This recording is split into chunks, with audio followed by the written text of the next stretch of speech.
A historical text introduces a person beloved by an entire continent. This legendary figure is known as the Empire Star. Titles describe her as an unprecedented and strategic spirit. Eve stands before the powerful figures who protect her. She is introduced as the youngest daughter of House Artina. The blonde duke gently holds his daughter's hand. A man in a red suit watches her with a soft smile. Narration explains that even the spirits obey her command. Every path she takes is described as an achievement. Eve laughs brightly during a moment of pure joy. A brown-haired woman in a suit sinks into deep water. She drifts further down as bubbles surround her. Earlier that evening, she walked home after a long day. The woman thinks about how exhausted she feels. She stops by the river after seeing a glowing child. Shouting a warning, she dives into the dark water. She stretches her arm toward the drowning figure. Shock fills her eyes as she realizes her situation. A crying boy appears in a sudden memory. She recalls a past filled with abuse and debt. She spent her nights studying hard to escape poverty. She wonders why a peaceful life was never allowed. Her hand reaches for a light above the surface. She gasps in surprise as she suddenly awakens. Standing in a field of flowers, she wonders what happened. She asks what kind of place she have reached. The woman wonders if she has entered the afterlife. Warm light illuminates her face as she looks around.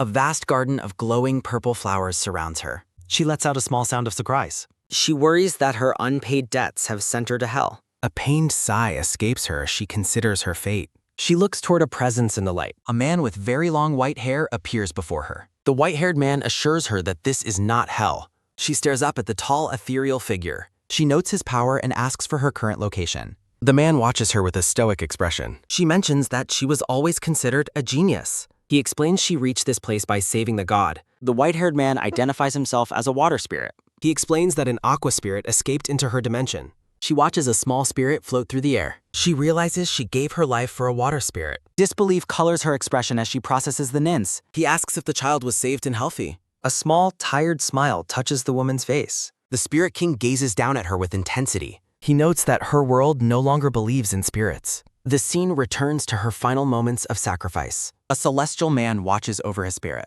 The brown-haired woman claims she has no regrets as she prepares for her journey. The tiny spirit reaches out to touch her forehead gently. She expresses shock at the idea of being reincarnated into a new life. Her hands tremble as she lets out a soft, muffled sob. She questions how such a miraculous transformation is possible. Clasping her chest, she asks if the man can ensure her new family loves her. A shaky breath hitches in her throat during the quiet moment. The white-haired man places a comforting hand on her head. He dismisses her request as unnecessary because she is fated to receive exactly what she deserves. A single tear of hope falls. Night falls over a grand mansion as the story shifts. The Duke of Artina stands with an air of authority. He paces the hallway anxiously, his shoes making a sharp, rhythmic tap sounding. Cedric Artina, the family's young second prince, waits with a worried expression. The Duke tries to compose himself while Cedric watches his father's distress. He chides the young boy for being distracted during the tense wait. Narration reveals that 7 hours have passed in the delivery room without the sound of a baby's cry. The Duke's face reflects his growing fear for his family. He reacts with shock as a sudden sound erupts from your rear. The doors fly open to a powerful, commanding cry from the newborn. Maids attend to the mother who rests after the difficult birth. Princess Alicia Artina smiles with relief as her health is confirmed. Duke Hugo is overwhelmed with emotion at the sight of his wife. A gentle kiss confirms their shared joy and relief. Alicia weakly asks Hugo to look at their new baby girl. Hugo cradles the blonde infant with incredible tenderness and pride. The baby's eye glitters with a brilliant, star-like light. The palace staff breaks into tears of joy for the healthy princess. Cedric vows to provide his sister with a life filled with flowers and happiness. The Artina family shares a rare, peaceful moment of togetherness. The white-haired man watches the new family from a distance.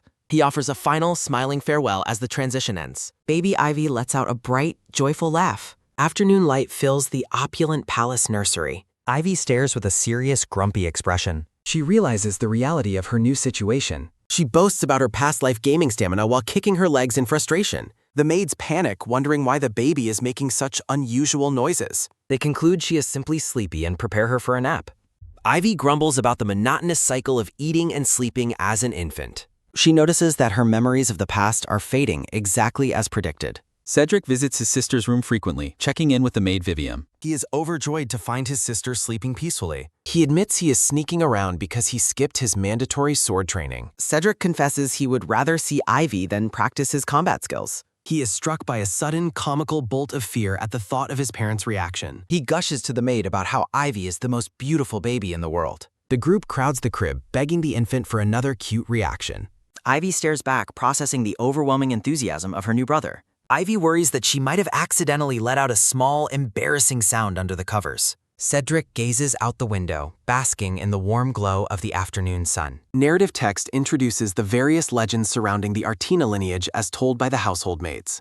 Holding a bunny plush, the brown-haired maid asks if it is true that the high-ranking lords and princes wear special thread bracelets. Vivian holds the infant while explaining how a teacher claimed these bracelets would not break for months, even during combat. A long-standing superstition suggests that a mother wearing an unbroken thread bracelet during pregnancy ensures the birth of a beautiful daughter, a hope Hugo clearly shared. The scene shifts with a sudden, curious mention of a prince. Vivian enthusiastically describes Prince Arkin's departure to the north to fulfill his duties as the family successor, noting how much envy the two princes inspire. Ivy reacts with visible shock at the realization that her brothers value strict discipline and duty, wondering if they will be too stern with her. She reflects on her comfortable reincarnation while imagining the potential hardships if the returning prince turns out to be a demanding taskmaster. Ivy internally rejects a future defined by heavy noble obligations, desiring only a peaceful life filled with happiness. Tears of frustration and worry well up in her brilliant blue eyes. A frantic call for the young mistress echoes through the beautifully decorated hallways of the mansion. The day of the eldest prince's return finally arrives as a grand procession of carriages and knights pulls up to the estate. A sharp, rhythmic top sounding follows the quick footsteps of the arriving visitor as he walks across the stone floor. A tall, blonde-haired boy in a regal white and blue military uniform stands with a stoic and serious expression. Frame text introduces Arkin Artina, the prestigious first prince of the noble household. Arkin respectfully bows to his parents, Hugo and Elysia, announcing his official return home. The purple-haired Elysia embraces her son, expressing her profound relief that he has returned safe and healthy. Arkin listens as his father asks if there were any significant complications during his mission in the north. Arkin confirms there was one issue, prompting his mother to worry that a new invasion might have occurred. The tension rises as he prepares to reveal his concern, his hand tightening near his chest. The parents mention that the baby is still far too young to speak or even recognize her mother by name. Arkin looks confused, questioning what exactly changed within the Duke's residence during his 8-month absence. An internal debate occurs regarding whether Arkin should prioritize his official public report or go see his new younger sister, Ivy. The eldest prince remains deep in thought, his expression unreadable as he stands before his parents. Cedric proudly holds his swaddled baby sister while Arkin watches them from a distance. Cedric welcomes his brother home after his long absence. He asks Arkin how he has been since they last saw each other. Arkin's amber eyes narrow as he intently observes his siblings. He remains stoic and silent for a brief, tense moment. Cedric grips the swaddled baby bundle tightly to his chest. Ivy steals a curious glance at her eldest brother, her large blue eye peering out from the blankets.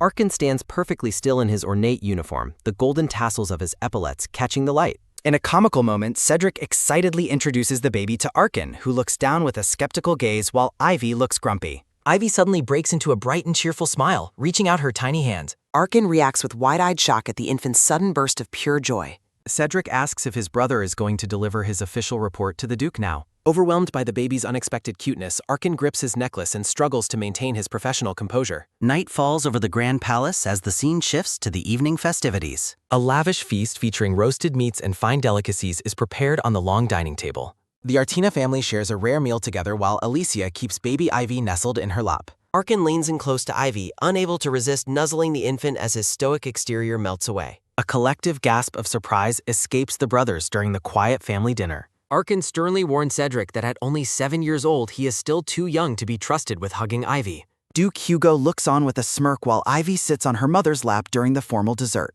Looking at a piece of food on a fork, Ivy internally rejects the offering with a grumpy and disinterested face. She lets out a defiant, wide-mouthed cry to make her displeasure known to the entire table. Hugo and the two princes stare in absolute frozen disbelief at the baby's strong-willed reaction. Baby Ivy looks up with wide, star-filled blue eyes. Duchess Elysia holds the infant while her boisterous sons cause a blurred commotion in the background. Nestled in soft blankets, Ivy internally wishes she could live in this comfort forever. Time passes as the young princess grows more alert in her nursery. Something catches Ivy's eye, causing her to react with a small, confused huffing sound. Duke Hugo picks up his daughter, his uniform glittering under the palace lights. Ivy lets out a tiny, worried protest as she is lifted. An internal flash of lightning emphasizes her silent scream that she does not want to face noble responsibilities. Emperor Carlisle Regulus Arcadia reviews state papers in his dimly lit office. A maid announces Duke Artina's arrival, and the Emperor grants him entry. Hugo enters with a polished, respectful greeting for the son of Arcadia. The white-haired emperor notes with amusement that the Duke seems to absorb all the world's light. He tells Hugo that such stiff formality is unnecessary between them. Hugo admits he has come to ask for a significant favor. He requests to rent the Imperial Palace main banquet hall. The emperor is so shocked he nearly drops the fruit he was holding. Hugo calmly repeats his request, ignoring his friend's visible disbelief. Carlyle reminds him that the hall has been reserved for the founder celebration for centuries. Hugo insists that no noble would dare complain about preferential treatment given his family's history. The emperor watches Hugo with a skeptical, half-lidded gaze. He breaks into boisterous laughter, comparing the request to an impossible fairy tale romance. He jokingly asks if the Duke is planning a secret engagement ceremony. The scene shifts back to a happy, chibi-style Ivy waving her arms. Hugo reveals he wants the legendary hall simply for Ivy's birthday party. The emperor is stunned into a dazed, vibrating silence. He laughs at Hugo's absurdity, questioning the sanity of using the royal hall for a toddler. Hugo doubles down, asking to pre-book it for her future social debut as well. A basket of golden, sun-ripened fruit sits on the table. Hugo offers a charming smile as he prepares to leave with his request settled. Carlyle is left sweating and speechless by his friend's extreme doting. A close-up shows the delicate blue ribbons and soft lace of baby clothes. Narration describes the sensation of warmth and overwhelming comfort during a nap.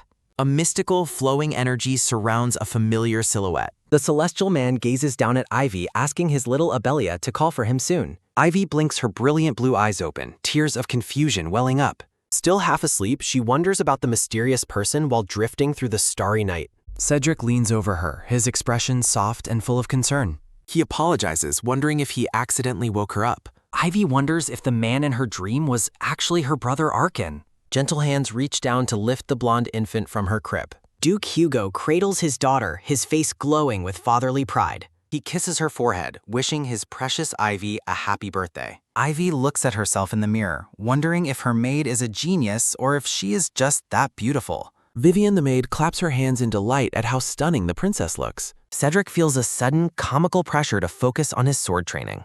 He anticipates a future filled with duels to protect his sister's hand as a door creaks sounding. The family stands ready for the ball, with Alicia gushing over how pretty Ivy looks. Cedric holds the toddler's hand, looking like a proud knight beside his sister. Hugo looks at his son with a bead of jealous sweat, coughing to get attention. He pulls Ivy into his arms, insisting that her father must be the first one to hold her. Duke Hugo pouts with a jealous bead of sweat. Duchess Elysia takes a quiet, introspective tea break. Hugo excitedly calls for baby Ivy to join him. Ivy blinks in adorable, wide-eyed confusion. The proud father lifts his daughter toward the lay. Ivy internally rejects the Grand Palace birthday plans. The family boards a magically enchanted, bug-repelling carriage. Skilled musicians play classical melodies for the guests. Noble guests whisper about the princess's sun-like hair. A nobleman questions using the royal hall for a baby. A lavishly cushioned throne is prepared for Ivy. A formal announcer heralds the Artina family's arrival. Duchess Elysia enters with a grace that captures attention. Cedric carries Ivy while Arkin walks solemnly behind. Stunned guests fall silent as the family enters. The nobles watch the procession with wide-eyed shock. Whispers spread as the festive mood becomes tense. Emperor Carlyle announces he came to celebrate Ivy's birthday. The emperor greets his friends with a warm gesture. Carlyle gazes upon the toddler with doting affection. The Duke stands firm in his glittering uniform. The emperor sits back with a self-satisfied pren. Guests are left speechless by the royal favoritism. The brothers stand as protective guardians for Ivy. A gentle plea for attention goes unheard. A pearl tiara is carefully placed on Ivy's head. A chilling warning hangs over those who oppose Artina. Arkin's amber eyes burn with a menacing protective light. Ivy internally wishes for a life without such enemies. The dark omen for the family's rivals intensifies. Ivy gazes out with a hope for future peace. The heavy atmosphere leaves the guests trembling visibly. Carlyle laughs off the intensity with lighthearted amusement. A nervous guest tries to flatter the imposing Duke. Hugo glares at a guest offering a magic tiara. The noble guests flinch away from the Duke's spora. Hugo watches the crowd with a sharp, judgmental eye. He dismissively identifies the noble as Count Czerny. The nobles are shocked into a state of disbelief. Guests speculate on Ivy's resemblance to the Duchess. They note her blue eyes prove her royal lineage. Ivy becomes overwhelmed by the sudden social chaos. Polished shoes click as a new man approaches. Marquise Lucio Despont greets the Duke with a smirk. Lucio and Ivy trade a sharp, wary glance. Ivy instantly decides she does not like this man. Hugo notes he is glad Lucio didn't make mistakes. Lucio dismisses the capital's rumors with a sly smile. Hugo tells him that unwanted guests are not received. Cedric takes Ivy away from the heavy, chilling atmosphere. Golden light bathes the Grand Palace staircase. The brothers watch Ivy eat sweets. Arkin breaks into a cold sweat. Cedric asks why Arkin questioned their father, and the eldest brother simply sighs in response. Arkin asks his brother if he knew the Empress died a year ago. A golden frame holds the Emperor's project. Narration explains Empress Royana died a year ago from a sudden illness. After Empress Banaka seized power, the court decided to raise Prince Edwin as the future emperor. Despite the crown prince's natural qualities, his lack of maternal support is considered a fatal weakness. A young prince sits alone on a massive comm. Marquise Despont exploited the situation to gain the crown prince's trust. It is noted that if the prince ascends, the Marquis expects a significant commission for his services. Ivy ponders that the political maneuvering explains the strained relationship with her father.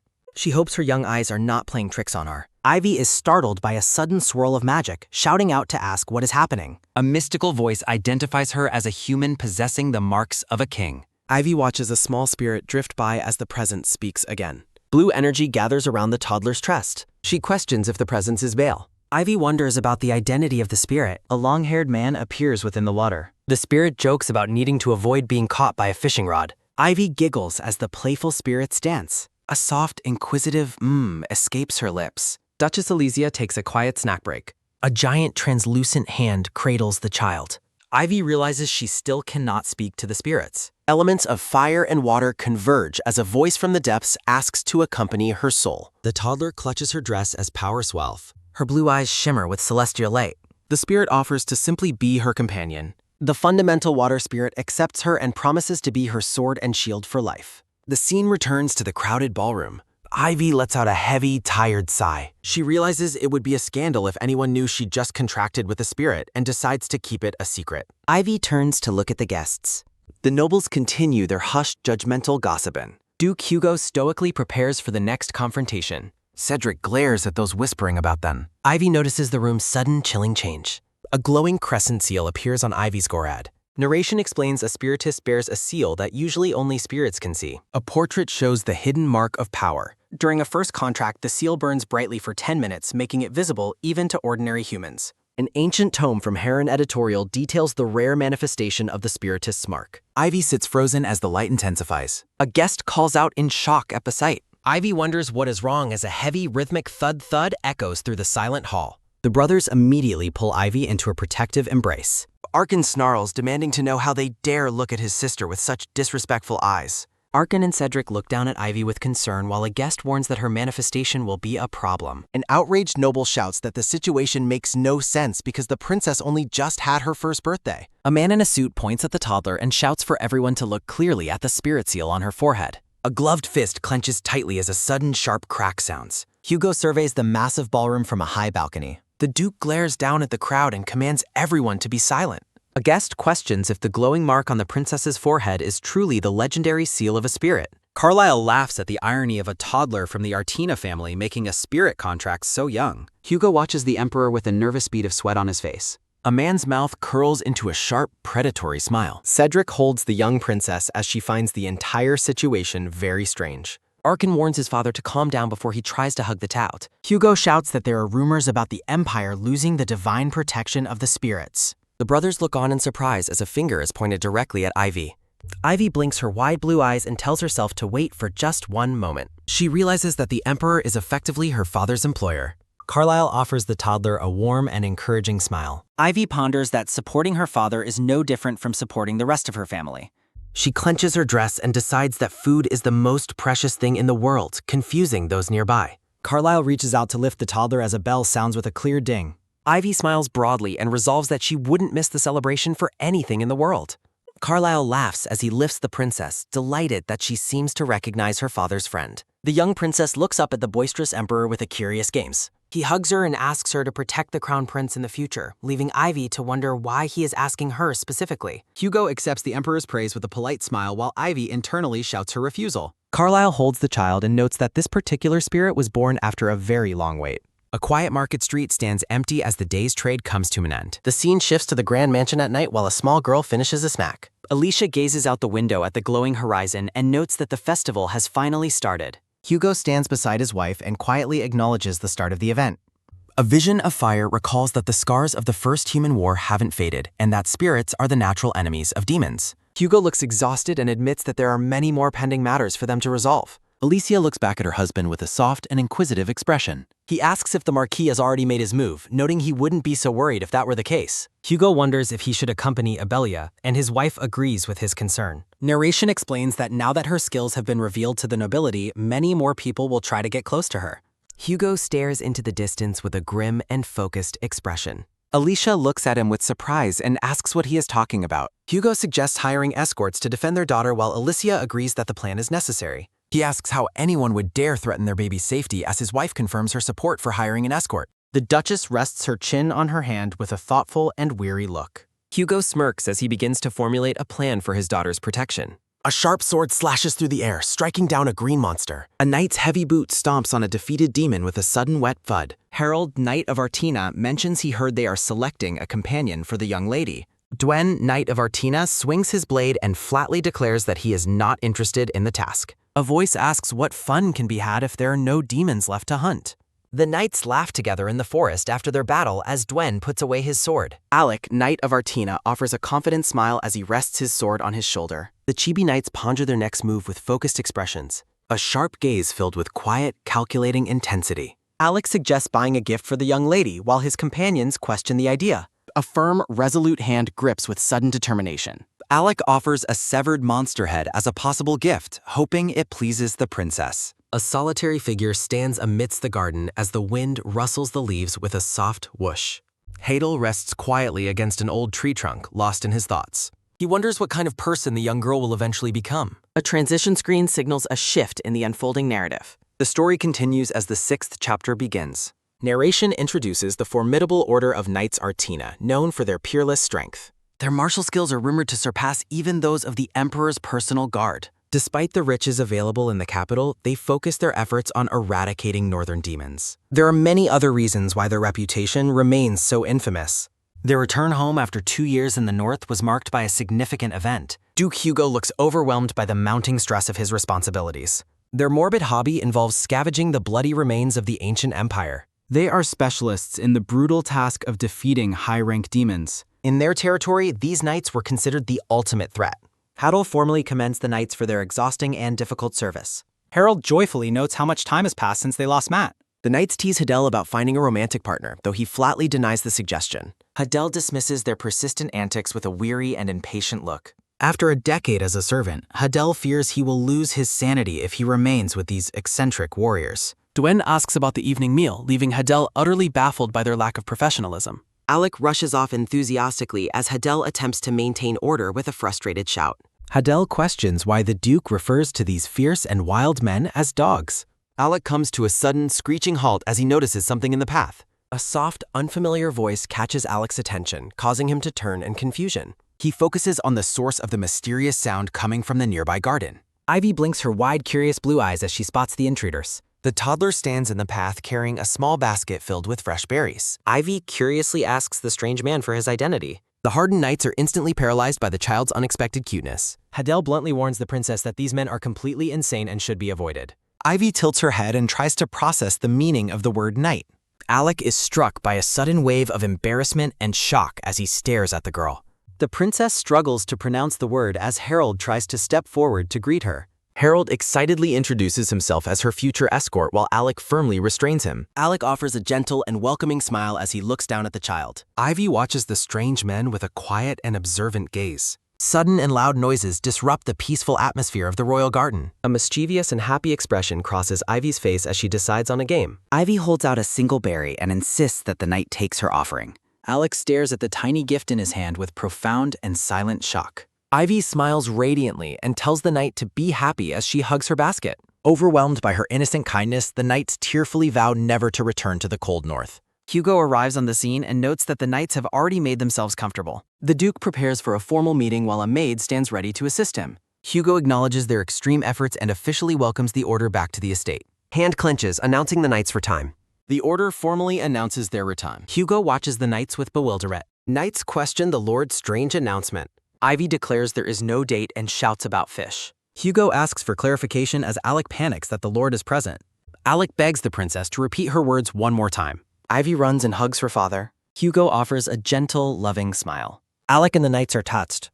Ivy laughs brightly while holding hands. Alicia snacks on a cookie quietly. Training field activities resume 1 month later. Hadel stops training with a gasp. Ivy wanders the garden with a bag. Hadel asks why she's training while Ivy attempts to answer. Ivy explains her adventure bag while Alec teases that she is going on a picnic. Knights offer to handle her equipment and weapons. Hugo warns her against adventuring alone. Alec vows that the princess will be safe behind them if demons appear. Hugo gathers the princess in his arms. Alec asks if he can tell the young lady about an adventure. Ivy listens with wide-eyed, hopeful curiosity. A heavy thud sounds as Hugo stands firm. Knights stand protectively around the princess. Alec shouts his loud affirmation to the Lord. Hugo is startled by a loud shout asking for his location. Hugo observes the gathering with gravity.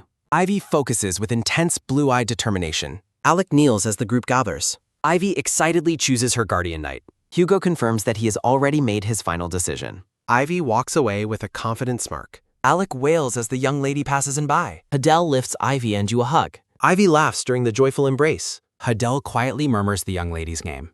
Alec and the knights sob hysterically. Flowers rest by a moonlit window. Hadel stands alone in the windlight. Hugo reflects somberly in the blue light. Hugo reminds Hadel of his young age. Hadel laments his inability to become a knight. A sudden realization strikes the young man. Hugo asks Hadel to take care of Heave. Hadel responds with shock and reverence. The dark-haired man's eye widens. Memories return of a boy falling with a sudden trip. Young Hadel collapses in intense pain. Bloodied and beaten, he looks up. Menacing figures with glowing smiles loom. The dark silhouette mocks his victim's struggle. A wounded boy listens as the killer justifies the deed. The shadow questions if their past kindness was enough. Fear grips the boy in his final moments. A bloody blade falls as the boy gasps. A golden-haired savior stands before the boy. Duke Hugo offers the boy a new purpose. The boy watches his savior walk away. Narration explains a preference for noble duty. Duke Hugo stands proud in his imperial uniform. Hadel pledges his eternal loyalty to the dupe. Resolve burns in the dark-haired man's eyes. Sunshine bathes the Grand Artina estate. A plush teddy bear rests in the light. A brother gently wakes his sleeping little sister. Cendric greets Ivy with a bright smile. Ivy grumpily refuses to acknowledge the morning. Cendric teases her about being a baby. He mocks her failed attempt at adulthood. Ivy demands a hug from her brother. Hugo watches the sibling interaction with a smile. He questions her sudden change in maturity. Cendric lovingly carries the toddler through the hall. Ivy justifies her behavior by blaming the morning. Cendric pulls a chair out from Etzist. Ivy's eyes widen with sparkling blue intensity. The brothers offer a playful, evasive response. Ivy focuses on the envelope in her hands. Shock and realization hit the young princess. An official invitation arrives for Lady Avelia. The grand mansion stands silent and majestic. A knight walks briskly through the escate. A sudden, painful collision startles the knight. He wonders what caused the sudden attack. Ivy beams with pride and pure joy. The knight lifts Ivy into her hug. She excitedly shows off her miroir. Harold gazes at the invitation with shock. Narration details the history of the Marquis Cassis. Harold pouts about losing his playmate. Ivy stares forward with a serious expression. She reminds the knight of his age. Ivy scolds Harold for his lack of maturity. Harold collapses into a state of dramatic despair. Preparations begin as days pass at court. Hugo escorts Elysia to the waiting carriage. The Duchess looks back with serene grace. Chaos erupts as the knights scream for help. Ivy watches the commotion with her bear. Alec asks Ivy to demonstrate her recent training while the princess confidently confirms she remembers every lesson. Alec tests her reaction to a ghost appearance as a scarecrow suddenly pops from the bushes with a loud boom. A heavy thud sounds as Ivy slams her foot onto the grass with a powerful stomp. The knights are reduced to tears of joy by the young lady's impressive and adorable display. Harold comments on how scary her threat was despite her small stature as Ivy holds her bear. Harold asks the princess what she should do if an outsider invites her to share a meal. Ivy hugs her stuffed animal and expresses her firm refusal to go with them. Harold asks for her reaction to a headstroke as Ivy prepares to kick. Alec cheers while Harold observes that her small feet might miss a man's vital areas. Harold asks about her final defense if someone attempts to kidnap her, and Ivy vows to scream. Ivy screams for a guard with a loud shout while Harold confirms she has the right idea. Hugo watches the training session intently. Hugo suggests the knights are teaching her good things, while Elysia encourages him to scold them for useless lessons. Hugo rewards the knights for their service by granting them a reprieve from today's training session. Hugo is startled by Ivy's approach. Hugo gathers his laughing daughter into a warm and loving embrace. Hugo notes the knights' lack of intelligence as they desperately beg to accompany the carriage. Elysia watches the scenery pass by. The carriage travels through the forest. A dirty toy rabbit rests alone. Hugo orders the knights to buy the abandoned toy while a servant accepts the command with a clatter. Ivy enjoys her day by eating and playing with her collection of stuffed buddies. Ivy gazes affectionately at her bear. Ivy addresses her brother while they sit together in the moving carriage. The blonde brothers wait in silence. Ivy watches from the carriage window. Ivy hugs her teddy bear tightly and happily expresses her excitement for the upcoming visit. Narration explains that most people approach with hidden motives or open hostility. Hugo stands amidst dark, reaching shadows. Ivy stands surrounded by flowers and declares her wish to make many new friends. The carriage reaches the grand mansion. A purple-haired man welcomes the family and notes how long it has been since their last visit. The Marquise complains about his workload at the office while admitting he preferred meeting Ivy over Hugo. Hugo warns Ivy that she will find it difficult to meet everyone while she reacts with surprise. A soft rustle sounds as Ivy walks. Ivy offers a formal and magical greeting to the Marquis upon her official arrival. The Marquise jokes about her maturity while Ivy reacts with a startled eek. Ivy turns around in sudden surprise. A young boy waits for Ivy. The young boy politely introduces himself to the princess as Akrian Cassis. Igraine thanks Ivy for coming as he kisses her hand while her family watches with jealous shock. Igraine watches with calculating, sharp eyes. Hugo warns Eve to never allow the firstborn of Cassis to get near her. Hugo refers to the boy as a lamb as Ivy imagines him as a harmless sheep. Narration describes the boy as a cunning fox who slowly swings its tail. A young purple-haired girl introduces herself to the group as Lillian Cassis. The two young girls finally meet. Friendship begins with bright, colorful stars.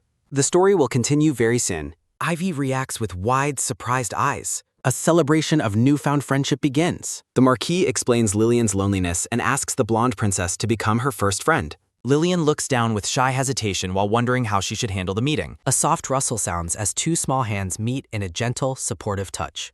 Ivy holds the girl's hand and warmly invites her to finally be friends. Lillian gazes up with wide, shimmering eyes as the heartfelt offer sinks in. The two young ladies share a quiet, mutual smile as a new bond forms. A delicate purple ribbon rests as a symbol of their meeting. The group gathers in the elegant lounge for an afternoon of snacks and jupe. A satisfying click sounds as a box is opened to reveal a treasure of colorful cookies. Lillian kindly offers another treat to the young lady while checking if she is enjoying herself. Ivy reacts with wide-eyed shock at the sudden and overwhelming generosity. Cendric watches the interaction with a skeptical frown while questioning the feasibility of the situation. He softens as he reflects on how incredibly cute the princess appears today. The purple-haired boy sits composedly while watching the sibling dynamic unfold. Narration praises the golden hair that shines with a divine, radiant light. Her sea-colored eyes are described as a blessing from the spirits themselves. Igraine observes that unlike his sister, the princess radiates a joyful and vibrant energy. He compares her to a small shining star that brightens the entire room.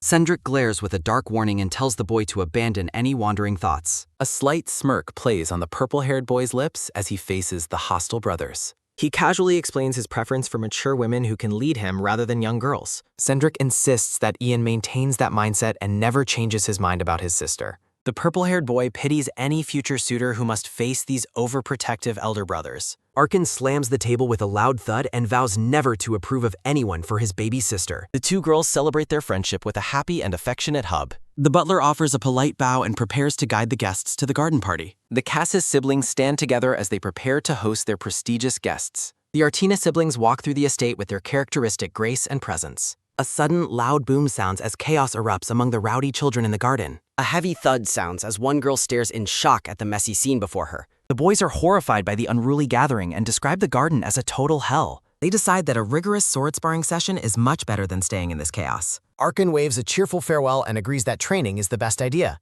The brothers quickly depart after deciding that swordsmanship is the most important thing in the world. Ivy and Lillian watch with blank expressions as the boys make their sudden escape.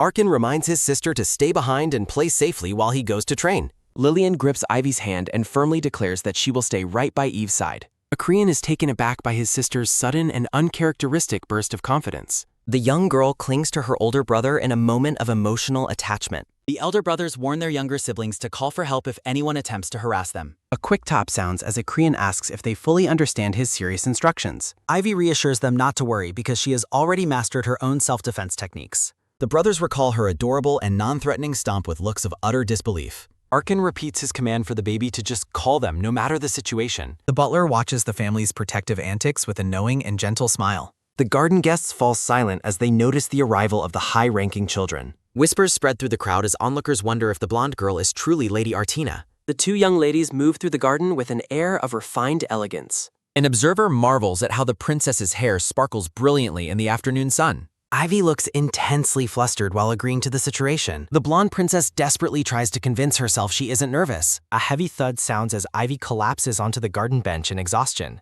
Morian Karen introduces herself as Ivy attempts a polite response. Excited children swarm the princess and beg for a future visit to their estates. Ivy wonders if this is the right moment for a self-defense display. The young lady prepares to unleash her training on the overwhelming crowd. A soft rustle sounds as a new girl approaches and questions Ivy's identity. Series of the DuPont Marquisate makes a graceful and elegant introduction. The lavender-haired girl stands poised while observing the other children.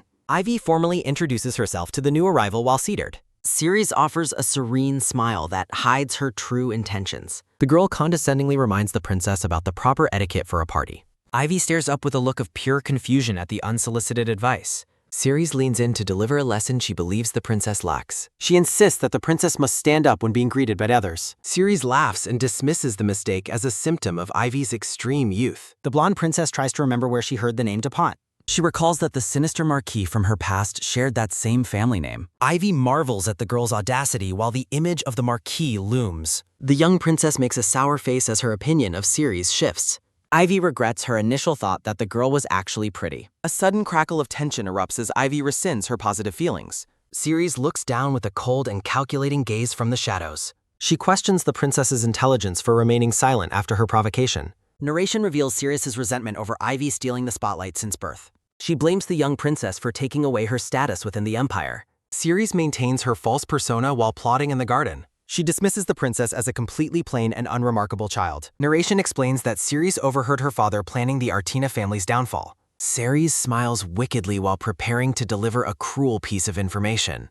Ivy reacts with sudden shock to the girl's whispered words. Ceres mocks the Artina knights for supposedly fleeing in fear from demons. The girl and her companion giggle over the insulting rulers. Ivy is consumed by fury at the blatant disrespect toward her protectors. The princess's expression turns deadly as she prepares a magical retaliation. Ceres is startled by the sudden shift in the princess's aura. Lillian watches with concern as the tension reaches a breaking point. Ivy summons the water spirit Undine to handle the disrespectful girl.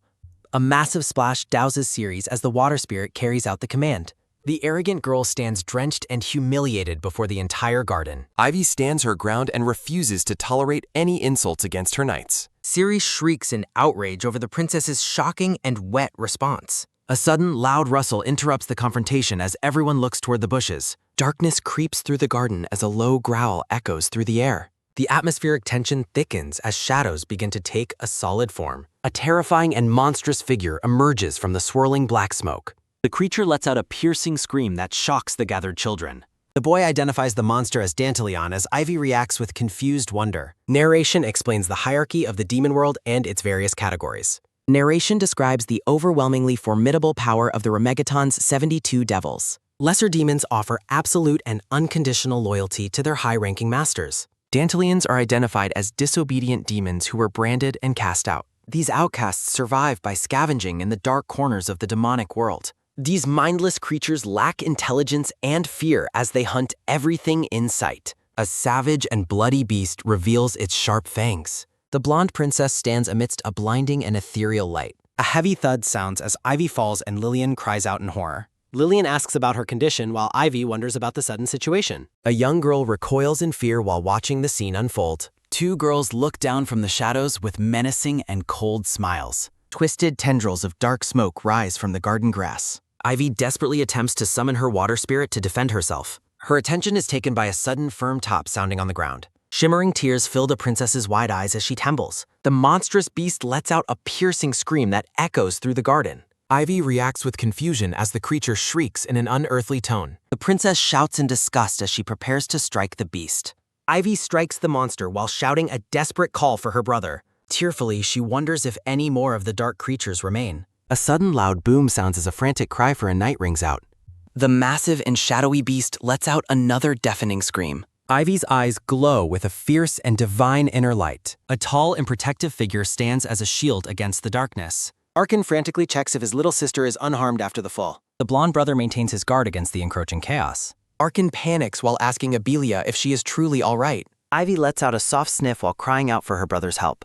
A frantic rustle sounds as the brothers shout Ivy's name while running to her. Akrian and Lillian watch the nightmare unfold with expressions of pure horror. Arkan pulls his sister into a protective hug while shielding her from Mew. He commandingly tells the others to take Ibelia and retreat immediately. Ikrian gazes with resolve as a cold, magical blue glow emanates from him. A soft whoosh sounds as Akrian urges everyone to be brave and retreat. Arkan prepares to face the monsters with a look of fierce determination. The boys realize they are facing dozens of monsters that are too many to handle. Her attention is taken by a sudden, steady top sounding as boots approach. The lower face of a blonde man appears as he questions the chaos. The boys look toward the newcomer with expressions of stunned relief. The Duke stands imposingly with a divine and radiant authority. Guests shriek in panic while wondering how the Dantalians appeared in the Baden.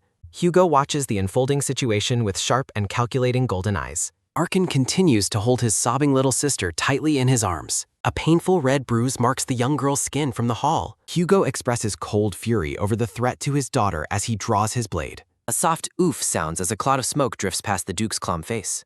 And Artina Knight lets out a grit shout of rage at the filthy creatures. The knights target specific monsters while declaring their intention to kill them. Hugo questions why primitive demons were summoned in such a civilized and modern society. The knights leap into action and swear to handle everything for their lord. Blonde Hugo looks deeply stressed. The green-haired knight tells his lord that he is far too kind. Ikrian notes that one never knows what will happen in the tough outside world. Ikrian looks back at his brother Arkan. The green-haired knight calls for everyone's Kentrin. The knights grow excited about a trip to the doll store. The green-haired knight vows to bring back every doll for the princess. The Chibi Knights discuss how to follow their lord's orders while still watching over the lady's garden. The brown-haired knight is confused by Arkan's sudden panic. A frantic shout to head for the wall leaves Ikrian bewildered. The scene shifts to the grand residence of the Marquis of Cassis. The knights search for their lady while carrying a pile of toys. The brown-haired knight looks around in confusion. Karen reacts with surprise as he spots the maid. Karen asks why everyone has gathered in the garden. The knights look on with expressions of pure shock. Knight Herald is urgently ordered to look for the young miss. The green-haired knight furiously attacks the demon for targeting the lady. Ivy tearfully clarifies that the knights were not the ones who caused her injury. The green-haired knight declares the scavenging demons are to blame for his lady's fall and tears. Hugo sighs wearily at the knight's overly protective behavior. A guest marvels at how the knights managed to kill dozens of demons so quickly. The Artina Knights prove their formidable reputation by handling the threat with ease. A fearful realization dawns that the powerful knights have finally arrived. Ivy continues to cry softly into her hands. Blue-haired knight Sharon kneels to comfort the young princess. Ivy calls out to Karen for comfort. The green-haired knight complains about Karen being an intelligent burg. Hugo asks in a deadly tone who summoned the demons. A soft sniff sounds as the narration notes the children were traumatized by the outdoor activity. Ikrian looks up while addressing the Duke. A soft sniff sounds as Ivy declares that Undine will find the summoner. The water spirit Undine prepares to track down the culprit. A soft boo sounds as Undine points toward a specific person in the crowd. Undine identifies the person who called the demons to the garden. Count Marone looks utterly terrified as the finger is pointed at him. The Count frantically claims he is a regular at the temples to prove his innocence. Hugo coldly suggests that the priests can confirm if he is telling the truth. Hugo stands imposingly while radiating a terrifying divine power. Hugo questions whether he should execute the man on the spot or take him to the Emperor. Count Marone trembles in the wake of the Duke's cold fury. Ceres apologizes and says she must reveal something before a final decision is made. Ceres reveals that Count Marone's daughter pushed the princess toward the demons. The Count's daughter frantically claims the princess merely tripped while getting down from her chair. Undine stares at the girl with a cold and judgmental gaze. The young girl desperately shrieks that the accusation is not true. Hugo notes the father summoned the demon while the daughter pushed his child toward it. Count Marone falls backward in absolute terror of the Duke's wrath. A man in the shadows whispers the name of the Marquis. Two men sit in a dimly lit room and discuss taking action against the princess. A person off-panel promises Arkan the rank of Marquis once Lillian becomes Empress, and Arkan asks if it is really true. The gray-haired man stoically resolves to watch over someone's back. A cold chill washes over the Marquis as he recoils in shock. Arkan obediently answers his father's call as they stand before the grand estate. Hugo commands that Eve and the other children be taken inside immediately, and the dark-haired knight agrees. Hugo declares that the Lady of Des Pontes and the Lady of Marone are excluded, leaving Ceres stunned. Hugo gently urges Eve to head inside while she looks back with wide, sad eyes. The Duke's imposing figure radiates a cold and heavy authority. Arkan pulls his little sister into a desperate and protective embrace. Arkan shakily notes that they almost hurt Eve very badly. The young princess sits alone amidst white roses, looking lost. Arkan vows that if his father won't take action, he will handle it himself. Hugo asserts that everyone would find his decision wise even if he disposed of the Count and Lady right now. A soft sigh escapes Eve as she whips away. Hugo stands alone, a drawn sword held firmly in his hand. A spectral shadow reflects the Duke's lethal intent. Arkin leads his sister away from the scene of the confrontation. Marquis Despontes and his daughter tremble as Hugo delivers a terrifying final order. A knight draws his blade and moves to execute the Duke's command. The Marquis looks on with a hollow expression of regret. Fear and tension beat on the gray-haired man's face. Hugo presses his blade to the Marquis's throat and asks if he truly thought his actions were unknown. The Marquis nervously asks Hugo to lower the sword before they continue their conversation. The Marquis thinks there is no evidence and Hugo cannot kill him, but Hugo warns him to always look around and notes that life does not necessarily depend on the law. The man is left speechless by the Duke's cryptic and deadly warning. Sarah stands in the garden, frozen with a look of pure dread. Akrian blames himself for failing to manage the guests properly during the event. The blue-haired boy offers a sincere apology to the dupe. Hugo looks out the window and dismisses the blame, saying this was bound to happen eventually. Hugo mentions that Eve's powers were first revealed 2 years ago, shown in a memory of her holding a glowing spirit. The two stand in silence as the weight of the day settles over them. Eve and Lillian sleep peacefully together, surrounded by flowers and stuffed toys. Sunlight bathes the grand manor as a new day begins. Lillian runs through the garden and calls out for Eve to join her. Eve smiles brightly and tells Lillian to hurry up and tuck at. The chibi princess excitedly points out a rabbit hidden in the grass. A group of boys gathers around and asks if they should try to catch the animal. Eve stops and looks at them with a surprised expression. Eve scolds the boys, telling them rabbits are meant to be watched from afar, not caught. Eve puts her heart into a kick but ends up missing the ball entirely. The ball rolls away as Eve watches it with a disappointed look. A sudden sparkle in the nearby bushes catches the young girl's attention. Eve tilts her head and wonders what is glowing in the leaves. Her eyes shine with excitement as she thinks she might have found a jewel. Eve reaches out to grab the object while a voice claims she has found their food line. A dark-haired man yelps in pain as Eve grabs onto his ear and earring. The stranger sits under a tree and wonders what on earth the child is doing. The dark-haired man asks how she could even see him while Eve asks who he is. Sunlight filters through the lush green leaves of the garden. The dark-haired stranger gives a charming and mysterious smile. The young girl points toward the flowers and labels the stranger a devil. The dark-haired man with orange eyes stares back with a calm and amused expression. The shocked blonde girl wonders aloud if he is a devil or perhaps a demon. The man looks indignant as he asks where there is any room for such a comparison. The blonde girl tilts her head in confusion and asks if he is not actually one. The stranger boasts that he is the 72nd devil who rules over the demons and holds the second highest rank among them. The girl reflects that he is still fundamentally a demon and worries about what she should do next. Swirling shadows of monstrous creatures accompany her frantic internal question of what her next move should be. A brown-haired man in a blue uniform points upward with a cheerful smile. A soft sounds as the young girl clutches her stuffed bear while deep in thought. A quick sounds as the girl plants her feet firmly on the ground. The blonde girl lets out a loud roar while holding her hands like claws to appear menacing. The girl resolves that she must look much scarier and more dangerous than she does now. A distant roar echoes through the leafy branches of the garden. The dark-haired man looks down at the girl's large hairbow with a blank and confused expression. The man leans down to her level and asks if she is a member of the beast folk. The girl stares back at him with a flat and unimpressed expression. The girl shouts that she is human and gives another roar while the man wonders what kind of sound that is supposed to be. A loud ah-ha-ha sounds as the man bursts into genuine and hearty laughter. As the man continues to laugh, the girl scowls with annoyance and asks what is so funny. The blonde girl watches the man with a silent and steady gaze. The girl tugs on his dark cloak and asks what his name is. He begins to answer before stopping himself and noting that devils do not give out their names recklessly. The blonde girl smiles broadly and asks if he is just a baby. The man looks away with an irritated expression while wondering how she dares to call him a baby. Knights call out through the trees while searching urgently for the young lady. The man hears the distant shouting and realizes that someone is looking for the child. He stands tall with his arms crossed and looks down at the girl. The girl looks up at the towering figure with quiet curiosity. The man kneels to her level once more and asks for the child's hair. The girl identifies herself as Evelia, but when he mispronounces it, she irritably corrects him and calls him a brat. A soft pat-pat sounds as he strokes her hair and agrees to call her Evelia. He winks playfully and promises that he will be very interesting when they meet again. A soft sounds as the girl reaches out toward a cloud of black smoke that is quickly fading. The stranger has vanished into thin air, leaving only the words that he has left behind. The knights rush to the girl's side and ask what she was doing there all by herself. Arkin pulls his little sister into a tight and relieved embrace.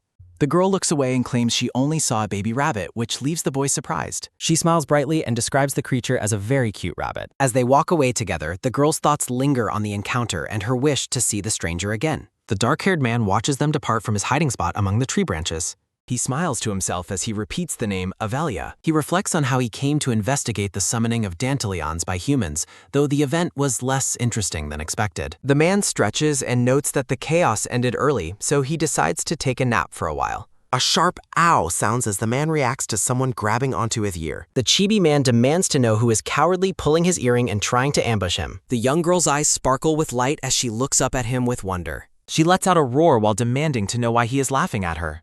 The man smiles behind his hand and thinks that he has finally met an interesting girl. The man named Agaris, the ruler of the East Demon Realm, bids Avelia farewell until they meet again. The Grand Manor stands under a warm sunset sky. A high-angle view reveals the bustling manor courtyard. Two maids anxiously discuss the young lady's well-being after her frightening experience. A pink-haired maid shouts urgently that the group has finally returned. The blonde-haired man carries the sleeping young princess from the carriage. Waking up, Avelia wonders why everyone is gathered outside the manor. The young girl gives a bright and happy flail. The emotional maids tearfully welcome the young lady back home. A maid gently washes the small, bubbly child in a warm bath. After her bath, the young princess stretches happily in her yellow dress. A soft ah sounds as the girl speaks in the quiet room. The maid notes the girl is tired and urges her to sleep. The maid urgently commands someone to hurry and open the door. A confused expression crosses Avelia's face as she looks around. The room is completely filled with dozens of plush teddy bears. A lone teddy bear with a blue bow sits waiting. Avelia realizes she already knew something about the situation. The maid and child are stunned by the overwhelming number of toys. Avelia suggests giving the extra toys to other children, which the maid finds very generous. The girl blushes and claims it's only because there are so many.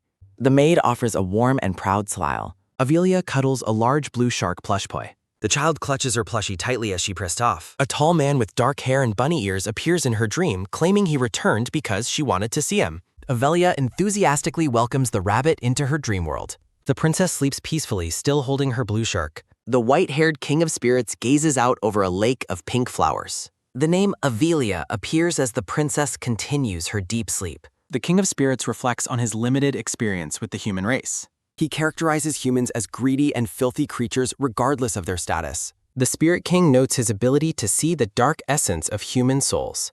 Having escaped his world, he found human spirits to be constantly dark and clammy. He thinks about how simply looking at humans makes him feel ill. A stoic look defines the white-haired man's face. He observes the modern world and its strange wandering carriages. A sudden flash occurs as his hand reaches out. The king of spirits stands on a cliffside as someone shouts a desperate refusal. A man in a suit sinks helplessly into the deep blue water. The brown-haired man floats peacefully among a field of pink flowers. The spirit resolves to pay back a favor to the human. The white-haired man closes his eyes in deep thought. The human continues to sink further into the watery depths. He notes they died trying to save a being that was not even human. Water droplets fall as the man lets out a final breath. The Spirit King watches over a tiny blue-tinted baby spirit. A look of relief crosses the drowning man's face as he smiles. The king of spirits is captivated by the noble soul he encountered. He admits it was inevitable that he accidentally left a mark on her. An adult hand gently holds a tiny infant's hand. Avelia grows up with a bright smile while sharing her life with others.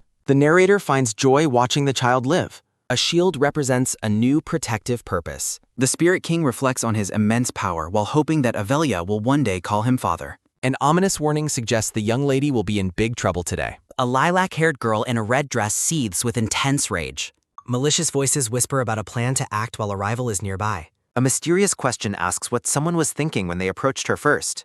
The Spirit King sits on a cliff beside a brown-haired man. He warns his companion that they must tread carefully when moving against Artemis. A man stands enveloped by a rushing current of blue spiritual energy. An intricate magical sigil glows with brilliant light. A surge of arcane power resonates through the air. The Spirit King activates a massive clockwork seal while vowing that Avelia will soon call for them. Sunlight filters through the lush garden reins. A maid whispers rumors to a man regarding the aftermath of a birthday party. Servants rush toward a carriage that has mysteriously flipped over on its side. The residents of the mansion are noted to be indifferent to Viactheater. A small hand firmly grabs onto a cloak. A man looks back with a startled and inquisitive expression. Avelia stares up at the man with wide, shocked ass. The servants gossiped about Avelia's sudden demand to live in her own private place. Avelia feels overwhelmed by her family and the knights constantly invading her room.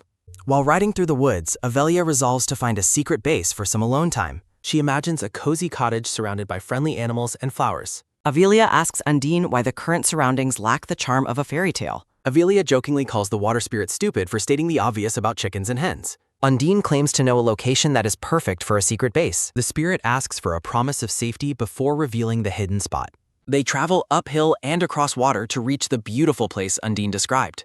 Avelia is delighted by the beauty of the new site for her base. A confused reaction ripples through the air. Two men look surprised as they prepare to build using wooden logs. The men prepare to work with great excitement. A sharp blade flashes through the air. A knight uses his expert swordsmanship to quickly chop logs for the cottage. The manor staff watches the knight's impressive display of skill with awe. Stickers represent the furniture, snacks, and magic charms being prepared for the hideout. Avelia wears a special necklace sponsored by Marquis Tassis. The princess skips happily outside her new cottage while praising the convenience of her teleportation necklace. A mischievous glint shines in her eyes. A basket is packed with various treats. Nom, Avelia enjoys a cookie while remembering she left some orange juice at the base. Trit trot, the happy child runs toward her cottage. Pantry shelves are fully stocked with jars. Clunk, someone sets a pitcher down in the dark pantry. The men of the house react with complete shock. Avelia reaches for her snacks only to find the shelf empty. Wah! Avelia wails as she realizes her juice and cookies have mysteriously disappeared. Her brothers watch the dramatic outburst with concern. The family notes that only the food was stolen and nothing of value was taken. The man reflects on whether he misunderstood the recent situation. A shocked expression crosses the young girl's face.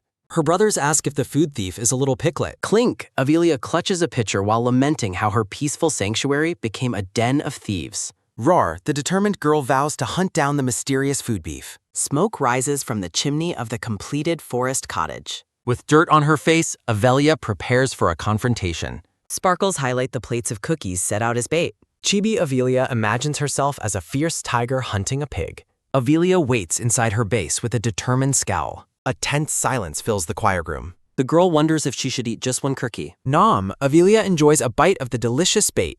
Her eyes suddenly glaze over with extreme sleepiness. Waking up abruptly, Avelia panics about falling asleep after eating. She worries the thief has already come and gone. Thud, the empty basket falls onto the floor. Avelia's eyes well with tears of pure frustration. Step, the child walks forward with renewed anger. Avelia vows to kick the thief's butt as a dark silhouette appears. She demands to know who is there. A sudden light startles the young princess. Hi-ya! Avelia screams in shock as she recognizes the person. A handsome young man with white hair and red eyes stands in the shadows. The stranger identifies Avelia as the thief while she lets out a sharp eek. The girl remains frozen in total shock. The white-haired man identifies himself as the landowner and accuses her of trespassing. A look of complete disbelief defines Avelia's face. She indignantly questions why he claims to own this land. Shing! A bright flash illuminates a hidden object. The white-haired man stands tall while demanding some respect. Avelia is flabbergasted by the sudden demand for respect. She tries to determine the correct way to address him formally. A bright idea strikes her as she considers a new title. She wonders if calling him that guy would be appropriate. Settling on calling him a rascal, she again questions his ownership. The man explains he has used this area as his secret spot for a long time. He notes he returned from a journey to find her unauthorized construction. The man munches on a cookie while staring at her. Avelia demands proof that he was here before her. The man invites her to follow him outside. He directs her attention toward the ground near a tree. He reveals a hidden suitcase where he stores his precious things. He crouches by the buried box, proving he claimed the spot first. Avelia realizes she has lost the Archimet. She lets out a relieved sigh that the situation isn't worse. The white-haired man questions her sudden change in mood. Avelia is offended by his suggestion that he might bury her. The man cheekily suggests that food thieves aren't so bad after all. Avelia pauses as she considers her next move. The white-haired man cheekily suggests a counterattack against the land thief. Avelia reacts with a look of sheer panicked disbelief. She laments the possibility of losing to the food thief. A bolt of lightning emphasizes her resolve to argue back. The child's mood shifts to eager, sparkling anticipation. Avelia reluctantly agrees to let him share the hut's value. The man sighs, finding the current arrangement a bit lacking. An annoyed huff escapes her as she clutches her dress. Intense irritation defines the young princess's small face. Avelia mutters about planting seeds in her own special way. The stranger remains silent as a gentle breeze blows. A serene and knowing smile crosses the man's face. Avelia envisions the man as a demonic winged villain. She complains to her brother about the bully stealing food. The princess orders her companion to wait outside her base. She frantically searches her storybook while her brother watches. Her drawings depict a heroic defense of the princess's castle. Avelia reconsiders if the villain is truly a bad person. She resolves to keep her secret base hidden from family. She dreams of becoming a powerful spirit user, San. The child vows to take the thief down for self. A determined grip starts her mission for revenge. Ophelia searches for head chef Seto in the manor's pantry. The red-haired head chef turns with a polite greeting. Ophelia politely asks the chef for some bread dough. She excitedly explains her desire to try baking herself. Seto is deeply charmed by her adorable request. The chef feels honored to serve his young mistress. He happily prepares a bowl of dough for her. A mischievous plan begins to form in her mind. Ophelia returns to her hidden cottage with the bowl. She asks Undine for help adding mustard and wasabi. The blue water spirit reacts with total speechless shock. Ophelia justifies her spicy revenge scheme against the thief. She ignores Undine's suggestion to do something more productive. The girl's determination burns as she prepares her spicy trap. She assigns the nervous water spirit to lookout duty. Sunlight filters through the trees as someone observes her persistence. Ophelia presents the prepared bread to the white-haired man. He accepts the offering while a floral aura surrounds him. She anticipates the thief's inevitable and fiery reaction. The trapped bait is revealed to be devil's bread. Ophelia waits eagerly for the thief to face punishment. She is confused when the man hesitates to eat. The child screams at his constant and annoying demands. The man flinches at her sudden and loud outburst. He suggests that the situation is simpler than she thinks. Ophelia reflects on the man's claim about their meeting. She asks why the hidden location is a secret. He is stunned by her blunt insults regarding his personality. Ophelia imagines the stranger as a masked ninja while he questions if she is merely a food thief. The white-haired man laughs while identifying himself as a criminal and a villain. He slams a piece of bread down and warns her to be careful. The man begins eating the bread she brought. Ophelia is horrified as the man vows to steal bread from her base every day. The princess lets out an indignant scream of shock. A hand reaches down to pick up a pine cone from the wooden floor. The white-haired man lets out a startled ah as an object is thrown at him. Ophelia calls him a bad person while the man holds the pine cone she pelted at him. The girl shouts again with total fury. She vanishes in a burst of teleportation light, leaving the man alone in the hut. The stranger lets out a soft, surprised breath.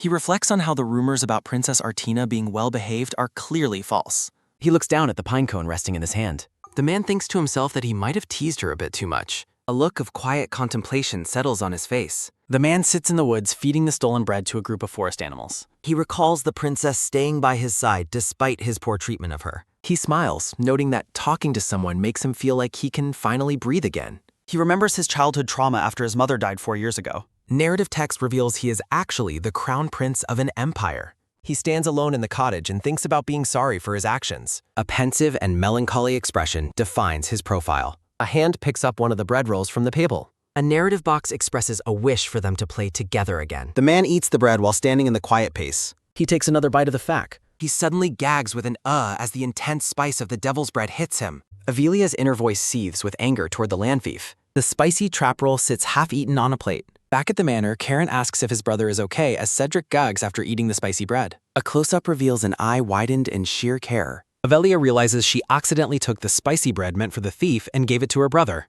The chibi girl walks dejectedly into a room as trouble brews. Under the moonlight, she worries that her mother will scold her. The Grand Artina Manor stands silent under the starry night sky. The scene shifts back to her quickly running home after the confrontation. Time passes and the manor is soon blanketed in white winter snow. Ophelia holds a wooden sword and resolves to strike back at the food thief. The young princess secretly trains in swordplay, accidentally shattering a ceramic vase. She runs across the garden with her practice sword while her family watches in shock.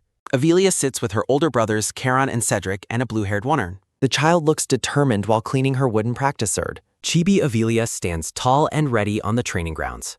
A knight named Alec teases her, claiming no one in her family has ever done so poorly. Alec laughs and suggests she should try silent meditation instead. Frustrated, Ophelia runs off to practice where no one can follow her. She returns to the forest base, vowing to teach both Alec and the thief a lesson. The little girl trips and falls while running through the wicks. A tall, dark-haired man catches the girl by her shirt as Cedric looks on. Ophelia looks smug and confident. Minutes earlier, Ophelia practices swordplay outdoors. She challenges Alec during her practice. Ophelia swings her wooden sword with all her might, declaring that she will become the greatest swordsman and force Alec to call her captain.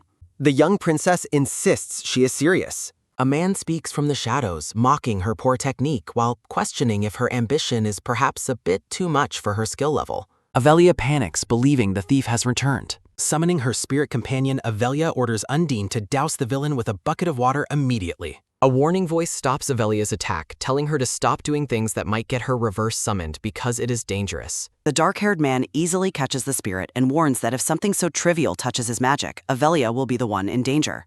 The stranger notes that the barrier set up in the forest is far too weak to stop him, wondering how a child ended up in such a place. The demon asks her to change his title because it hurts his pride, while Avelia wonders why everyone wants a new name. After offering several silly animal nicknames, Avelia agrees to simply call the dark-haired stranger S. Avelia demands that Az leave her secret base immediately, but he questions if he should leave as soon as his name is called. Curiosity about spirit energy led him there. He mocks her haphazard sword technique. Az continues to tease the frustrated girl. Avelia begs Undine to splash water on the man, but the spirit realizes the demon's power is overwhelming. Undine notes that only her king could face a demon as powerful as the man standing before them. Az points out that a baby rabbit is a poor fit for someone as strong as the Spirit King, leaving Avelia shocked by his implied power. A seed of doubt grows in her. Avelia dejectedly drops her wooden sword and wonders if she simply lacks any talent for swordsmanship. The girl asks for a harsh critique. Az offers genuine encouragement, noting that she did well for a beginner and promising to teach her how to use a sword properly. As he corrects the young girl's stance, telling her not to bend her knees while she tries to mimic his instructions. The stranger offers warm, genuine encouragement. Avelia is amazed by his detailed guidance as he tells her to pay close attention to the angle of her hands.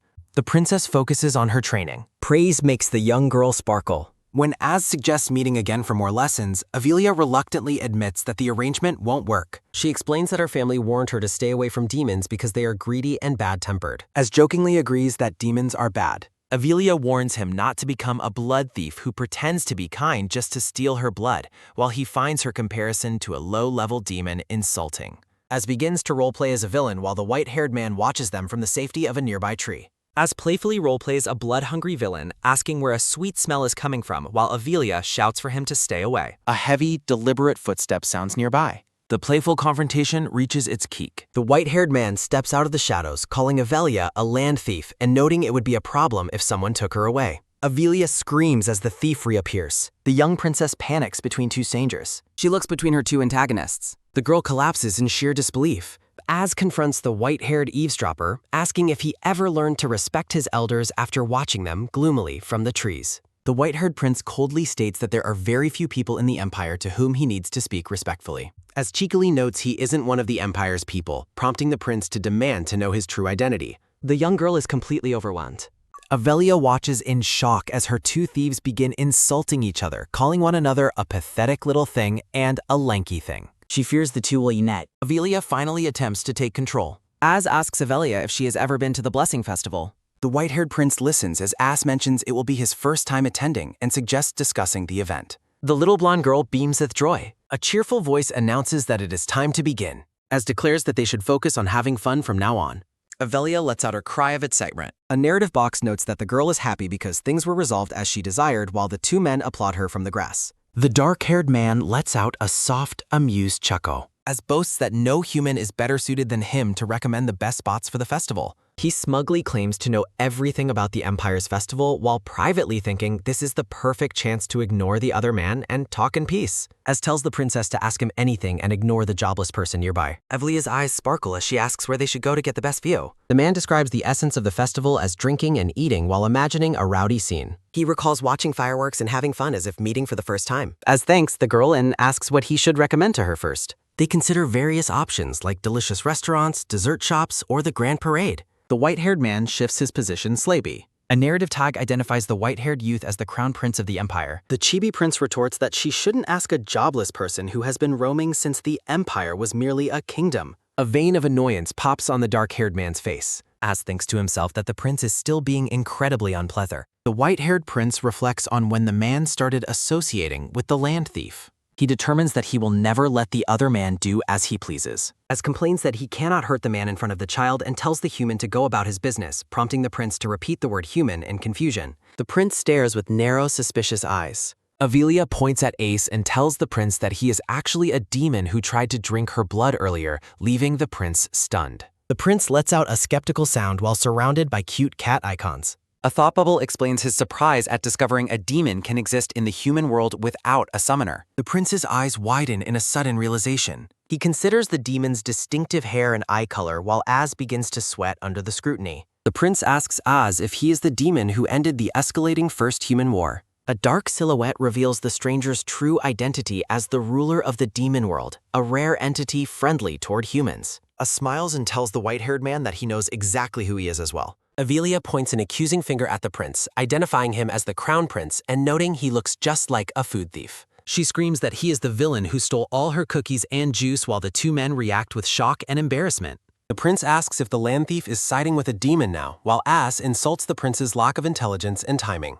Tension mounts as the prince's temper begins to flare. The prince argues that a demon in a remote corner has no right to speak about the festival, but As retorts that he chooses to stay put while the prince is simply stuck. As claims that due to his vast age, he clearly knows more than someone who hasn't properly matured yet. The white-haired man finally snaps and insults the demon in a fit of rage. Avelia grabs both men by their clothing and screams at them to stop fighting immediately. She scolds them, telling them to remember to stop and comparing them to good little bunnies. The princess orders them not to even look at each other and demands they begin her festival lesson. The man asks which topic she wants to learn about first, and she enthusiastically chooses food. As recommends a signature dish called Rest Eve, earning a begrudging acknowledgement of his knowledge from the prince. Avelia imagines delicious shrimp on toast served with a special sauce. The prince mentions that a place called Perona is the most famous spot for dessert. A visual of a sweet bean bun appears as they discuss treats. The prince advises her to make a reservation in advance because it is always crowded, and she happily agrees. A narrative bubble suggests some information is better left unsaid for now. A decorative frame notes that the white-haired man is currently set aside from his royal title. The dark-haired man and the white-haired prince help the blonde girl with her festival notes.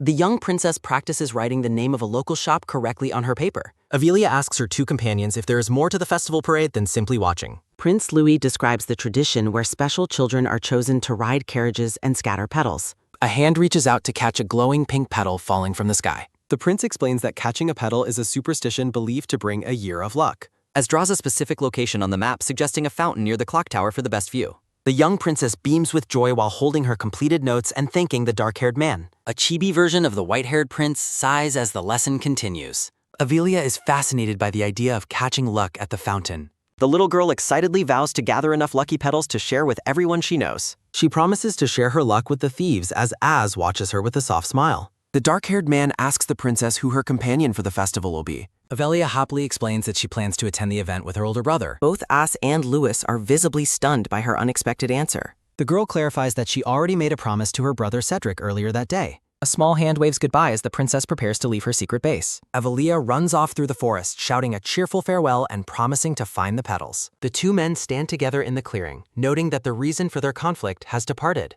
The white-haired prince looks down at the grass, still harboring a grudge against the land thief. Louis coldly states that he has no interest in further conversation with the demon. An internal thought reflects on the sting of returning to the palace after such an encounter. Narrative text anticipates the upcoming blessing festival as a significant milestone for the young girl. A view of a grand window accompanies a promise of a more beautiful festival than ever before. The blonde siblings, Avelia and Cedric, review the festival notes together in a sunny room. A man expresses a humorous fear for his life near the palace archways. Alec appears battered and bruised, lamenting the harsh punishment he received for teasing the princess. The brown-haired man resolves to be far more careful with his jokes in the future. Alec notes how quickly time is passing as the festival preparations reach their peak. A warm memory shows the white-haired man kneeling before toddler Avelia during a formal gathering. The man looks at the young princess with a gentle and affectionate expression. A narrative conveys a father's apology for his official duties preventing a shared festival visit. A blue-haired man is instructed to take Cedric and the princess to the festival safely. Chibi Avelia cheers for her father's success while preparing for her outing. The girl recites her safety plan, promising to use her spirit magic to escape any suspicious strangers. Avelia looks up with a determined and innocent expression. A narrative box explains that the family name carries the weight of total responsibility for their actions. Cedric leads his younger sister by the hand as they walk through the festival grounds with their guard. The princess is awestruck by the vibrant lights and lanterns filling the night sky. A close-up reveals a plate of golden fried shrimp, exactly as the dark-haired man described. The festive streets are packed with people, music, and fascinating sights at every turn. Avelia cheers at the sheer scale of the event while Cedric and their guard keep a close watch. The blonde boy points out that the girl's bear-shaped purse has come open. Cedric holds her hand tightly while the guard notes how completely absorbed she is in the celebration. The princess spots something exciting in the distance that catches her immediate attention. Avelia points toward a wooden building and calls out to her brother to Lup. She identifies the specific dessert shop that her food thief friend had recommended earlier. The siblings and their blue-haired guard head toward the bustling shop to try the treats. A narrative bubble explains that the characters will need to wait a while before they can move forward. Karen holds up an identity badge while the young blonde princess watches him with deep interest. A close-up shot of a hand pointing toward an unseen location in the distance. Little Avelia identifies the correct spot in the festival line with an enthusiastic shout. The blue-haired man stares ahead with a calm and contemplative expression on his face.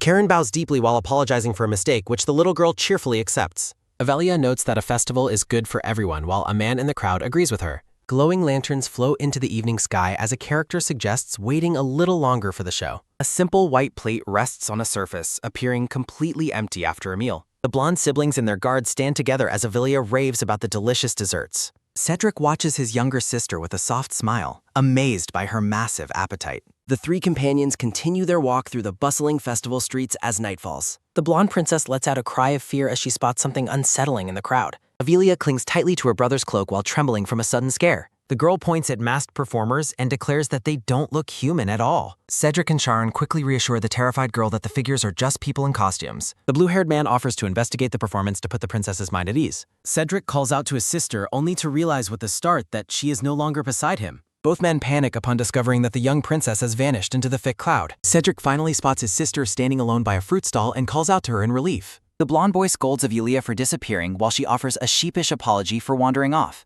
A row of colorful fruit skewers coated in sugar is displayed on a table. Cedric questions whether the girl has already spent the pocket money their mother gave her earlier. Avelia hesitates while looking down at her open, bear-shaped purse and tries to explain. The two men loom over the tiny girl while demanding to know where all her money went.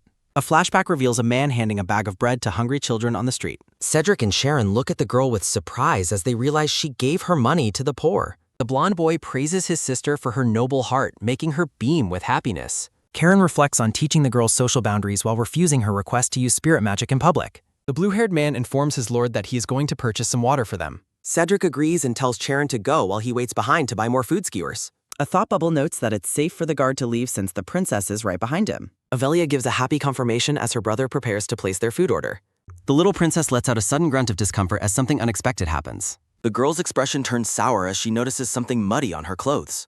Avelia's attention is drawn toward a mysterious movement in a nearby dark alleyway. A view of a dark and narrow brick alleyway reveals a hidden corner of the city. A woman with long white hair tries to pull away while shouting for someone to let her go. A large hand firmly grips the woman's arm as she demands to be released immediately. A red-haired man with an intense expression looms over the woman while she continues to struggle. The sound of their heated argument echoes through the rooftops under the full moon. The woman continues to scream for freedom while the man defends his actions as a simple greeting. The white-haired woman begins to protest loudly as the tension between them reaches a peak. A surge of green magical energy begins to swirl around the man's grip on her arm. The woman insults the man as he criticizes her for being reckless despite her vast age. The red-haired man shouts at the woman for her constant and dangerous impulsiveness. A decorative frame identifies the white-haired woman as Perseus, the king of the wind spirits. The man accuses her of trying to place a magical seal on the child they saw earlier.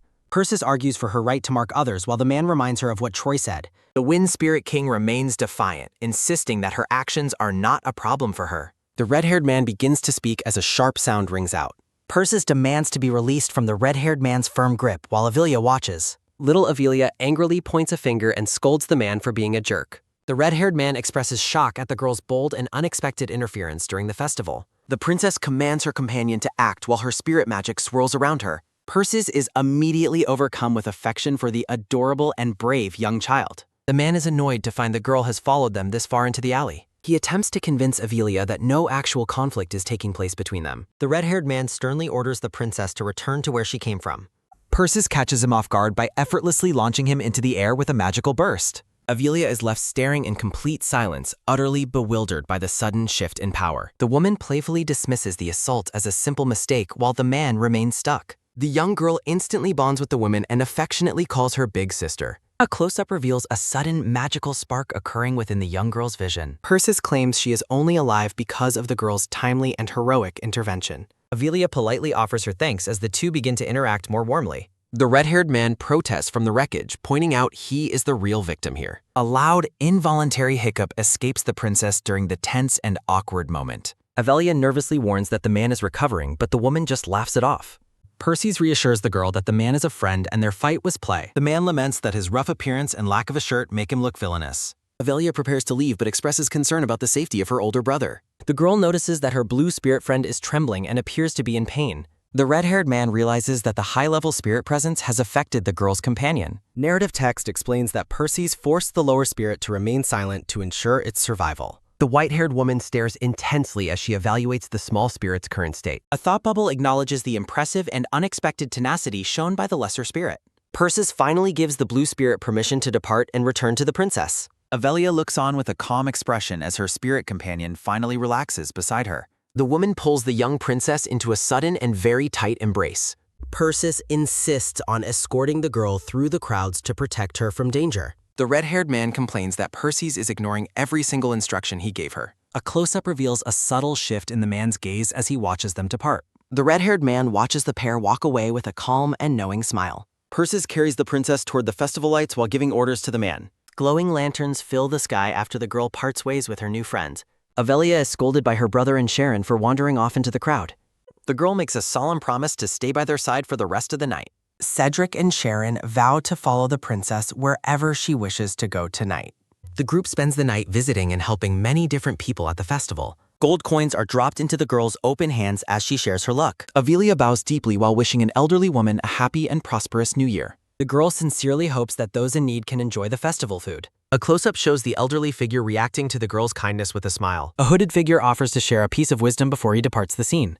The man's eyes glow as he mentions his past fame while holding a lie. He recites a cryptic prophecy involving celestial events, strange animals, and a great serpent. The prophecy concludes with descriptions of natural disasters and the total destruction of peace. The mysterious figure reaches out toward the princess as he finishes his dark warning. The man looks at Avelia and asks if she has heard his final words. Little Avelia giggles, admitting she didn't grasp the man's cryptic words but thanking him regardless. The blonde girl holds her brother's hand as they walk away from the Becker on the cobblestone path.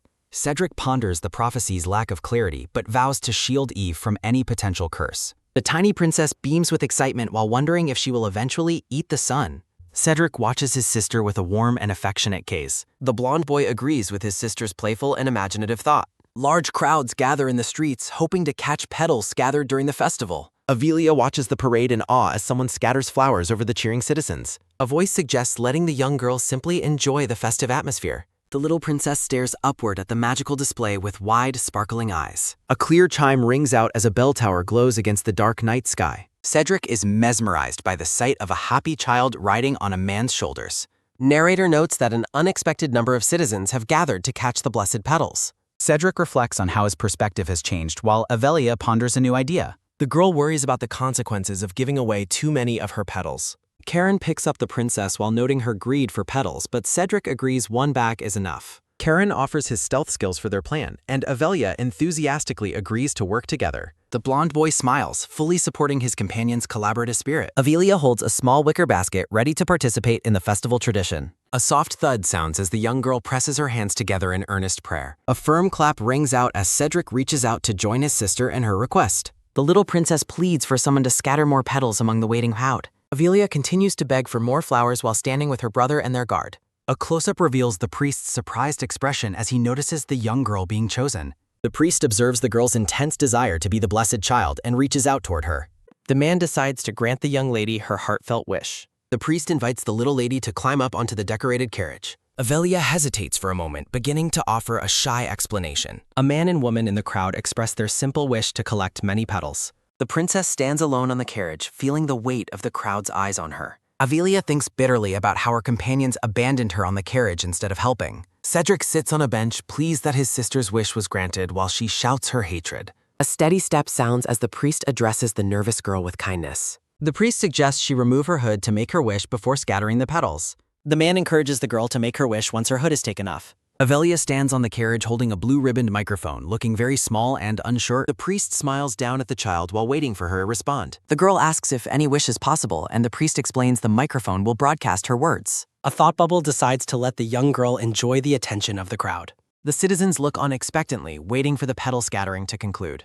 A loud screech erupts as Avelia asks into the microphone for a brand new basket of petals. The priest laughs at the volume while Avelia explains she wants petals to give to people she loves. A close-up shows a young boy in the crowd smiling warmly at the girl's request. The princess stands beneath the glowing lanterns as she finishes her public message.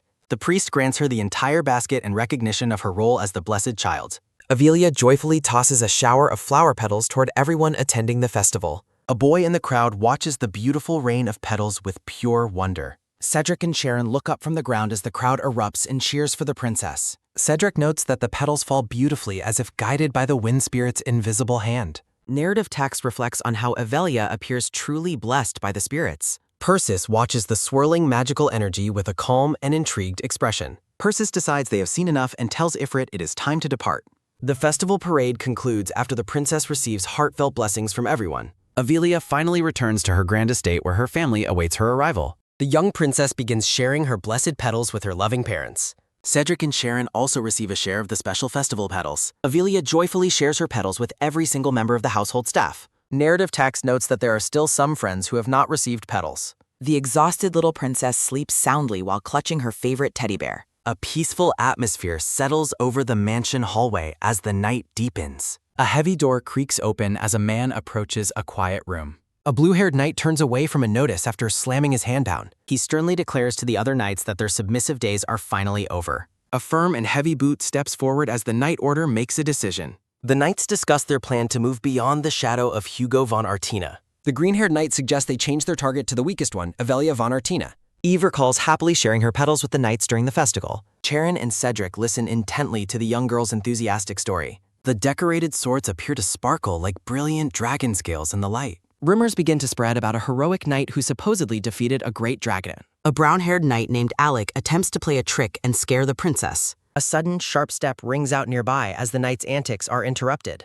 Alec is launched into the air and spins helplessly while begging for mercy. Little Avelia begins to cry, deeply frightened by the sudden commotion and noise. The other knights quickly scold and punish Alec for upsetting the young lady. Avelia runs to find her father and tells him the knights are acting strangely. Hugo von Artina is shocked to hear about the fuss Alec caused in the north. The knights beg for forgiveness as their lord reacts to his daughter's distress. A carriage travels across a bridge as time passes following the festival events. Avelia has grown rapidly and continues to enjoy a happy life every day. The blonde princess arrives for an exciting new event alongside her protector, Charon. Long lavender hair flows elegantly as a new group of people arrives. Rilian expresses his desire to throw a grand birthday celebration for the princess. Avelia greets a young girl with purple hair with an affectionate and happy hug. The girl remarks on how fast Eve has grown, but Eve insists she is already mature. Hugo von Artina enters the room and playfully questions his daughter's claim of being grown up. He teases Eve by asking if she remembers being too scared to sleep alone last night. Cedric and his mother smile as Cedric quickly tells Hugo to be quiet.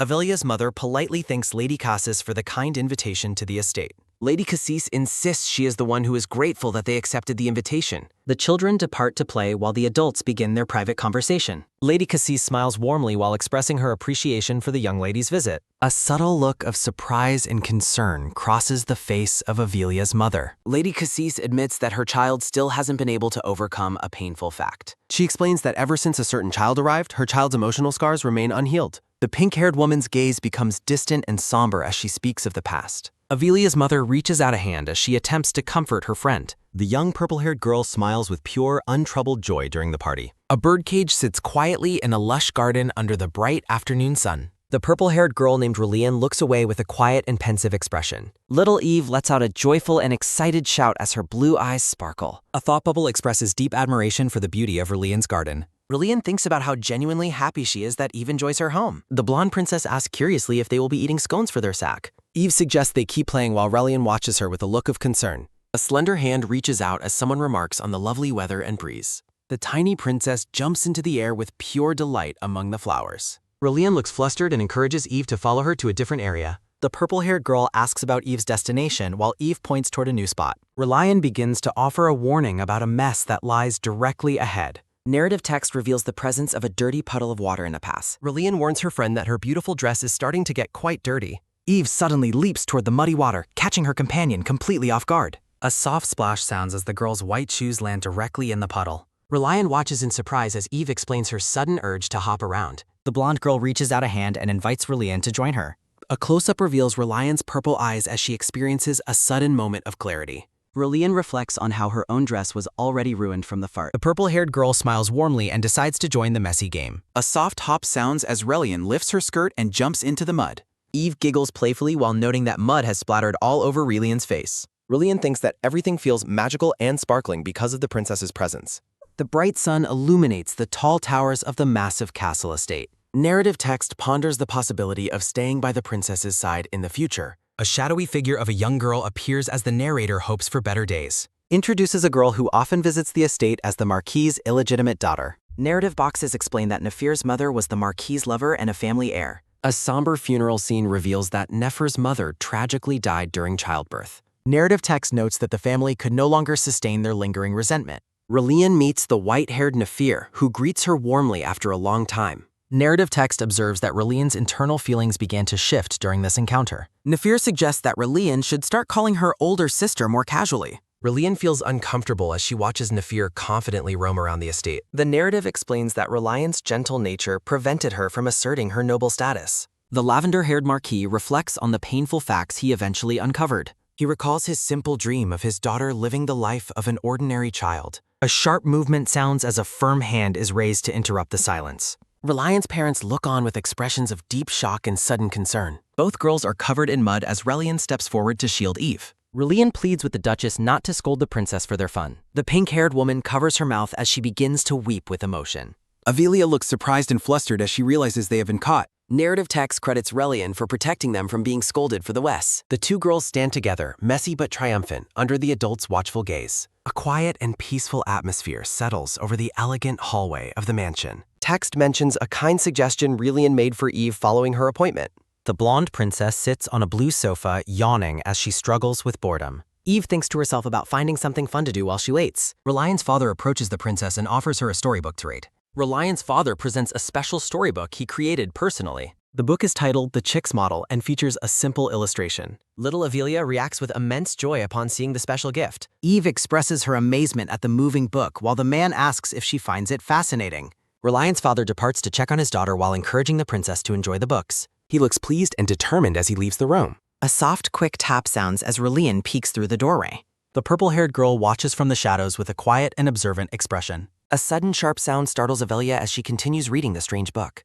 The story ends abruptly with a heron eating the chick, leaving Eve deeply confused. A quick click sounds as the princess closes the storybook with a thoughtful work. The 6-year-old princess offers a flat and unimpressed assessment of the story. Despite the odd ending, Eve decides to search for the next volume immediately. A voice suddenly addresses the princess, confirming her identity as Lady Artina. A girl with light lavender hair introduces herself as Nefer, the eldest daughter of the Marquisate. Eve looks curious upon hearing about the existence of an eldest daughter.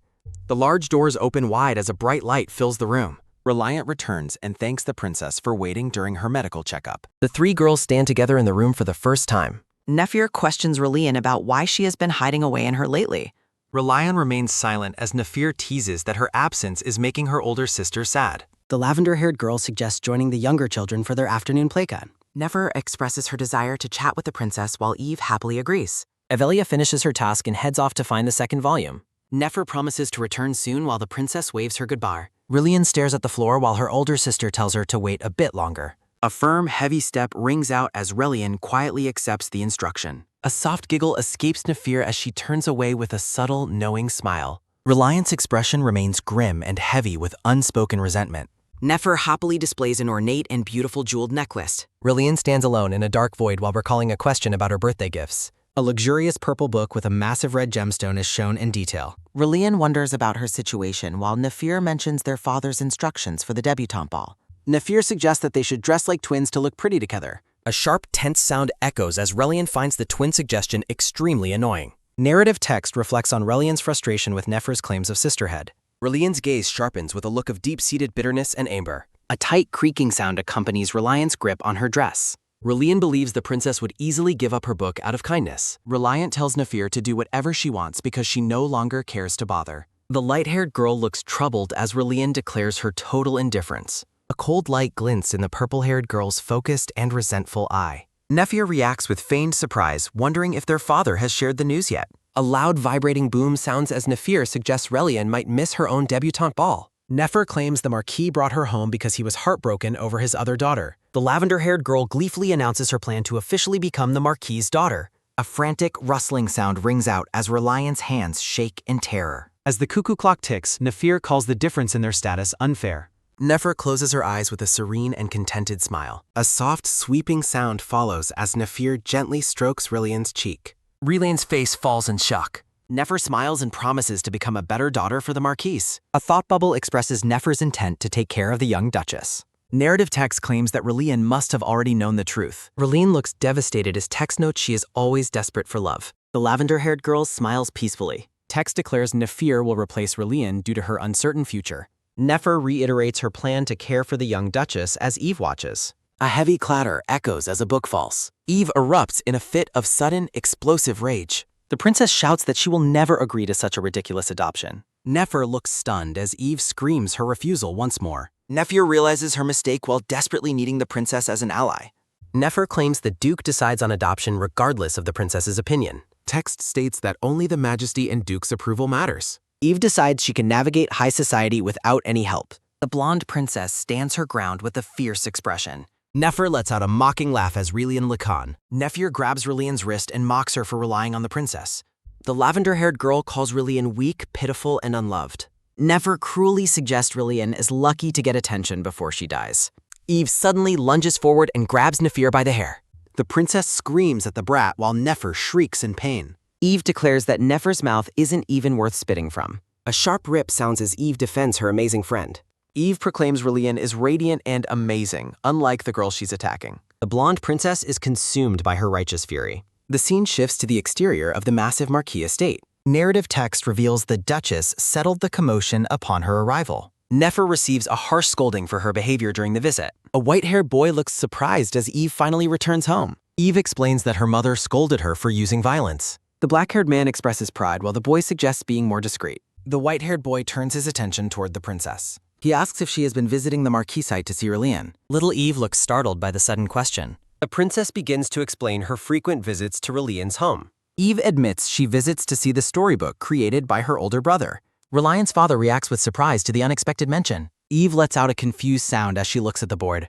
The white-haired boy is offended that she called someone else her older brother. Eve insists that Relian's brother is the only real and kind one. She calls him a magic genius who doesn't steal her food. Eve believes that Genius will be an amazing person like her father. The princess labels the boy a chocolate-stealing food feast. Eve wonders if there is anything more to his identity than that. The dark-haired man laughs while noting there is nothing else. He dismisses any concerns about the lore at it. The ruler of the demon realm wonders what else he could possibly be. The pink-haired boy playfully dismisses the situation, while the black-haired man irritably asks what the food thief finds so amusing. The pink-haired boy mentions his nicknames while pointing out that the other is always labeled a food thief, unlike the servants who use proper names. The pink-haired boy questions the man's preference for cute nicknames despite his status, while the dark-haired man casually accepts his demonic nature.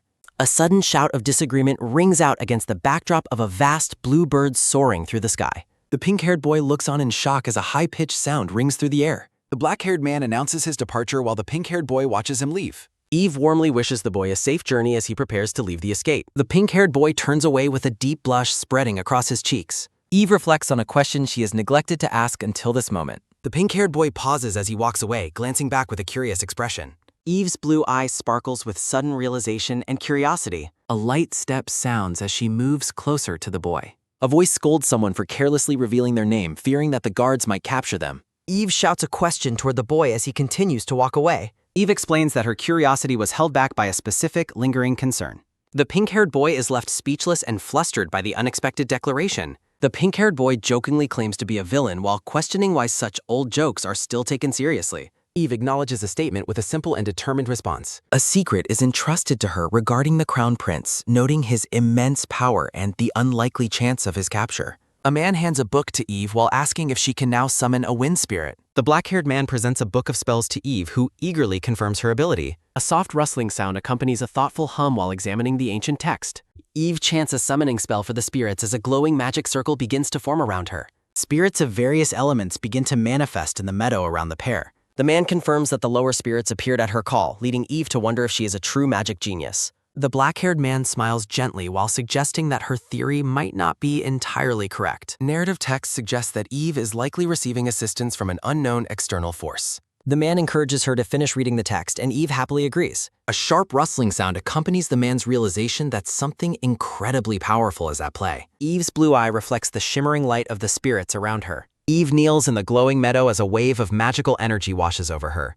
Eve cries out in pure amazement at the incredible sight before her eyes. Eve celebrates her success in summoning 2 intermediate spirits simultaneously, boasting about her potential genius. A sharp clicking sound echoes as a mysterious figure watches the scene unfold from the shadows. The dark-haired man worries about the consequences of a child possessing such immense spirit energy, criticizing the irresponsible spirit kings. A resolution is made to ensure that such a dangerous situation does not repeat itself. The narrator determines that a meeting with the spirits is absolutely necessary. Narrative text expresses intense excitement for the events of the upcoming day. A sudden sneeze rings out in the quiet library as the narrative continues to explain the source of the excitement. The manager of the storybook factory is caught slacking off while busy grading homework assigned by the Crown Prince. A formal announcement declares the official reopening of the storybook factory. Eve cheerfully waves and promises to return shortly as she runs through the garden. Eve stops to talk to a tall knight standing guard in the manor's courtyard. Someone reminds a child not to forget their growth-promoting food, which is meant to be eaten during a family meal. The boys watch from the balcony, with one appearing particularly flustered as they observe the activity below. Eve gives a bright and enthusiastic confirmation to the instructions she received. Eve asks the knight to wait for her just a short while longer as she heads off.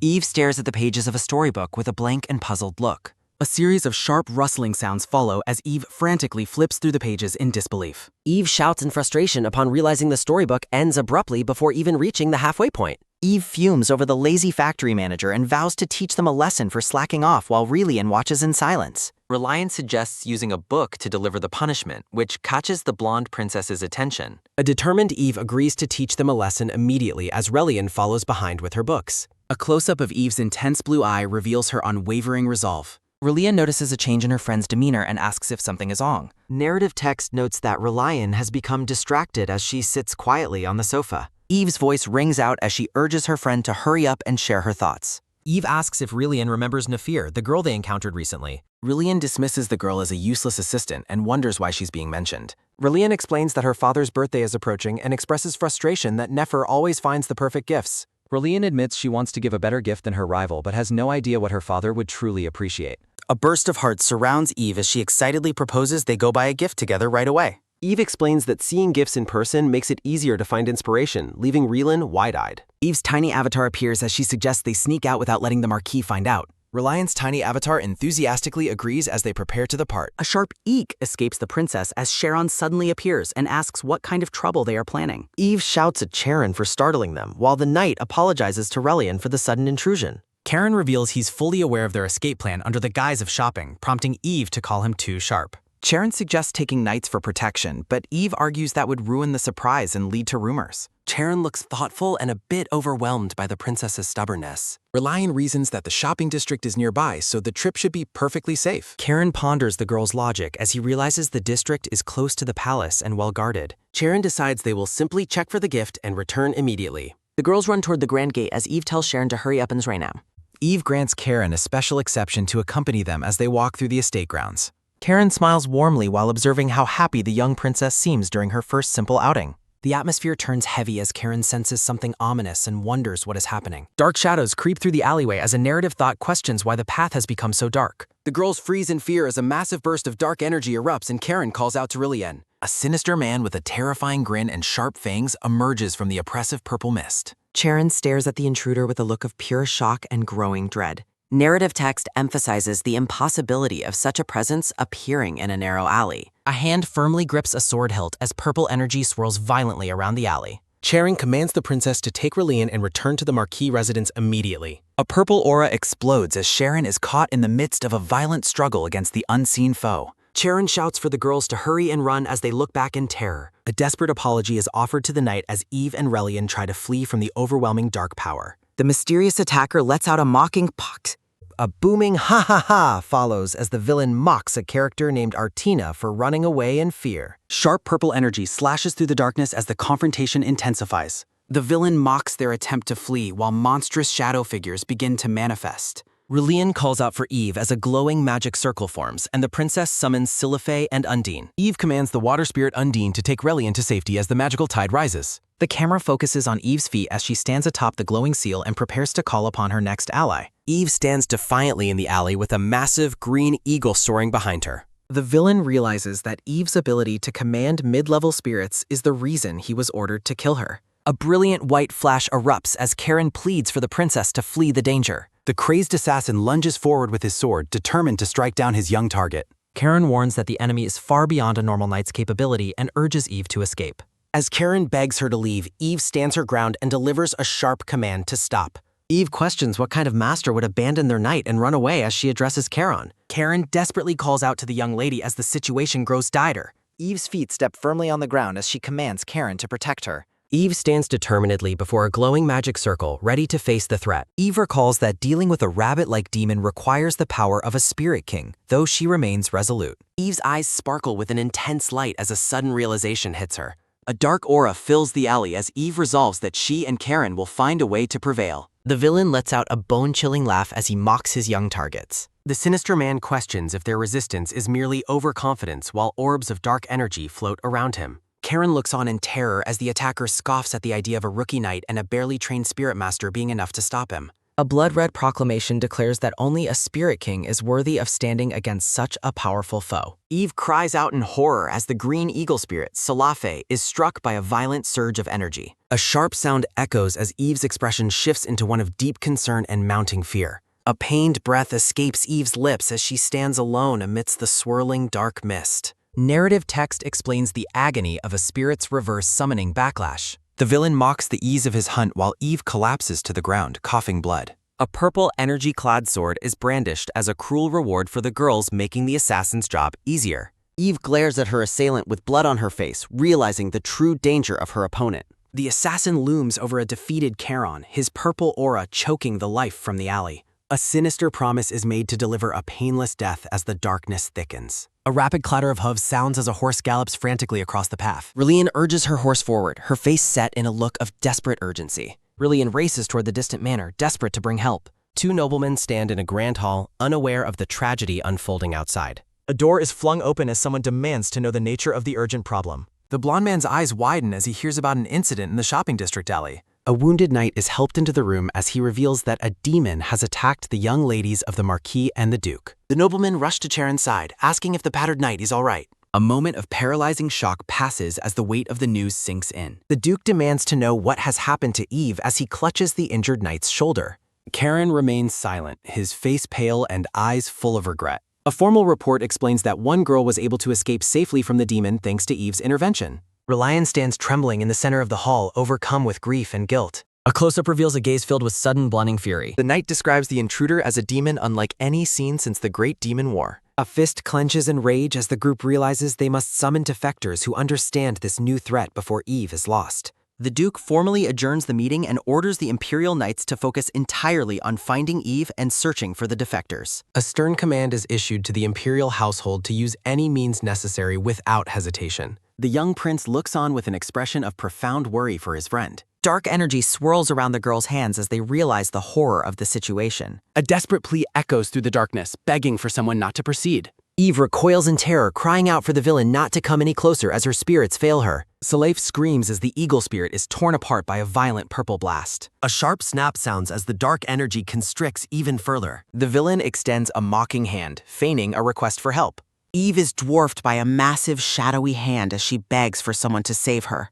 Eve gasps in shock, her hands flying to her face as the world blurs around her. A pained groan escapes Eve as her hand scrapes against the cold ground. Eve chokes on the metallic taste of blood as the magical backlash ravages her body. Eve collapses onto the freezing ground, weeping from the sheer agony of the spirit's reverse summoning.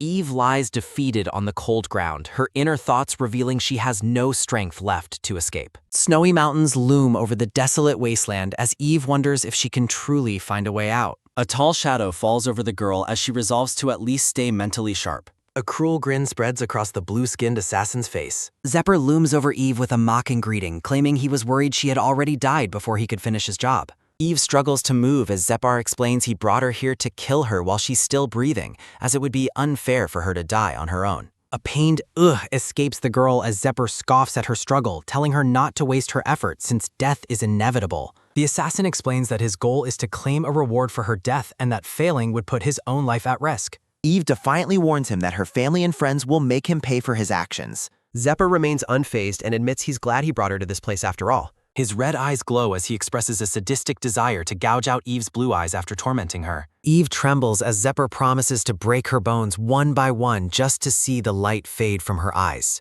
Zephyr raises his purple energy blade and shouts that he will start by slowly breaking her legs. Eve's eyes squeeze shut in terror as the blade descends toward her. A memory of a promised special dinner and the hope of growing taller fades into the darkness. A violent eruption of purple energy consumes the area with a massive burst. Blood stains Eve's face as she stares in shock at the sudden turn of events. Zephyr stands frozen and bloodied as the tide turns against him. A frantic shout of "Who the hell?" escapes the assassin as he demands to know who has interrupted him. White petals and fabric flutter in a sudden, gentle breeze. A black-haired man appears and scoops Eve up into his protective embrace. The man's gaze is steady and intense as he looks over the battlefield. Holding Eve close, the man laments that it appears he has arrived too late. Eve's blue eyes brim with tears of relief as she recognizes her savior. A desperate wah escapes Eve as she clings to Az, crying out about how much it hurt and how scared she was. Eve's voice hitches as she whispers a soft confirmation into his chest. Eve offers a broken thank you to the man for saving her. The man tells Eve to get some rest as he looks down at her with a soft expression. A tired slips from Eve as she drifts off into an exhausted sleep in the man's arms. The man's gaze turns murderous as he vows to inflict a fate far worse on the assassin than what he did to the girl. Zephyr's severed arm lies on the ground, a testament to the man's swift and violent intervention. The man steps forward with cold, unyielding determination. The black-haired man faces the demon with a chilling dismissal. His golden red eyes burn with a predatory intensity that matches his murderous intent. Zepar is enraged that another demon is being so aggressive toward him, demanding to know how the man found them. Zephyr is stunned that his hideout was discovered so quickly before he could even begin his torture. A surprised, "Huh?"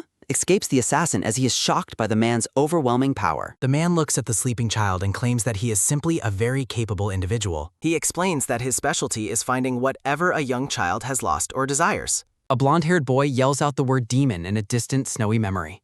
The young boy weeps as he realizes his special talent wasn't enough to find the missing girl on his own. The man reflects on the situation with a grim and serious expression. He admits that the entire ordeal has been extremely unpleasant for him to witness. Zepar rants about his loss, realizing he is facing the legendary ruler of the Eastern Demon World. The assassin is relieved to see that the legends of the powerful ruler's menacing aura are not a lie. Zephyr mocks the ruler for sleeping in the tranquil east while he and others fought brutal battles for dominance in the center. The assassin identifies himself as Zepar, rank 16 of the 72 demons, and claims he has become incomparably strong. Zephyr lunges forward to prove his power as the black-haired man's eyes glow with a lethal light. A flash of red slashes through the air, severing Zephyr's remaining arm in an instant. Zephyr's face is a mask of pure shock as a strangled escapes his lips. A blood-red scream shatters the Simons. Zepar gasps in shock and pain. The assassin demands to know what this is. He questions how a flick of a hand worked, as he best stands over the defeated, groaning assassin. Zephyr questions the demon's immense, overwhelming power. Eve remains sound asleep in his house. Eve whimpers that it is cold, and Az responds with concern. A great dark wing unfolds across the sky. Az concludes that even the wind is problematic. Zephyr stares in shock as the atmosphere shifts. Zephyr realizes the wind has completely stopped. The assassin promises to keep their identity a secret. Zephyr vows to dedicate his entire life to him. Zephyr pleads desperately to keep his life. A black boot crunches into the snow. Zephyr looks up with sweat and terror. The Duke stands resolutely in the store. The prince asks if Eve is in this land. A simple, direct confirmation is given. The blonde man acknowledges the news grimly. A report reflects on the ruler's strange intervention. Feathers rustle as the great winds peep. The prince watches with a narrowed gaze. Az wonders what would have happened otherwise. The Duke orders battle, but the prince demands a stop.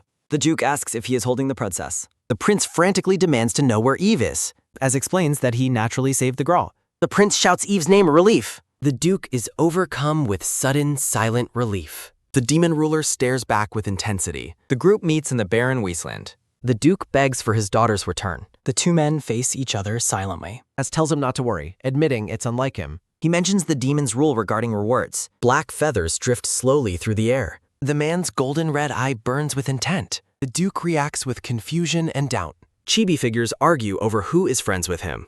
Az clarifies that he and Eve are the friends. Az tells him their friendship is all that matters. A polished shoe steps onto the snow. Az vows to take nothing from Eve. The men stand together against the horizon. A pink petal glows with soft magic. Az claims he has received enough in return. Az commands the others to lead the way. Purple roses and black butterflies flutter around an ancient magical seal. Az stands protectively with Eve as a massive skeletal figure looms behind him. The blue-haired woman looks out from the window and gasps in pure shock. She is moved to tears as she clasps her hands together in relief. The woman offers her sincere gratitude to the man for bringing Eve home. Beside the bed, the emperor and empress watch over their daughter's peaceful sleep. Az is formally identified as the powerful ruler of the Eastern Demon Realm. The demon ruler dismisses their thanks, claiming he had other reasons for his actions. Az gestures toward his hand while suggesting a different way to show appreciation. He points at the noisy group of knights and children, labeling them as fools. The knight shouts back in anger, demanding that the demon stay quiet. The crown prince criticizes the demon for his complete lack of manners. Az blames the prince for his negligence in allowing demons to enter the capital. The emperor finds the demon's blunt statement difficult to ignore. A look of mild confusion crosses the demon ruler's face. The atmosphere grows heavy as everyone realizes the gravity of his words. Thought bubbles describe how demons never move without a specific benefit in mind. A sharp warning is issued to others to manage their own affairs first. Eve remains sound asleep while the doctor's recommendation for rest is confirmed. The empress smiles gently, her heart finally at peace. The scene shifts to the moonlit window as the night grows late. A suggestion is made for the rowdy group to finally head home. The group reacts with collective surprise at a sudden interruption. The emperor asserts his authority and explains his role in seeking help. He issues a stern command for everyone except his wife to leave. A close-up shows the young princess continuing her quiet, exhausted slumber. The blonde man is startled by a sudden, soft call for the duke. Rillian stands amongst a field of flowers, looking up with wide, hopeful eyes. The crown prince looks on with a sweat drop, feeling a bit awkward. Rillian presses her hands together, a single tear falling from her eye. A sharp golden eye remains focused on the emotional interactions. The blonde boys ask if they can stay since they are family. The two siblings wait expectantly for permission to remain by Eve's side. The knights reveal they have brought along Eve's favorite stuffed bear. Everyone is ultimately allowed to stay a little longer before departing. Eve mumbles in her sleep, giving them permission to go without waking her. The crown prince stands in silence, looking down with a somber expression. The purple-haired boy watches the scene with a curious, steady gaze. The prince turns to address the others with a look of mild annoyance. The younger children react with shock as they respond to the prince. The children explain that the prince was not present during the attack. Az reflects on his role as Eve's secret first friend with a smirk. A sudden movement draws immediate attention to someone's feet. The prince and purple-haired girl react with sudden wide-eyed alarm. Az stands with his arms crossed, looking down with a bored expression. The prince becomes annoyed by the demon ruler's arrogant attitude. Thought bubbles suggest that the most important thing is a friend who holds one's heart. Az realizes that the blonde boy is the one Eve calls her puther. Az dismisses their arguments, calling them all losers who talk too much. The crown prince shouts that only Relian can be considered Eve's true friend. A man's large pale hands gently cradle a child's small hand. The blue-haired woman stands beside Az, wearing a content expression. She notes the crown prince's odd behavior while he stands back in frustration. The woman envisions a future wedding for Eve with a mystery grew. She suggests it would be nice to consider potential groom candidates. The blonde men react with explosive outrage while the woman remains amused. A young blonde boy looks on with a startled, blushing face. The crown prince's ears turn bright red as he denies being flustered. Az calls the prince a troublemaker while the prince claims sudden embarrassment. Az vows to keep Eve away from the imperial palace's hellish environment. A blonde boy defiantly refuses to let anyone take Eve away. A bold declaration states he will raise the girl himself instead. Az is struck with pure shock by the man's unexpected crane. The brown-haired knight is enraged that the demon would covet the girl. A boot stomps down as a final warning of unforgiveness sounds. As golden red eyes burn with a sharp, predatory intensity. The brown-haired knight lunges forward with a furious, aggressive shout. Az is caught off guard by the human's sudden, reckless attack. A sharp insult is hurled at the foolish human's actions. Dark, ominous energy crackles around a tightly clenched fist. An angry retort labels the opposing person a complete idiot. A heavy, magical impact rings out in the tense room. The force of the confrontation shatters a nearby glass partition. The knight groans in pain, sweat beads forming on his gaze. As Casus stands triumphantly, reminding the group of his earlier warning. The knight laments the destruction of Eve's treasured teddy bear. A confident, knowing smirk plays on the demon ruler's lips. Az realizes they are in big trouble as Chibi Eve floats above. The scene shifts to the quiet Starfield night sky. Narration explains that Eve stayed brave despite the demon's bullying. Eve bursts into loud, sobbing tears while holding her bear. She wails for her life to be returned to normal. Flashback nights discuss waiting for the young lady's recovery. The Duke's silhouette burns with fury as he rejects just waiting. Rumors spread that part of the house was physically destroyed. A formal letter arrives from Rillian, decorated with pink roses. Rillian practices fire magic, promising to become a powerful magician. Eve decides she must confirm Relian's progress in person. A close look reveals a small, carefully bandaged foot. Eve stands with one foot bandaged, showing her lingering injuries. The elderly butler looks completely drained after 4 stressful days. The doctor explains to the Duke that Eve's wounds need time. Eve is determined to verify Karen's safety immediately. A dark memory shows Sharon being consumed by purple magic. Eve regrets insisting on going out for a gift that day. She looks down with eyes full of sorrow and regret. Karen lies unconscious in bed, surrounded by concerned knights. A close-up shows the young boy's pale, resting face. The green-haired knight watches over Sharon with a somber look. A man gulps as the heavy silence fills the medical room. Eve fiercely defends Sharon's honor, insisting he is not a sinner. The knight tries to speak, but a sharp interruption cuts him off. As Karen sleeps, narration reflects on the sacred bond between a lord and their knights. Determination burns in Eve's eyes as she shouts her unwavering truce. A man's hand reaches out, marveling at how much the young lady has grown. The brown-haired and green-haired knights exchange warm, prideful smiles while watching her. They realize Eve's pure heart is what truly drew others to become her friends. Eve is struck by a sudden, jarring thought about her friendship with the prince. The brown-haired knight confirms that the crown prince desperately begged the demon ruler for her safety. Chibi versions of the group agree that the prince's sacrifice revealed his true feelings. Eve's mind races as she tries to reconcile the prince's actions with her memories. The realization of what was sacrificed for her leaves Eve completely stunned. A wave of intense purple-hued realization washes over the young princess. Eve suddenly bolts from the room, leaving the knights in a state of shock. The knights shout in confusion as the young lady disappears down the hallway. Eve bursts into the room, frantically asking her brothers if the Empire is truly poor. Her blonde brother tries to calm her down, confused by her sudden outburst. The siblings look on with sweat drops, bewildered by Eve's erratic behavior. Eve panics, wondering what the punishment is for hitting royalty and speaking informally. She imagines a dire fate involving prison bars and a swift execution. Eve resolves to head to her secret base to handle an absolute priority. Her brothers watch her leave, noting how chaotic the day has become. Bright sunlight filters through the trees as the scene shifts to the forest. Eve searches through the dense greenery, loudly calling out for Louis. A majestic white-headed eagle watches the girl from the leafy branches. The bird takes flight as Eve realizes her friend hasn't arrived yet. She rationalizes that Louis must be busy with his duties as the crown prince. A hand rests against a tree trunk as someone approaches her silently. Eve gasps as she senses another presence nearby in the woods. Louis appears from behind the trees, his face filled with sorrow and guilt. The two children stand together in the quiet, sun-dappled field. Deep within an ancient chamber, a dark presence observes the unfolding events. A pale hand clenches tightly in a gesture of suppressed magical power. A chilling announcement confirms that Zepar has been completely annihilated. A mysterious cloaked figure stands ready within the dim purple light. A demon ruler with long purple hair declares that their goal has been achieved. He plots to use a greedy human to eliminate the remaining obstacles in his path. A sharp red eye glints with malice as his plan moves forward. A dark prophecy declares that the entire human realm will soon belong to them. Back in the forest, Louis looks at Eve with a look of profound regret.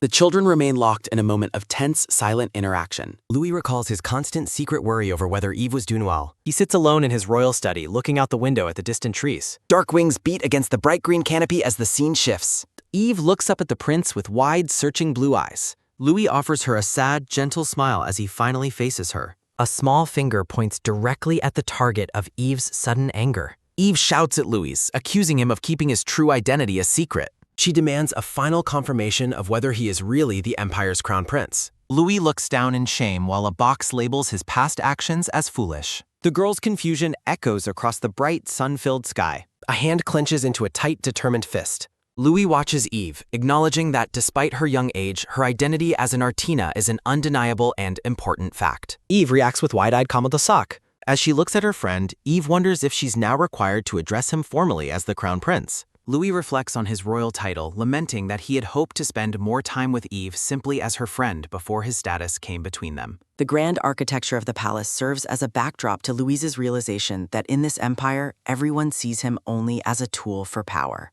Facing the faceless nobles of the court, Louis notes that no one expects anything but the performance of an ideal ruler, even though he knows such a person doesn't truly exist. He admits to himself that he had selfishly hoped Eve would be the one person to become his true, sincere friend. A memory of Eve's bright, cheering laughter fills his mind. Louis' somber silhouette appears against the woods as he admits that he is currently facing the consequences of his choices. Standing amidst the sunbeams on the forest floor, he tells her to go ahead and say what is on her mind. Louis looks down with heavy eyes, apologizing for his past disrespect and stating he will understand if she decides they can no longer be friends. Eve lets out a sharp, dismissive sigh with a single hop. She acknowledges that Louis is indeed the crown prince while a heavy atmosphere surrounds her. Looking serious, she questions if he plans to use his royal power to retaliate for her throwing pine cones at his head in the past. In a comedic chibi-style confrontation, Eve demands to know if he will now reject her, force her to drink the tasteless parts of orange juice, or prevent her from throwing things at him. Eve shouts that her previous actions were only possible because they were such close friends, while Louis stares back in complete bewilderment. A dark, crackling energy surrounds a memory of her bullying him as she asks if he is merely worried about losing his favorite tormentor. Eve points an accusing finger, asking if he plans to act like a tyrant and end their friendship, prompting a panicked Louis to insist he wants to remain her friend. Blushing intensely amidst a flurry of flowers, Louis desperately begs her to keep being his friend. Eve stares at him with a large, sparkling blue eye. She produces a plain white sheet of paper with a quick movement. Eve presents a handwritten contract with 6 ridiculous rules forbidding imprisonment, physical punishment, execution, bullying, or theft of her property, plus a rule about leaves in her hair. A memory of her red-haired brother surfaces, recalling his advice that she must use a contract to avoid being ruined. Louis looks at the child's demand with a nervous, uncertain expression. With a soft blush and a gentle smile, Louis agrees to the terms. A hand reaches out to take the pen. The nib of the pen touches the paper to finalize the agreement. The signed contract shows updated terms, including protection for Eve's food and a rule for Louis to cover her head with leaves when it rains. Overjoyed, Eve gives him permission to write whatever he wishes for the final 7th item on the list. She beams with pride, declaring the contract official and asking if he has any complaints about her perfect craftsmanship. As Louis assures her he has no complaints, Eve reacts with a look of sudden surprise. Eve giggles to herself while clutching the finalized document. Louis watches her depart through the sunlit woods, telling her to show him any future kingdom contracts first because her legal skills make him uneasy. Her voice carries back through the rustling leaves as she promises to think about his request. Az sits perched in a massive tree, asking if he can finally join the conversation now that the 2 children are finished talking. Eve calls out to her friend as Az hops down from the branch, admitting he couldn't leave a child alone. Az offers a charming smile, telling her that he has a gift to give her. He kneels down to her level, asking if everything has been settled between her and the prince. Eve smiles warmly, thanking the demon ruler for saving her life during the attack. She vows to get stronger so she can protect him in return, but Az gently tells her she is perfectly fine exactly as she is. He reaches behind him, starting to bring up the subject of her bear. Az mentions that he took her stuffed bear to fix it, while Eve looks at him with realization. He begins to pull the toy out, explaining that he tried his absolute best. A flashback reveals Az struggling to sew the bear together, wincing in pain from a needle prick and lamenting that a destroyer like himself isn't suited for delicate repairs. Az presents the lumpy, hand-sewn bear and asks if she would still be willing to accept it despite its flaws. Looking sheepish and sweating, he adds that he also bought an identical new bear just in case she didn't want the repaired one. Eve bursts into bright, happy laughter at his thoughtful gesture. Hugging the repaired bear tightly, she thanks Az for the wonderful gift. Eve beams with pure joy as she hugs her repaired bear tight. Az offers a small, knowing smile as he walks beside her. He reflects on the relief of having no secrets left. A sharp red eye watches intently near a glass inkwell. Louis looks at her, playfully calling her a food thief. Eve laughs and cheerfully confirms his teasing accusation. Louis asks to visit her, much to Az's annoyance. Despite the black-haired man's protests, her friend's visit is accepted. Eve promises to look after Karen's recovery with great care. Spirits return to their realm once their summon is over. Eve asks if Salafe is finally feeling Beverjao. She worries deeply about how much the spirit must have hurt. A warning explains that contracts involve a dangerous life exchange. Eve considers the immense risk of meeting the water ruler. The bird spirit waits for all busy tasks to be finished. Eve's blonde father looks on with a warm, prideful expression. The young girl bursts into bright and happy laughter. A peaceful moment is shared between the father and daughter. Eve asks if she can go while a heavy fed sows. The father clenches his fist while thinking of the name Louis. He fumes while noting how the prince clung to his daughter. The Duke wonders what kind of fearless rival he is facing. He decides to investigate which family this new friend represents. A low rumble echoes as he resolves to handle this personally. Eve asks her father if he is familiar with Louis. Her blonde brother raises a hand to provide a quick explanation. He reveals that Louis is a nickname given by the prince. The Duke orders the Emperor's recent invitations to be burnt. He lets out a loud, boisterous laugh at the situation. A quick tap sounds as he announces his palace visit. He plans to lecture them on the proper way to visit. Eve looks at him with wide-eyed, comical surprise. She holds her royal invitation with an expression of delight. Her father mentions finding the letter while walking the garden. He decides to prepare the carriage for an early departure. The Duke offers her a gentle and knowing smile. He walks away, his mind already set on the task. He prepares for a serious business meeting at the palace. The Duke demands to know if he made himself clear. A sudden snap resounds as he demands Artina's long-term loyalty. A sharp crackle fills the air as he delivers a threat. The steward bows deeply in response to the Duke's presence. He acknowledges the royal command with a polite, formal response. Eve's eyes sparkle with excitement at the upcoming event. A soft swish sounds as she accepts the royal honor. Eve performs a graceful curtsy in her fine new dress. She is relieved the crown prince isn't too busy today. The fire roars with intensity as the 2 men face off. A servant points the way toward the grand double doors. The Emperor schemes to make her his perfect daughter-in-law candidate. Grand palace doors stand firmly shut. Louis focuses on his official paperwork. Louis notes that something feels unusual. He observes more suspicious details surface there. Louis recalls a recent tower survivor and fears for the Empire's safety. A sudden swing rings out clearly. He remembers Eve's bright, joyful laughter. Louis worries that he cannot protect Eve. He vows to secure the Empire. The gray-haired steward rushes in fragilely. Louis asks for an immediate explanation. The servant reports a royal message. Louis's eyes widen with sudden realization. The servant conveys the Emperor's command for Louis to guide the young lady. A sharp thud sounds as he urges the prince to hurry. Louis slams his desk in shock. Rushing off, Louis orders a room cleaning and rescinds his previous privacy command. He repeats his instructions while reading. The servants watch him depart bewildered. Louis laments Eve's unexpectedly early arrival. He resolves to find her quickly. A grand hallway stretches out endlessly. Louis warns that dangerous people are lurking. Eve recalls her family's warnings about her long absence from the palace. Eve smiles while being pressed. She remembers the advice regarding palace dangers. Her shoes make a quick cup-cop. Eve wonders if her worries were unnecessary. The chamberlain guides her toward the office. Eve compares the palace's beauty to its supposed dangers. She doubts anything bad could happen. The guide stops in his tracks. As Eve scoffs at the idea of a villain appearing, she comes face to face with a noblewoman. She gasps with a startled wah. Eve is terrified as the attendant bows deeply. She notices the chamberlain's immense respect for the woman. Eve realizes the woman before her is the powerful empress. She curtsies, recalling her mother's specific warnings. The empress looks down with scrutiny. Eve feels both nervous and defiant. She reflects on her dislike for this threat to her friend. The empress judges the sincerity of her greeting. She states that proper etiquette is mandatory. The woman demands a specific formal touch. The empress dismisses Eve as a vulgar girl. She acknowledges that Eve is remarkably sharp. The empress notes the political risk of mistreating a prestigious family. The empress demands to be addressed by her title, and Eve complies. Eve sticks her tongue out while letting out a clap.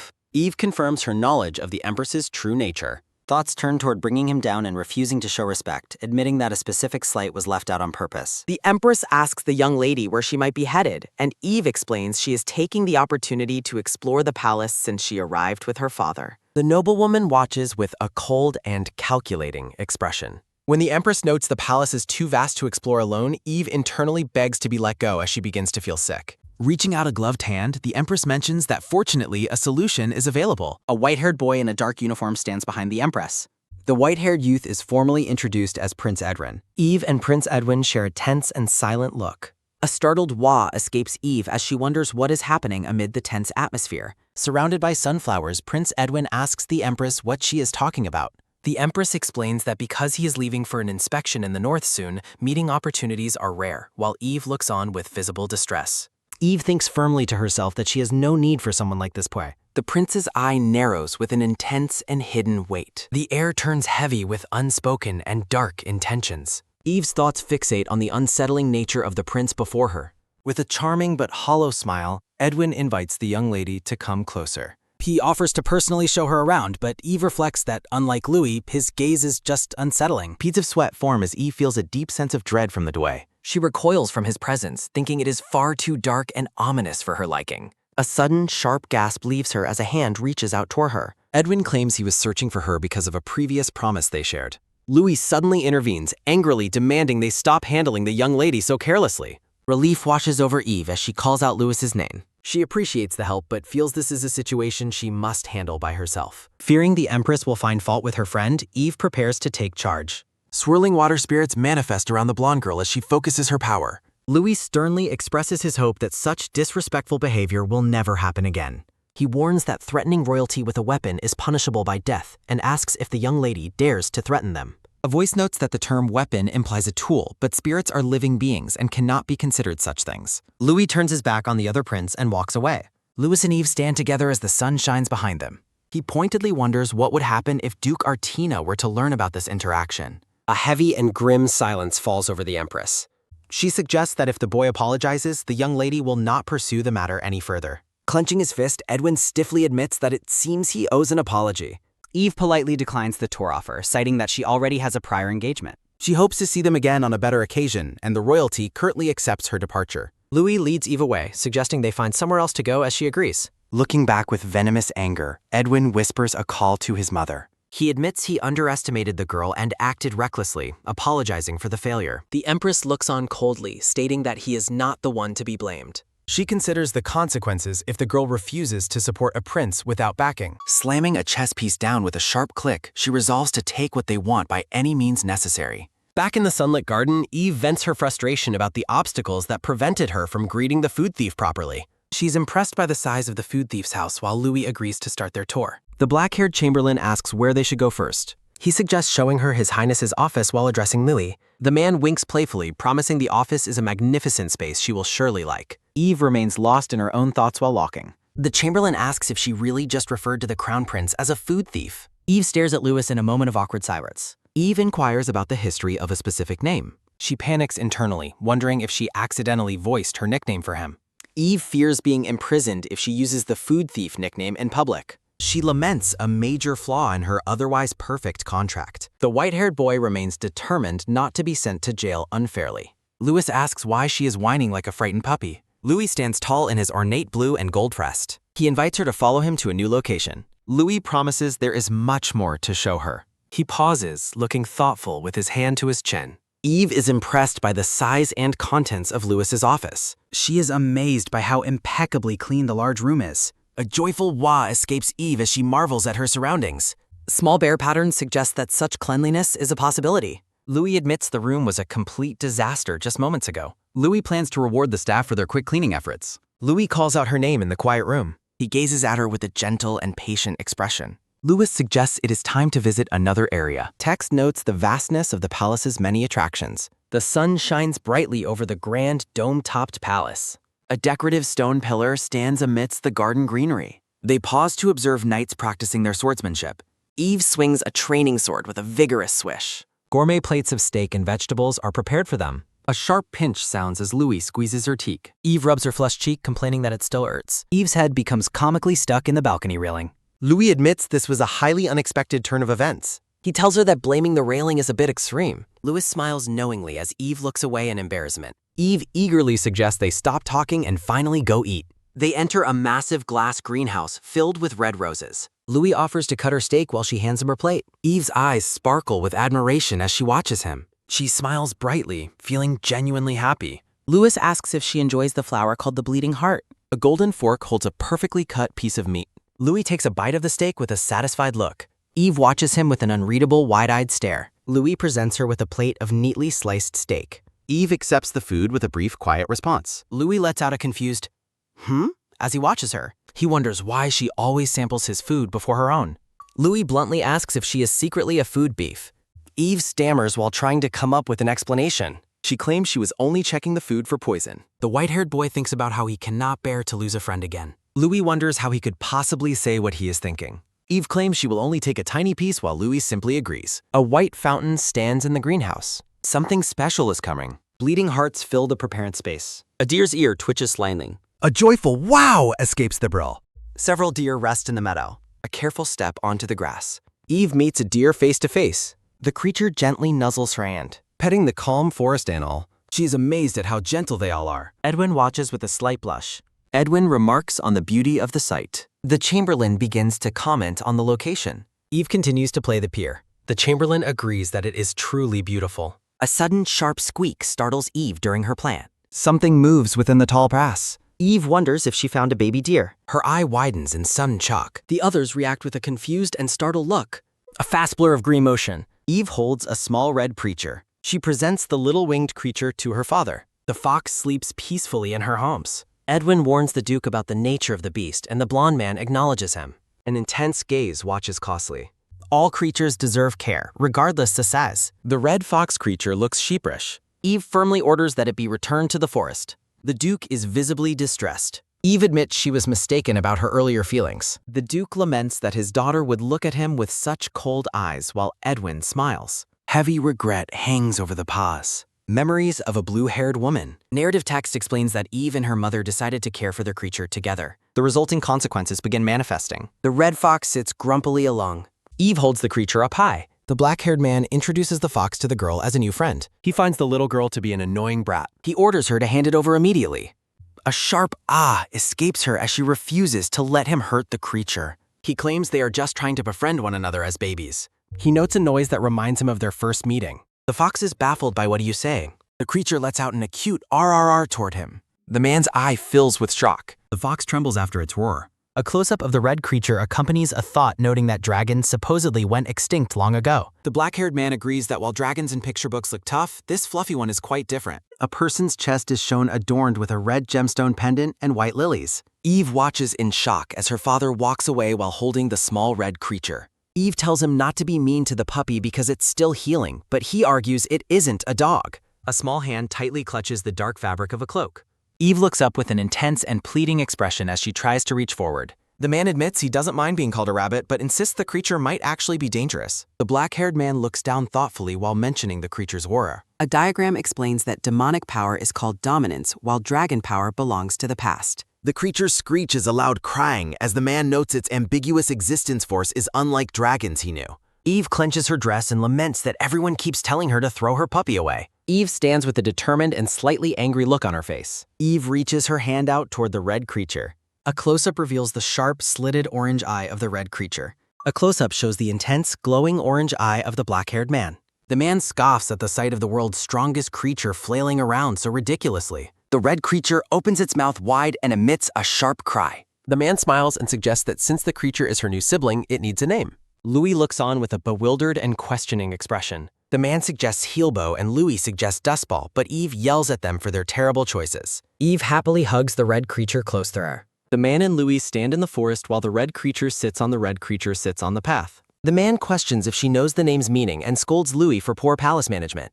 He thinks they won't be able to keep Eve in check and decides she cannot visit Louis's house. The creature shouts not to be ridiculous as a close-up of its ear is shown. Dark energy swirls as a voice angrily questions who is being called a dearest friend. The voice insists that they are actually the one who is Eve's dearest friend.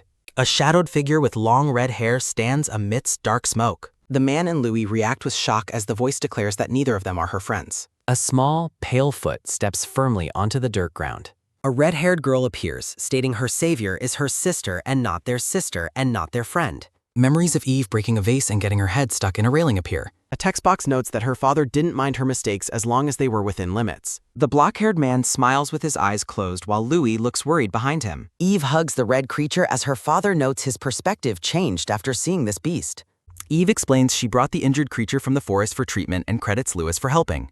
Louis looks nervous as a bubble calls him an honorable crown prince like his father. The man and Louis stare at the red-haired girl as she points a finger at them. The red-haired girl addresses both of them with a sharp look. She bluntly states they are nothing like her savior and are just annoying. The man calls her a reptile brat and asks if the barely grown dragon wants to be put in her place. The man gives a smug, mocking smile as he reflects on his own knowledge. He tells the girl she is acting cocky despite not even being able to fly properly. The creature sticks its tongue out and retorts that it doesn't need to fly. The creature claims it has its sister while Eve hugs it, leaving the man and Louis annoyed. The man tells Eve not to touch or hug it, making her yell at him for his behavior. Eve holds the red creature while looking slightly disgruntled.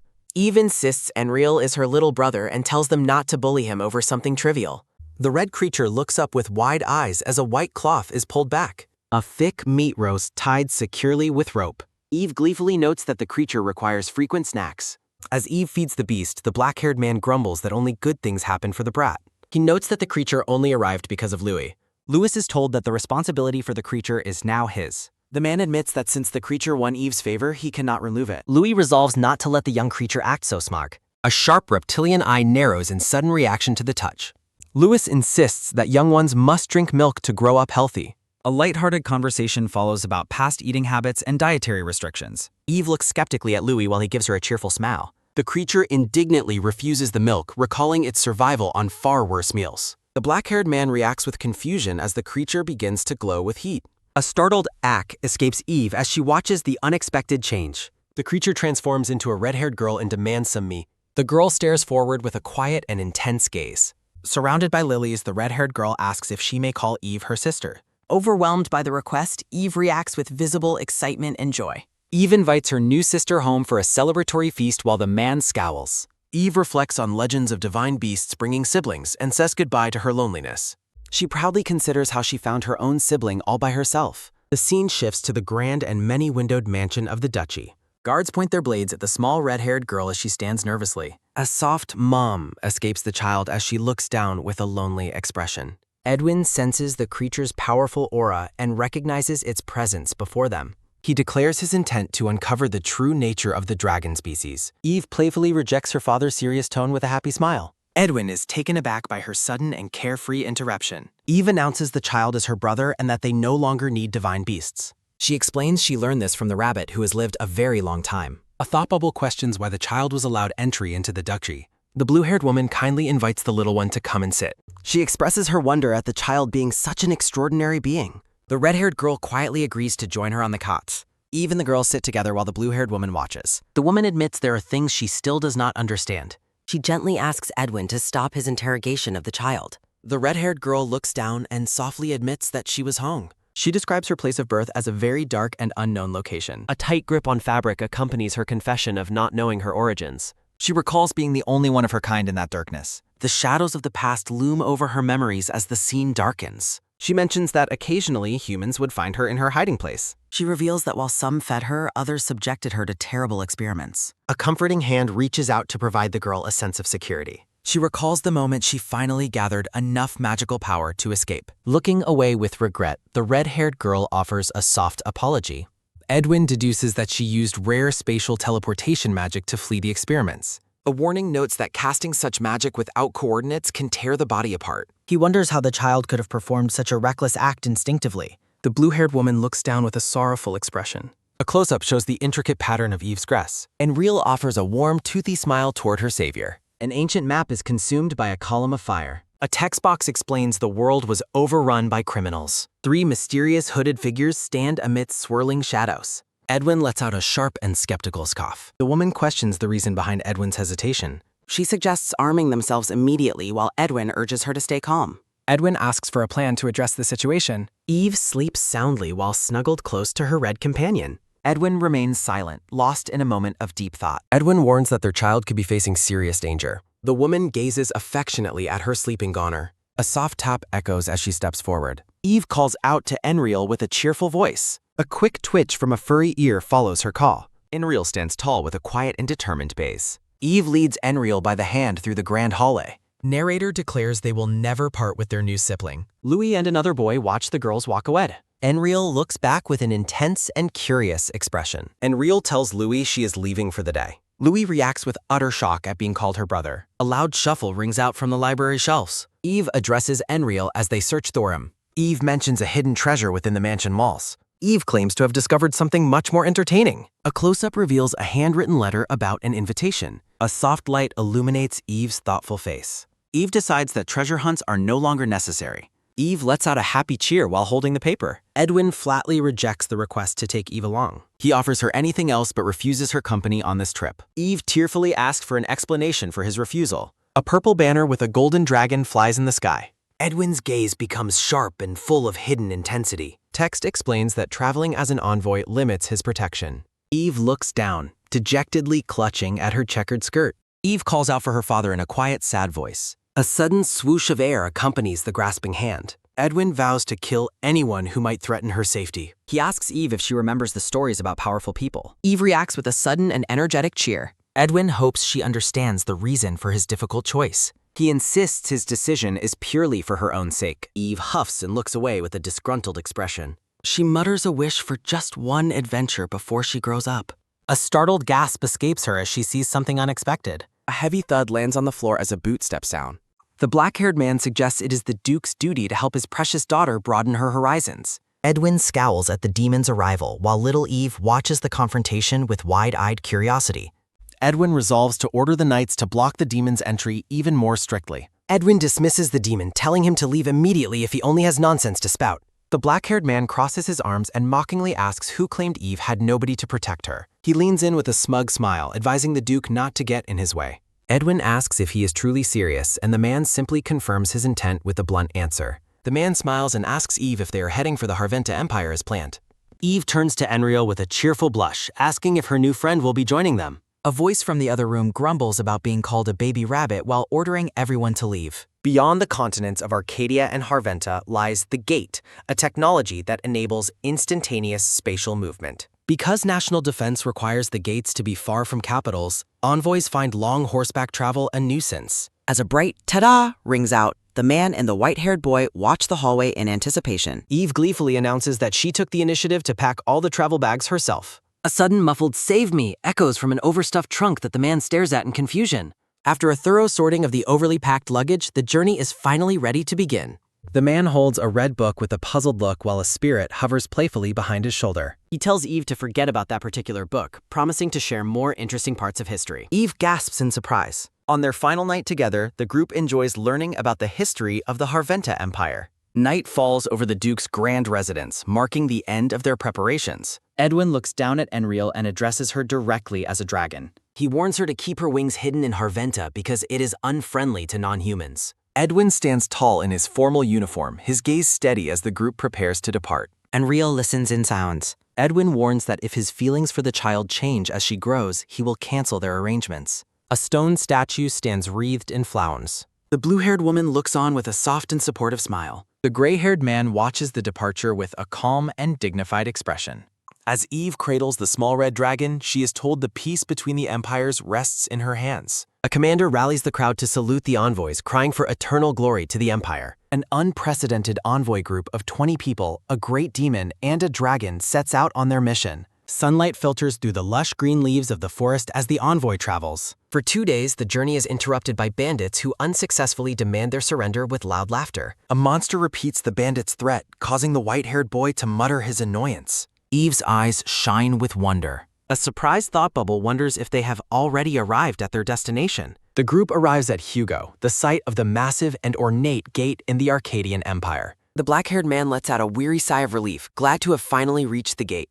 He reflects on the extreme difficulty of managing the child, especially after Enriel captured a monster for dinner. He admits that the little one was far more cunning than he had initially expected. Eve looks up hopefully and asks if they can truly roast the creature they found earlier. The man gives a gentle smile and confirms her wish. He clarifies that those creatures are monsters, not animals, and tells her to focus on riding for now. A rhythmic tock-tock-tock sounds as the horses gallop swiftly along the forest path. A soldier shouts at the top of his lungs for everyone to salute the traveling envoys. A sharp tock rings out as a polished boot steps firmly onto the stone ground. Edwin asks the guards if they can utilize the power of the gate immediately for their crossing. The massive crystal at the center of the gate begins to hum with energy as a low whoosh sounds. Edwin offers to hold Eve's hand if the prospect of stepping through the gate makes her feel afraid. Eve happily asks her father if she can walk beside him. Edwin agrees to her request with a gentle look. They decide to proceed together into the city. 2 attendants in traditional robes watch the pair pass by. Eve exclaims with joy at the beautiful surroundings. She marvels at how different this new world feels.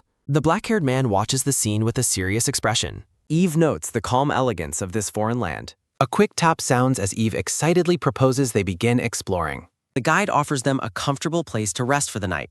Edwin insists his daughter be addressed as a princess. The guide honors her title as a soft tap echoes. An empty market street rests quietly in the twilight. The black-haired man gazes off with intense focus. A traditional building stands silent under the night sky. The man tells Eve to stay with her father while he leaves. He stands tall upon a roof overlooking the city. 2 masked assassins lurk within a dark alleyway. The assassins wait with cold and murderous intent. The man promises to return after handling the intruders. A powerful horned figure stands amidst swirling purple energy. The city rooftops remain still in the deep blue night. The black-haired man appears with blood on his face. A sharp blade cuts through the air with a curse. A panicked assassin demands to know who he is.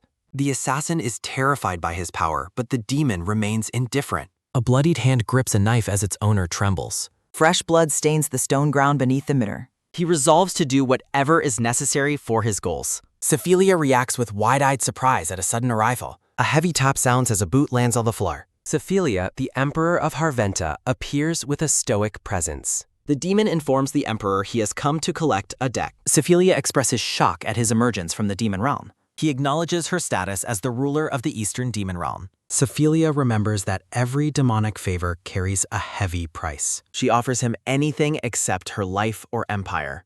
He requests the continent's finest cuisine and exotic animals. Sephilia orders a grand banquet for the incoming envoy. The demon specifies the feast is for the young Bra.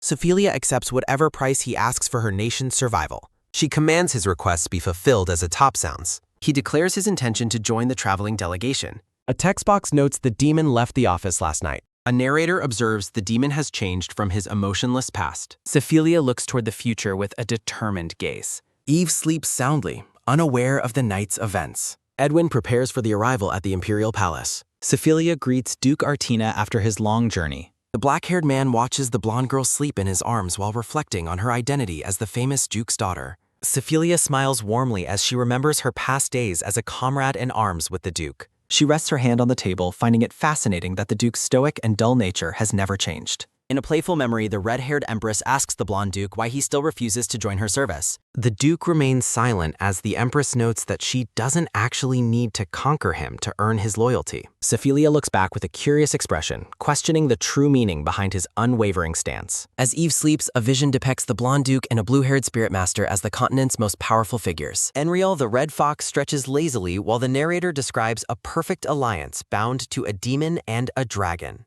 Bright sunlight bathes the traditional rooftops of the Harventa Palace as a new chapter of the journey begins. Eve wakes up to a shimmering light as a soft voice greets her and asks if she rested well through the night. A dark-haired attendant named Beta Carielli bows respectfully, announcing she will be serving Eve during her stay in the Empire. Beta presents a glowing Imperial pass that grants Eve the freedom to travel anywhere within the Harventa Empire. Maids work in a blur to dress Eve, who looks on with wide-eyed surprise as she is transformed into Imperial finery. The blonde girl beams with radiant joy, surrounded by vibrant flowers while wearing her new blue and pink attire. Eve thanks Beta for the beautiful clothes while several maids pamper and groom Enriel the red fox. A polite knock sounds at the door as a voice reminds Eve of her scheduled audience with the Emperor. The black-haired man checks in on Eve, asking with a calm gaze if she is finally awake. Chibi Eve bounces with excitement while clutching a map of the next exotic location they plan to visit. Enriel wiggles around playfully as the young lady prepares to reveal their secret destination.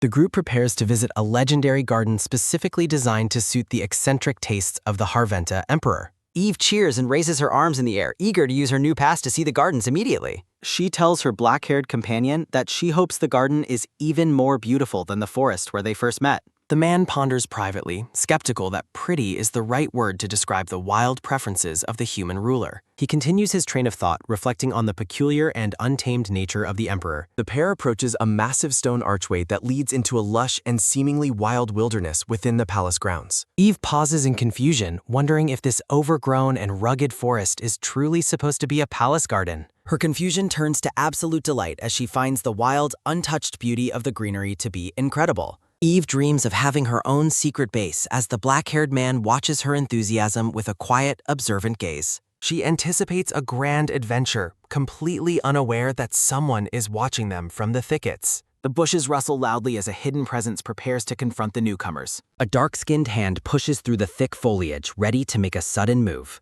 Glowing eyes peer through the leaves, vowing that this intrusion into their territory will not be overlooked. A rustle echoes through the garden as the hidden figure moves closer to the unsuspecting envoy group. Eve and her companion continue their walk through the forest path, blissfully unaware of the siblings tracking them. A red-haired girl stares intensely from the foliage, her gaze fixed on the blonde intruder. She checks with her younger companion to see if he is ready to launch their surprise attack. The red-haired girl smiles with a mischievous glint in her eyes, confident in her plan to intercept the guests. She leaps out with a sudden spit and a startle, surprising both Enriel and the traveling party. The black-haired man reacts instantly, pointing a finger at the intruders while Eve watches the scene with curiosity. Crown Princess Ishat and her brother Adniel reveal themselves, demanding the envoys leave their private royal garden at once. Ishat freezes in surprise as she gets a closer look at the girl she was trying to intimidate. Adniel tugs nervously at his sister's dress while Ishat remains focused on confronting the blonde stranger. The black-haired man stares blankly, completely baffled by the dramatic and arrogant behavior of the imperial children.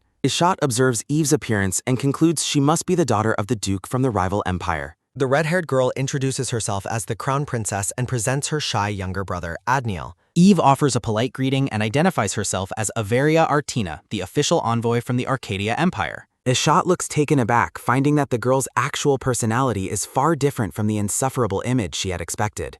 She admits that while she expected an arrogant child, Eve isn't completely insufferable. Eve fires back a playful insult about Ishat's own manners, yet they both share a laugh as the demon watches in bewilderment. Little Adniel begins to tear up, leaving the black-haired man wondering why the boy is suddenly so upset. Eve stares at the large white snake, wondering how she should handle the creature looming right behind her. Ishat is gripped by terror, screaming that she is truly scared in this moment. A loud shout echoes as Ishat panics upon seeing the real snake. Ishat screams that she hates snakes more than anything in the world, while the creature lets out a soft sound. Ishat warns the young lady that it is dangerous and urges her to run away as well. Eve ponders if she can use the snake to create wine that could wake the dead.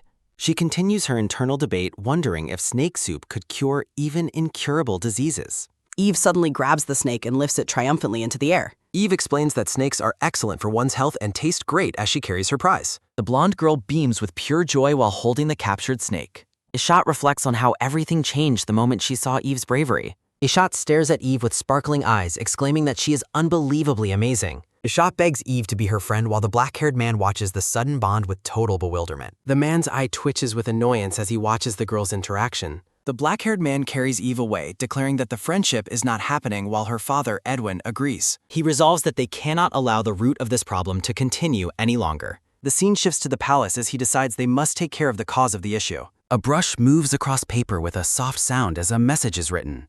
Edwin waits within the palace, looking off with a serious and composed expression. A loud bang sounds as the black-haired man kicks the door open while carrying the blonde girl. The man brings up the idea of curing incurable diseases while Edwin and Eve look at him curiously. Edwin stands and scolds the demon for showing up late and spouting nonsense. The black-haired man tells Edwin to handle the situation properly since many others have already blamed him. The man tells Edwin to look at what Eve is holding as she offers the snake as a gift for the Emperor. Edwin throws the snake away, stating the Emperor doesn't eat such things and telling Eve not to pick up disgusting objects. A shimmering light appears as Edwin suggests they stop paying attention to snakes and go have lunch. A delicious spread of corn and meat is prepared for the traveler's meal. A decorative teapot and cups of dark tea are served on the wooden table. Eve's eyes widen with excitement and hunger as she looks at the banquet. Sephilia urges everyone to stop worrying and simply enjoy the grand meal prepared for them. She tells them to forget about the Emperor for now and focus on the food. Sephilia smiles at the Duke, expressing her pleasure at meeting today since she missed the young lady yesterday. Edwin notes her personal arrival while Sephilia remarks that it has been 7 years since their last meeting. Duke Stein is formally introduced with a friendly and welcoming expression. Sephilia tells a man that as a father, he must understand the feelings of a man with a daughter. Duke Stein acknowledges it has been a while and asks the girl if she is an exceptional mage now. Sylvia Stein is introduced, described as a great blessing for the Arcadia Empire. A narration notes that she is someone capable of standing tall even before the Emperor. The black-haired man wonders if the girl truly is an outstanding mage from the Mage Tower. A close-up reveals Sylvia's calm and observant gaze as the conversation continues. A door flies open with a bang as a voice calls out for the young lady. Ishat rushes into the room, worried that they might have already started the meal without her. Sephilia greets the crown princess as she arrives with a cheerful and energetic presence. Sephilia asks if she has become acquainted with the lady, and Ishat proudly explains that Eve is a brave warrior. Chibi, Eve, and Ishat whisper together, confirming that everything they planned is prepared. Ishat announces that Eve personally prepared a gift for the Emperor, leaving Graham and Edwin in a state of shock. The two men exchanged panicked looks, certain that they had already thrown the snake far away. Graham realizes it must be a specially prepared gift as Eve calls out to Undine. A blue water spirit appears as Eve expresses her gratitude to Undine. Eve presents a jar containing the captured snake, offering it as her special gift with a radiant smile. A hopeful wish for the ruler's acceptance is voiced. Sephilia watches with a strained, slightly nervous expression. Eve gleefully presents her gift of a captured snake. The narrator begins explaining the mystery of the snake's return. Edwin recalls discarding the creature using his immense sword power. He sternly forbids Eve from collecting such disgusting things. Edwin urges the young girl to focus on their lunch. Undine retrieves the snake at Eve's defiant and secret request. Sephilia realizes she must accept the strange gift graciously. The men watch intensely, daring anyone to show even slight displeasure. A heavy silence falls as Sephilia processes the unspoken demand. Eve claps her hands with pure, joyful, and innocent enthusiasm. Sephilia accepts the jar, admitting she has never tried it. Ishat watches the interaction with wide-eyed, sparkling admiration. The princess deems Eve an incredible and truly bold person. Ishat resolves to catch her own snake for future gifting. A vibrant plate of fish and lemons is served. Eve eats heartily under Edwin's satisfied and watchful gaze. Edwin teases the girl for being clumsy while she eats. Enriel the red fox rests peacefully on a soft rug. The girls share a quiet moment of growing, genuine friendship. Ishat shares her views on high society's treatment of animals. Enriel mentally agrees with the princess's astute observation of society. Their bond strengthens through shared secrets and quiet talk. They brave the palace's dark and legendary haunted room together. Eve's scream about a ghost disrupts the palace's afternoon peace. The delegation's stay finally reaches its third grand evening. Eve looks on with wide-eyed, sparkling, and surprised curiosity. A massive elephant makes a stunning entrance at the banquet. The delegation members stare in absolute, wordless shock at the beast. Eve reaches out toward the gentle, giant creature in amazement. Edwin notes the host's significant effort for the grand banquet. He reflects on his earlier threats to ensure high quality. Seeing Eve's joy, Edwin decides to overlook minor shortcomings. Eve humorously imagines the elephant lifting her with its trunk. She happily eats through a large, delicious pile of skewers. Edwin watches her with a soft, genuinely warm smile. He insists that the girl eat her healthy vegetables too. Beta observes the scene, pleased with Eve's excellent treatment. Sophelia kindly asks if the princess desires any other food. The guests look on with bewildered and weary, exhausted expressions. The hosts offer to prepare anything the guests might desire. Floral patterns decorate the scene as the festivities continue. The delegation members discuss the strange choice of fish skewers. Edwin affectionately pots the blonde girl's head during lunch. A thought reflects surprise at Eve's unexpected love for skewers. Edwin enthusiastically encourages everyone to feast to their satisfaction. Joyful laughter resonates throughout the grand and ornate palace hall. A hand rests firmly as the successful banquet winds down. Sophelia watches the visitors with a calm, deeply pensive gaze. A tranquil night settles over the palace grounds. The black-haired man tells Eve to go ahead first as she sleepily agrees to follow his lead. A basket full of fresh bread is presented with instructions to deliver the gift to the dragon. Someone questions if the food was brought specifically for the beast, but Edwin explains it is only because Eve cherishes the creature. Well wishes are exchanged as the group prepares to part ways for the evening. Steady footsteps echo across the stone courtyard. The brown-haired woman calls out to the mage as he walks through the palace grounds with the young lady. Sylvia watches the departing group with a calm and curious gaze. The black-haired man looks back as Sylvia notes it is a shame they haven't been properly introduced yet. Sylvia formally identifies herself as a member of the House of Stein. She expresses a clear desire to learn the mage's actual name. The black-haired man's intense, glowing eyes fixate on the woman with a cold and piercing stare. Eve watches the exchange with a blank and slightly bewildered expression. He bluntly states he has no name to give her and insists there will be no need for her to ever address him. Sylvia is visibly shaken and breaks into a cold sweat following his harsh dismissal. She requests a private moment to speak with the mage Alan. The man glances back with a look of pure, unbothered indifference. Sylvia remains persistent despite the clear tension hanging in the air. The black-haired man claims he now understands exactly what she is seeking from him. He realizes this desire is the true reason she has been observing him so closely. Sylvia stands frozen as the man prepares to walk away without further conversation. He tells her firmly that he has no room for anything else in his life while Eve watches from behind. The black-haired man gives a final command for her to return to where she came from. Sylvia cries out for him to wait as he continues to move away. She reaches out and grabs his arm, surprising the young girl who is watching the scene unfold. Sylvia insists that she has absolutely no intention of interfering with the wishes of her dear friend. The man reflects on the consideration shown for his nickname as he faces the persistent woman. Eve's gaze becomes sharp and serious as she evaluates the unfolding drama. The nickname Az lingers in the quiet of the night air. Sylvia realizes the mage's name is As, while Eve internally notes her growing dislike for the woman. Eve informs the lady that the name Az is strictly reserved for those within her own private circle. She recalls her mother's advice that being too soft with others can lead to those close to her getting hurt. Sylvia processes the realization that the name is merely a sign of close friendship between the two. Eve resolves to stay cold to protect her friend, while the black-haired man simply rejects Sylvia's plea. He declares that Sylvia reflects on how inefficient their brief and tense conversation truly was. A decision is reached that it would be best for everyone to stop now. The moonlit palace stands silent after the confrontation. Eve looks away with a slight blush, feeling a mix of emotions after the man's protective display. The black-haired man tells his rabbit to repeat certain words to anyone who makes her feel uncomfortable in the future. He teaches Eve to shout a blunt rejection to keep people away, smiling as she repeats the aggressive phrase. Eve angrily calls him an idiot for not telling her to speak up sooner instead of just standing there. The man vows to chase away anyone who bothers his baby rabbit because he feels a deep need to protect her. A rare and incredibly soft smile crosses his face as he looks at the young girl. He admits that this moment of connection more than makes up for all the previous unpleasantness. A final thought suggests there is no need for her to show such a side of herself to the rest of the world. A narrational note confirms that Sylvia never attempted to approach the girl again after that night. With her newfound freedom, Eve spends her time with Crown Princess Ishat, who is the first person not to mock her swordsmanship. A bustling market scene unfolds as the narrative continues. A boy looks on from the shadows as the story shifts to how the children spent their remaining time. The gray-haired boy stares ahead with an intense and unwavering focus. He reflects on his parents' nightly struggles and expresses a deep desire to help them. A sudden realization strikes the gray-haired boy, and he declares that the solution is obvious. Ishat and Eve, disguised in dark cloaks, aggressively lecture the boy about his lack of study. The boy is left stunned as the narrator reveals the girls are running a questionable advice business.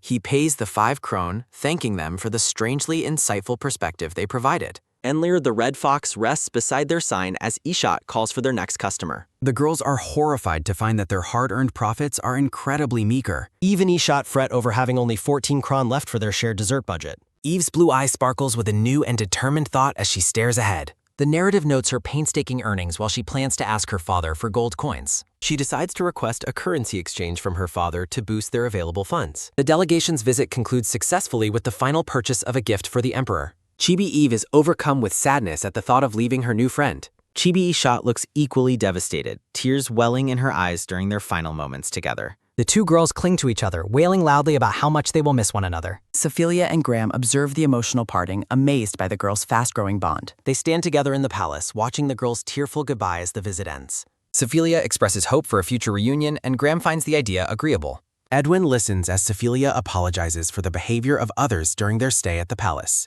Graham watches the exchange with a sharp and observant, silent gaze. He formally announces his departure, preparing to lead the way out of the grounds. The scene transitions from a bright moonlit sky to the grand and ornate ducal mansion. A blue-haired woman greets Eve warmly upon her long-awaited return to the family home. She praises Eve, sensing that the girl achieved something truly significant during her journey. Eve is pulled into a comforting embrace as her mother acknowledges her hard work. The knights welcome the young lady home, celebrating how much she has grown up.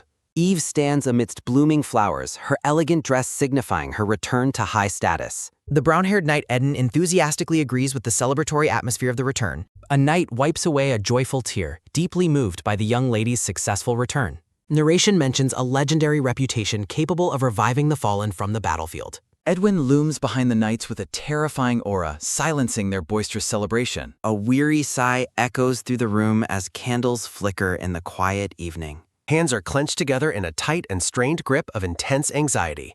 Eden breaks into a cold sweat, paralyzed by the black-haired man's menacing presence. Edwin commands the terrified knights to report to the training ground immediately. Eden panics, claiming he was only joking while trying to justify his earlier behavior to Eve. The black-haired man stares down at the knight with a look of cold, silent disapproval. Edwin expresses his deep disappointment in Eden's lack of discipline and proper decorum. He laments the unruly state of the knights under the commander's lead. An apology is offered to the Lord as the sun shines over the grand mansion. Duke Hugo remains occupied with drafting official reports for the Emperor after their return. Documents pile up on the Duke's desk during his tireless administrative work. The knights endure grueling training sessions as punishment for their lack of restraint. Eve's family gathers around her, listening intently to the tales of her travels. The Duchess questions the truth of a shocking piece of news regarding her daughter. She smiles thoughtfully while processing the information about a recent romantic proposal. News spreads that Prince Adnil has formally confessed his feelings to the young lady. Eve's brother panics, realizing their mother overheard a secret she wasn't meant to know. The Duchess continues her interrogation while Eve laughs off the unfolding family drama.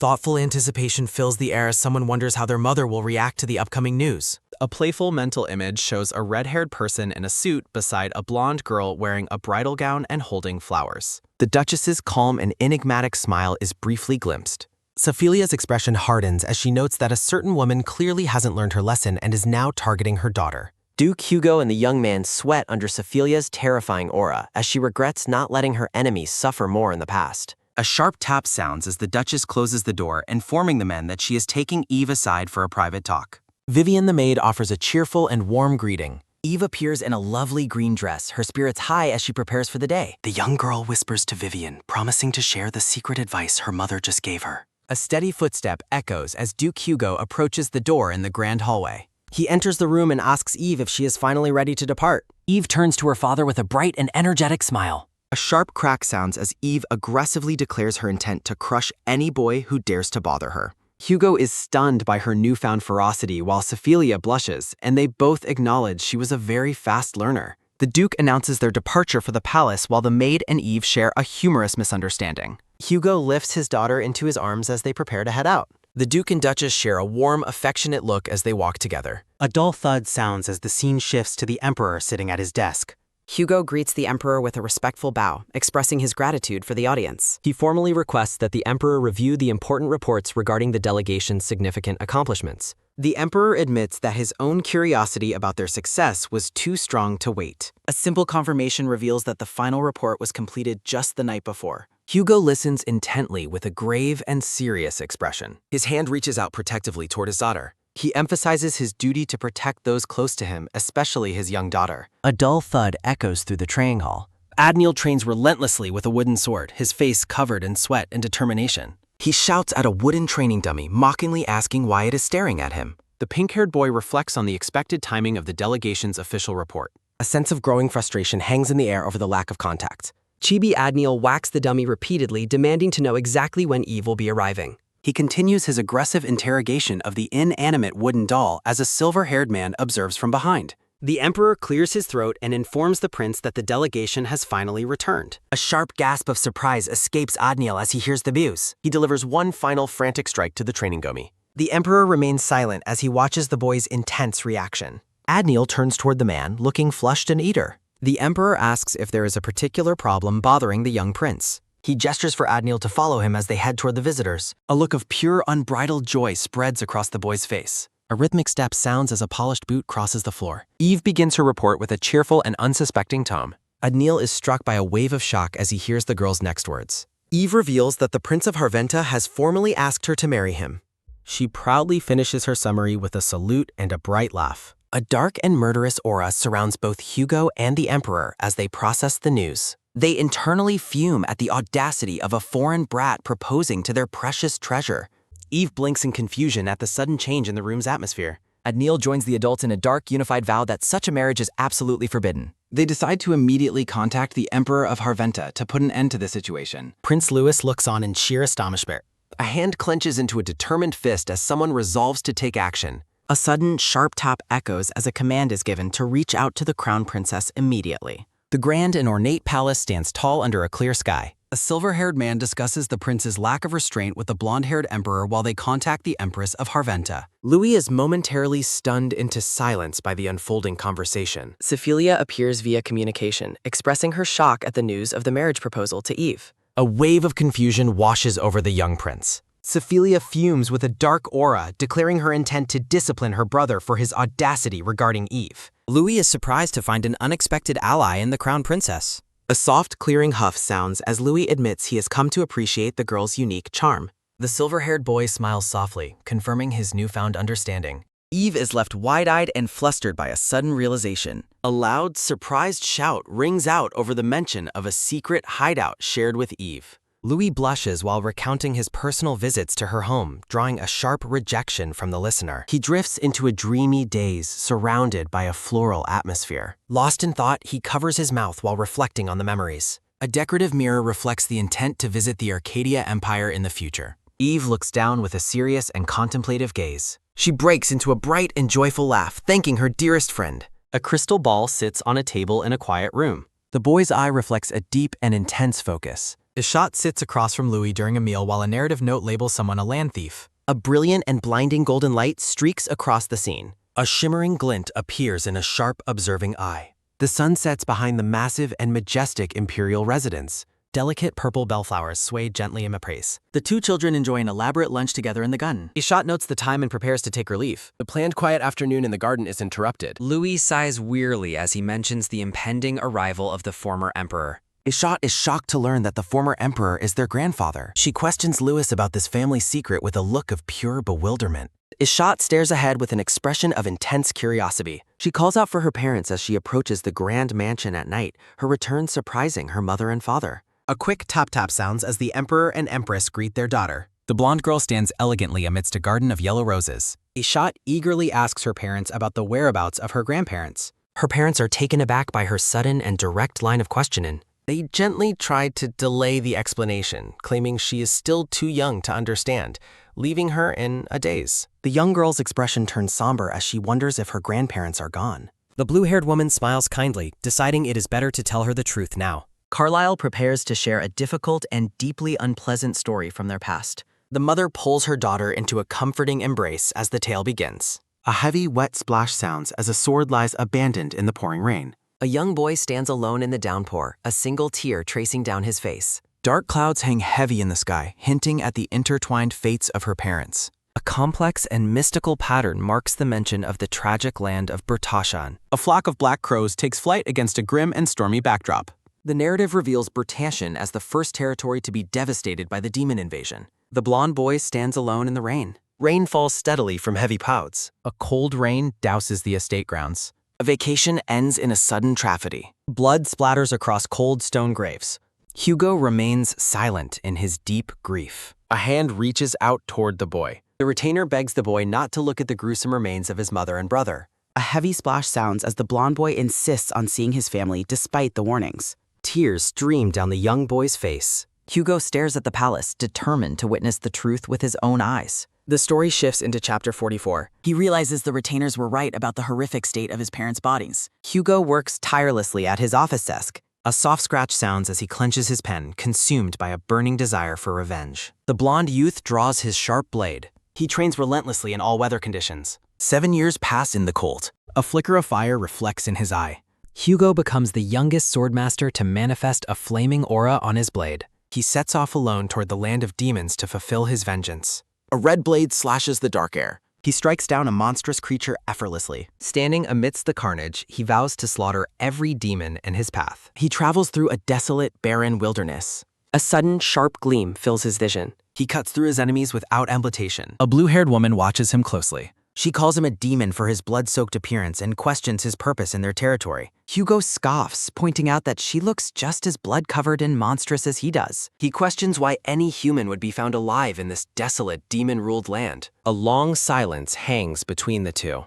Hugo introduces himself to the mysterious woman as he stares her down. He asks for her name while standing amidst the dark cots. The woman identifies herself as Elysia Bertashen, a name that carries heavy weight. The two survivors decide to join their different powers to eradicate the demon threat together. Time passes as they bond around a campfire in the woods. A playful argument breaks out as they bicker over the correct direction to a monster lair. They reach a ruined stone archway of Sensap. Alicia looks ahead with soft, hopeful eyes. Hugo stands triumphantly atop a hill. He successfully slays the leader of the demons, ending the reign of the 72nd demon. Light filters through cathedral-stained glass windows. A quick tap sounds as memories of the past and a field of white flowers collide. A panicked voice commands Alicia to flee for her safety immediately. A man tells the tearful blue-haired girl that the Duke will protect their home while she escapes. A warm smile fades into the light. Alicia weeps as she reflects on the loss of her family and land. A portrait reveals the Bertashen family, hinting at a lost inheritance and a hidden survivor. She laments that it took too many years for her to finally claim her rightful title. Alicia weeps silently into her hands. She expresses her exhaustion, simply wanting to rest for a moment while brown boots stand on the palace floor. Hugo assures Elysia that Artina will take care of the land as they stand together in the Grand Hall. He tells her that she doesn't have to face the burden right now or go through what he did. A single tear falls as Elysia looks up with a start. Hugo gazes out with a calm and steady expression. Alicia smiles through her tears, quietly acknowledging his words with an "I see." A tiny sprout grows from the round. She softly thanks him for telling her the truth. A warm hand gently strokes soft blonde hair. Elysia offers a tender and peaceful smile. A family portrait depicts Hugo and Elysia standing proudly with their small child. A comforting hand pats the crying blonde girl's head as she is told not to be too sad. Someone calls out, "Enriel, Enriel," to the young red-haired girl standing in the garden. A soft light shines on a smiling blonde face. The red-haired Enriel asks when one feels the most energized. A thought bubble questions what else brings a sense of anarchy. A juicy roast sits on a platter with potato wedges. Enriel exclaims, "I knew it," with a determined look. A small hand clenches into a victorious fist. Eve laughs brightly at her friend's enthusiasm. The kitchen shelves are neatly organized with dishes and jars. Eve's eyes widen as she peeks over the counter. She notes with satisfaction that no one is currently in the kitchen. Eve stands on a wooden crate while Enriel watches her from the floor. Enriel suggests making a large amount of food to share with their family and friends. Eve enthusiastically agrees with a cheerful, "Of course." A bubble asks if she has ever done this before. Enriel looks skeptical as Eve maintains her confidence, prompting an "I knew it" in response. Eve plans to call the owner, but Enriel reminds her that their parents are currently out. Eve declares they can cook anything as she reaches into the cupboard. She recalls seeing others mix flour and eggs while struggling to lift a heavy sack. Eve claims to know everything just as a sudden whoosh sounds. Enriel frantically tells her sister to wait and put the sack down before pouring it. A massive cloud of white flour erupts, leaving Eve looking like a surprised ghost. Enriel stares in absolute shock at the mess. A startled cry rings out as someone wonders what happened. Eve shouts that she can't see anything through the thick flour. Her balance falters as a sudden unsteady wobble sounds. Eve cries out that she's falling while Enriel reaches out to catch her sister. A heavy thud sounds as a small cactus is knocked over. Both girls are left coughing in the dense white cloud. The kitchen is completely covered in white as Eve offers a shaky, "Oh, okay." Eve nervously insists this was all part of the plan and that they can save the extra flour for later. She focuses on the dough with a serious expression. The recipe continues with eggs and shells included, while Eve adds even more sugar for taste. A narrative note explains that bananas were added to finish the perfect dough. Eve invites the water spirit Undine to try some of the concoction. Undine agrees as a magical swirl sounds, though the narrative hints at trouble ahead. A shimmering light glows as the narrative notes the children were unaware of what they had done. The two flour-covered girls sit on the floor and obeys. They realize their dough is ready despite its sticky texture. A carriage arrives at the mansion with a sharp screeching sound. A formal boot steps out onto the stone driveway. Hugo and Alicia appear together looking very regal and elegant. A voice questions the madam if something feels off today. Alicia listens intently with a calm and serene expression.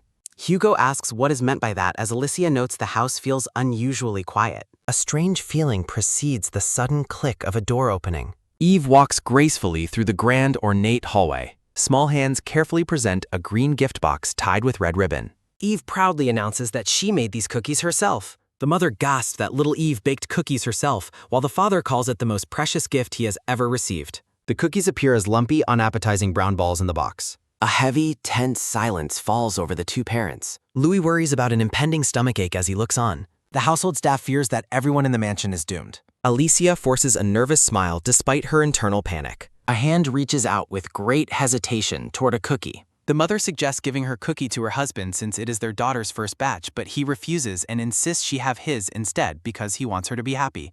Eve chirps that she knew they would say that and reveals 2 extra boxes. Both parents hold up a cookie with a look of dread. The man tells his wife to face the food with the same resolve they used to reclaim Berdishan, while the woman tells herself to maintain the strength she had when beheading a demon. Eve watches her parents with a look of pure hope.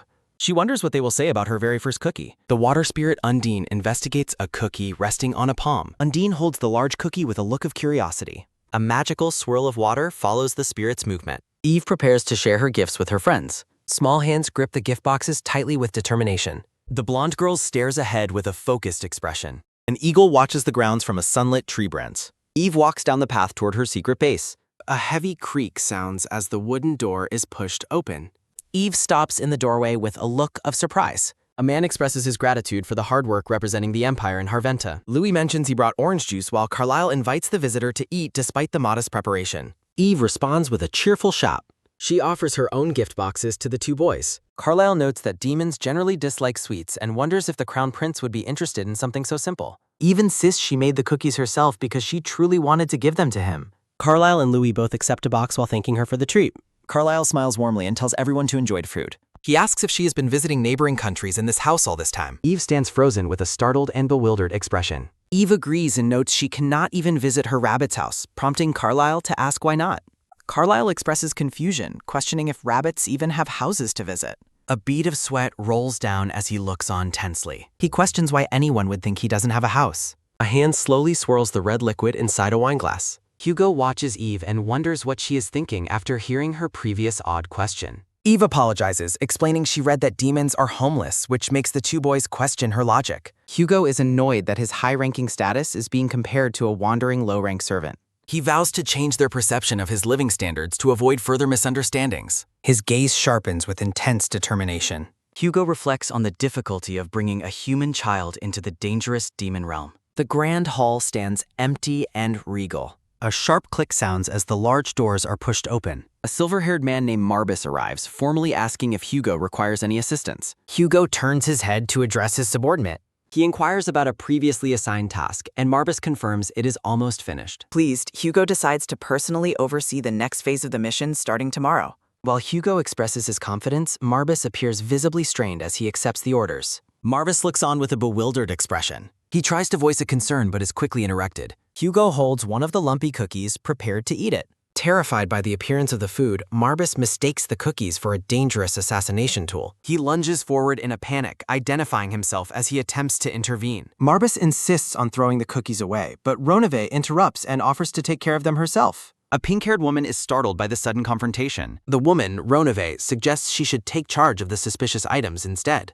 Hugo shuts them down with a terrifying threat, forcing an immediate and fearful apology. Roneve trembles while begging for her lord's forgiveness. Marbus admits he overreacted because Hugo typically avoids sweets altogether. Both subordinates stand frozen in a tense, sweating silence. Hugo's eye glows with a dangerous, golden light. He is offended that they would dare try to discard something so meaningful to him. A loud crunch echoes as Hugo takes a bite of the lumpy treat. Under the full moon, the narrative notes that others fail to see the immense value in the flawed cookies. Rumors begin to spread among the capital's citizens about a mysterious new location. The site is located a short distance away from the capital's bustling center. Sunlight bathes the statue standing before the impressive architecture. Observers find common ground in their shared impressions of the strange estate. Someone marvels at the sight of a beautiful garden fountain with various animal statues. A man observes the peaceful garden from an elevated balcony. The light blue-haired man scoffs with a smug grin. He admits he wants to reveal the interior just to see the shocked expressions on humans' faces. Hugo sits nearby and agrees that the reaction would be satisfying to witness. The blue-haired man questions why Hugo built such an elaborate home within the human realm. Hugo thinks of the influential figures in the land, including the crown prince and a noble lady. He feels he has been overlooked and intends to finally leave a lasting impression as a demon. The light blue-haired man is left confused by Hugo's cryptic reasoning. Hugo offers a subtle, knowing smile. He gazes out with a look of supreme confidence. The garden fountain continues to sparkle under the bright sky. Autumn foliage provides a vibrant backdrop to the estate. A narrative note marks the arrival of a chilly late autumn day. The grand mansion stands tall amidst the changing seasons. A formal invitation arrives, sealed with an ornate jeweled crest. Eve looks at the letter with wide eyes, breathless with wonder. Eve admires the golden invitation she holds. A second stained letter leaves the boys confused. Carlisle questions if the invitation is for them while reading a note about dog food and dragons as the red-haired girl expresses her disgust. A startled gasp rings out as someone wonders if the invitation is from the little one. Excitement builds over the realization that the baby rabbit wasn't a beggar and is inviting them to a nearby house. Eve stares at the letter in shock. Eve calls for her mother and asks if she can visit the baby rabbit's home. Eve excitedly points out that the address is written on the invitation. Alicia's expression shifts as she realizes the implications. The majestic palace stands under a clear sky. A narrator explains the Emperor's vague answer about a state guest was for a specific reason. Eve begs to go and threatens to run away as Alicia reflects on the demon's unknown power from the war. Eve beams with joy at the possibility of visiting. Eve hugs her mother, thanking her and promising not to run away on Enlir now that they have an extra safety measure. Alicia smiles, stating there is a condition for her agreement. Green curtains frame a quiet, sunlit window. A man's expression remains stoic and unreadable. The man turns to depart through the hallway. A silhouette carries a bucket through the grand, dark hallway. The light green-haired man sighs, mentioning how incredibly busy he is right now. Hugo leans back with a smug and relaxed posture. A sudden slosh sounds as water moves inside the wooden locket. The man grits his teeth at the indignity of being a butler. He believes the 40th ranked demon, Raum, should be the one handling these chores. Raum waves cheerfully while wishing his superior good luck. The light green-haired man fumes as he cleans, wondering why he's the only one sweeping and cleaning windows. He reflects on his master's ridiculous orders, from winter oranges to building human-world houses, and laments his current state. He demands to know which human corrupted his almighty master. A wet rag is wrung out with intense frustration. He shouts a threat to rip an arm off just as Hugo appears behind him. Hugo commands him not to say another word. Hugo stares him down with a chilling, cold gaze. Hugo warns that the man will be the one to suffer first if he continues. The subordinate immediately submits with a terrified apology. He asks if his master could assign these chores to someone else instead. He argues that as a high-ranked demon, he shouldn't be doing this, but Hugo dismisses him, noting his work has only begun. Hugo walks away, informing the frantic man that once the guest arrives, his duties as a butler will make him even busier. A sharp golden eye glints with quiet authority. Hugo tells him he should crawl out if he wants to leave in one piece. The man is left weeping in total despair. The ornate estate gates slowly swing open. A carriage enters the grounds of the massive, impressive mansion. The butler watches the arrival with a neutral, weary gaze. He closes his eyes as if preparing for the coming chaos. Eve is stunned, questioning if the rabbit has lost its mind. Purple flowers bloom vibrantly beside the mansion bath. She can't believe they actually built such a grand mansion themselves. A luxurious white and gold carriage sits by the entrance. Eve is delighted by the fancy carriage and being addressed as a lady, while the staff notes her obvious pleasure at the title. The butler looks on and asks where the rabbit is. Marvis asks why she thinks the rabbit is the owner of this mansion as he looks at her with total disbelief. The massive white mansion stands tall. Marvis declares that no rabbit exists here. A solid step sounds on the floor. Eve looks up with sudden realization. Hugo greets his guest by a nickname. Eve excitedly exclaims that the mansion truly belongs to the rabbit. Marvis is horrified that she called the ruler of the Eastern Demon Realm a rabbit. He calls her a rude human and threatens to kick her out immediately as a hand clenches in frustration. Tension makes the young girl sweat. Hugo steps closer to the grow. His golden eye gleams with power. Hugo regrets not suggesting they avoid nicknames outside their secret base, while another thought comforts him. He worries he has upset the child. Hugo stands tall before the mansion. The master watches her with interest. Hugo prepares to state his identity. Hugo claims he is indeed a rabbit, causing Marbas to shout in absolute disbelief as everyone reels in shock. Marbas wonders if his master has truly become a rabbit, as he imagines him as a small animal. He reels in total confusion as he overhears the humans commenting on how his master has turned into a familiar. Eve thanks the rabbit for siding with her. She asks when this huge house is about. Hugo tells her to think of him as a crown prince and asks for praise for his hard work. Eve pats Hugo's head and tells him he did a good job. Hugo stares at her with golden eyes. He promises to provide anything she needs. Eve mentions a gift she prepared. She explains that she learned to bring a gift when visiting a friend's house. A pile of fruits and slippers appears. She asks if he likes it. A sharp laugh sounds from Hugo. Hugo admits he was curious about the gift. Marbas holds a plush bird and questions if such things are useful to his lord. He lectures Eve that gifts should be something the recipient needs, calling her as small as a peanut. Eve shouts that if she has the items, then she needs them, calling Marbas a grasshead in return. Marbas is deeply offended that his majestic green hair was compared to grass. He screams about experiencing unprecedented disrespect. The two boys whisper that a demon is stomping on the giver's feelings as Chibi Marbas fumes behind them. Marbas shouts for the peanut followers to be quiet and look more properly with their own eyes. Hugo stands gracefully amidst the flowers. Marbas sighs and gives in. He gazes at his hands, confused. 3 orange maple leaves rest in palms. He reflects that these items might actually be useful for the mansion's butler. The boys walk ahead while a tree seed is noted in the butler's hand. Marbas vows to pay back the humiliation one day as the mansion stands tall in the background. A loud creak sounds from the doors. A magnificent grand staircase is revealed. Hugo offers a gentle, welcoming smile. A massive, beautiful banquet is ready. Hugo mentions casting a preservation spell to keep the room fresh and invites her to come by whenever she wants a snack. Eve shouts her enthusiastic agreement as a bright light shines around her. Hugo reveals the doll room, which is filled with countless toys and a small tea set. Hugo reassures Eve that her teddy bear is safe, reflecting on the chaos of moving into the miniature palace. Hugo presents a room filled with rare artworks and treasures for Eve to explore when she feels artistic. Hugo tells Eve she can even destroy the art if she wants, but she gasps in shock at the idea of breaking such pretty things. Hugo chuckles at her reaction and suggests they move on to explore the rest of the mansion. Eve's floral dress catches the light as she follows Hugo through the hallway. Carlisle watches the tour with a thoughtful expression. Carlisle Marbas by calling him Grasshead while pointing out the Demon Lord's presence. Ornate paintings from a Lost Kingdom era decorate the hallway walls. Carlisle questions how Marbas obtained such rare treasures, teasing that his master might go bankrupt. Marbas retorts that Carlisle has a good eye for a knight who looks like a bear. Marbas boastfully explains that their lord's fortune is so immense that this spending is barely noticeable. Carlisle scoffs that it would be ridiculous to live for so long and still be broke. Carlisle calls Marbas pathetic for being proud of money that isn't his, causing the demon to scream in a rage. Reliant calls out for them to hurry since they are saving the alcohol for the guests. Reliant rushes toward the drinks with a loud shout of excitement. Marbas trembles with intense irritation, finding the knights even more annoying than before. Reliant is ecstatic to find one of only 5 rare wine bottles on the continent, surprising Carlisle. Hugo tries to fend off the clingy knights who are begging for a sip of the rare alcohol. Marbas swears a dark oath to eventually put the humans in their place. A lumpy, handmade cookie is held up for inspection. Reliant looks deeply moved, claiming it is the most delicious cookie he has ever tasted.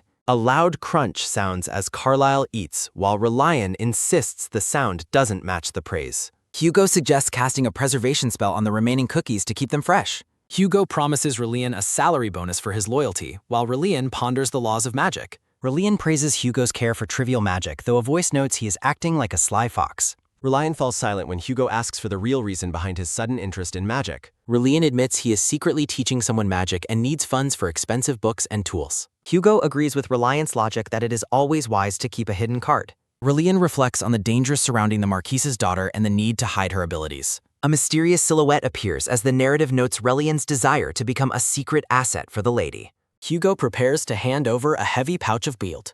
Reliant is stunned when Hugo promises to continue adding extra gold to his salary. Reliant celebrates his good fortune while Hugo tells him to leave the room. The group mocks Marbas, suggesting they use him as firewood during the cold winter months. Marbas clenches his fist, determined to get his revenge on the disrespectful humans. He hesitates as a new realization strikes him. Marbas brags that he would easily win a battle of raw strength. He realizes he cannot start a fight in front of Hugo while the guests marvel at the many rooms. Marbas reminds himself that the annoying humans are technically guests of the Lord. He begins to write a message with a look of pure spite. Rage radiates from the frustrated demon. Marbas crumples the paper into a tight ball. Carlisle wonders why the demon is so upset as a dark aura builds behind him. Marbas throws the paper with a shout, calling Carlisle the most annoying one. The paper hits Carlisle's back with a soft thud, leaving the knights confused as Marbas fumes. Reliant questions why the grasshead threw a piece of paper at them. They open the note to find a drawing of a dog mocking them for following the Lord like puppies. Carlisle and Rillian watch the scene unfold with looks of pure curiosity. The two knights remain confused as the green-haired man stalks away with a flick of his tail. Rillian mocks Marbas, claiming even a dog is cuter and questioning his pride as a demon. He continues his taunt by stating that dogs are far better companions to humans. Marbas screams in a fit of rage, asking why a demon should care about such things. A firm, heavy step echoes through the hallway as a new presence arrives. Hugo stands behind Eve, reflecting on how Marbas is acting just as immaturely as the knights. Eve innocently remarks that the grasshead seems to be getting along wonderfully with the Night Squad. Hugo turns away to lead the group further into the mansion as a steady footfall sounds. A pair of massive, beautifully decorated double doors stands at the end of the hall. A bright, welcoming light spills into the corridor as the heavy doors swing open.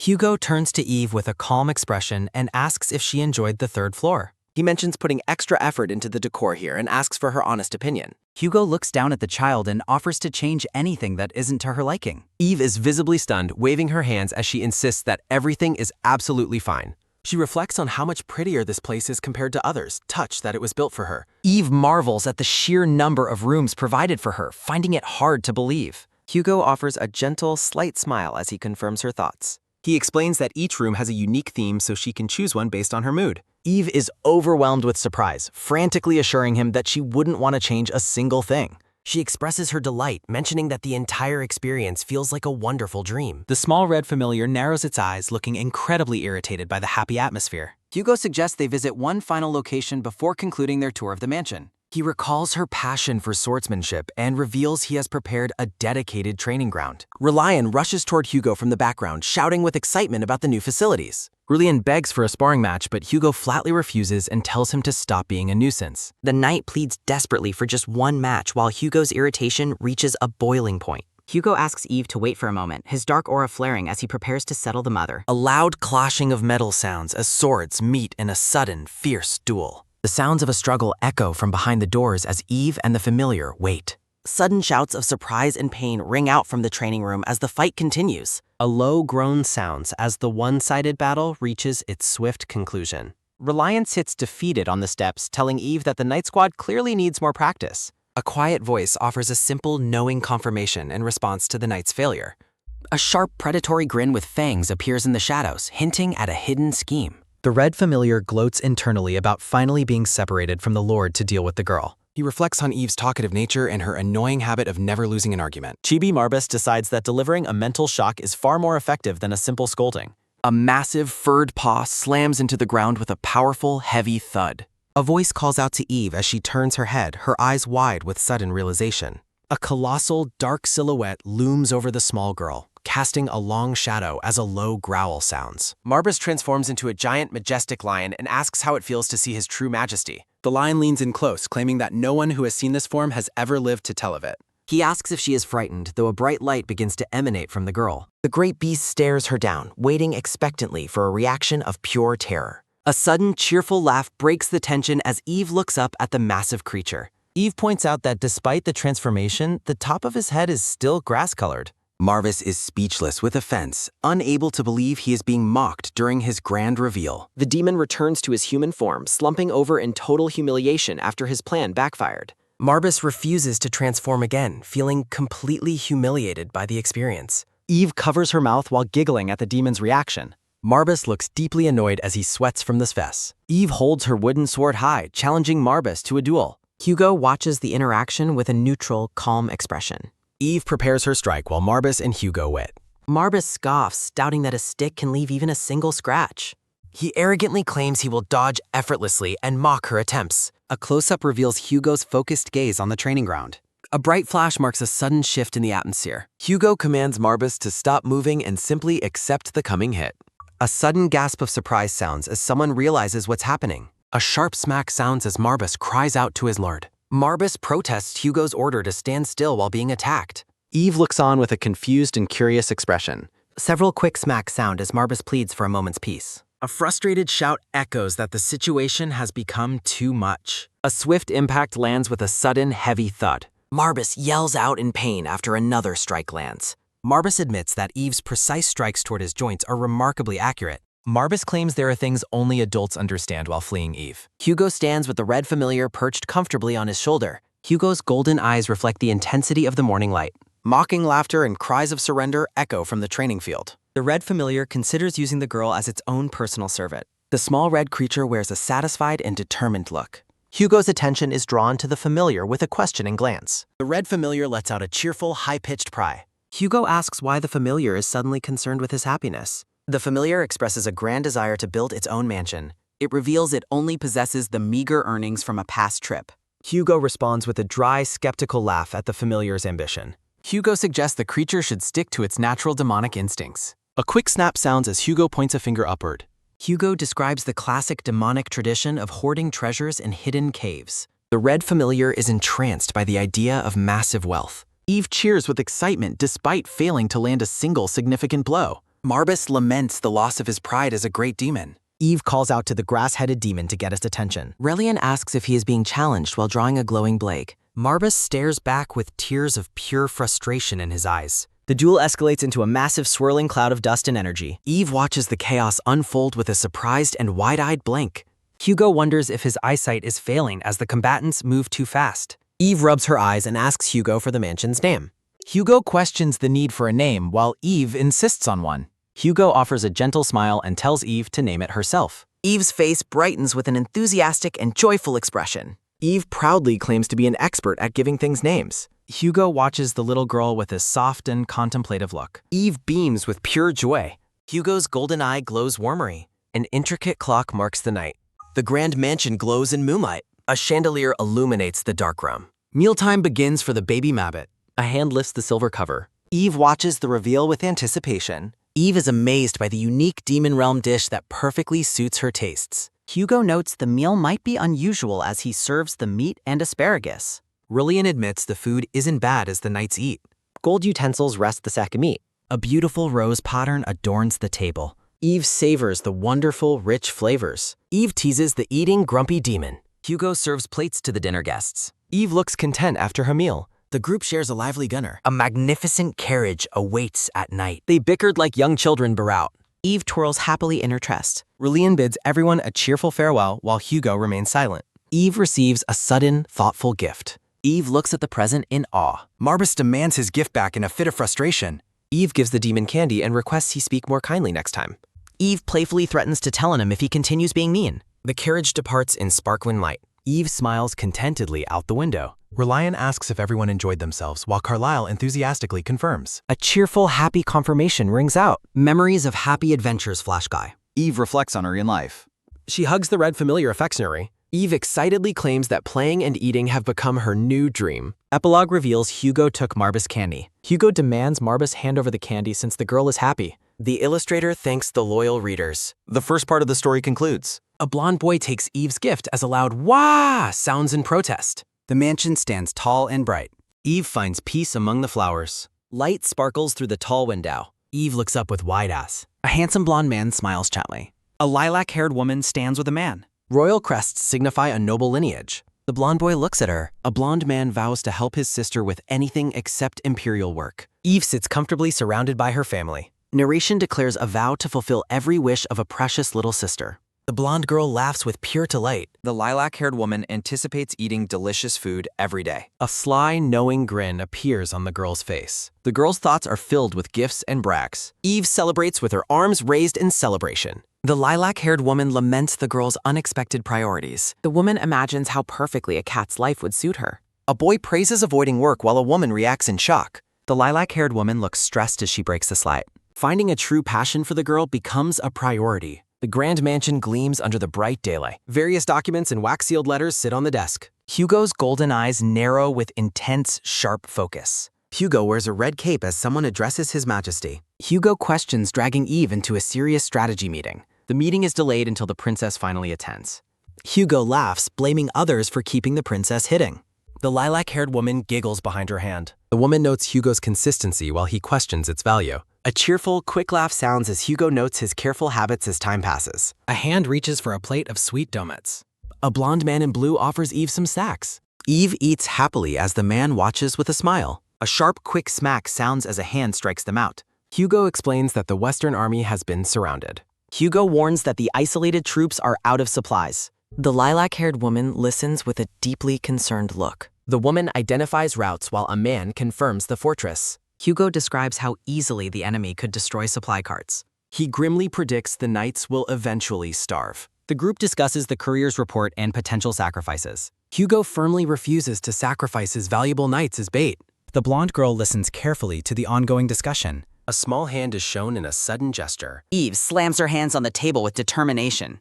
Hugo asks for her ideas while her feet swing playfully. Eve's interest in military strategy has grown significantly lately. The woman watches the girl study a strategy deck. Hugo suggests taking a break while Eve examines the board. Eve proposes traveling the river's opposite side to reach Teardown. She suggests buying expensive rations once they raff. Hugo is shocked as Eve identifies a secret map route. Hugo's eyes sparkle with realization at her genius plan. Hugo looks down at the girl with immense pride. Eve dreams of unemployment while the prince offers the term.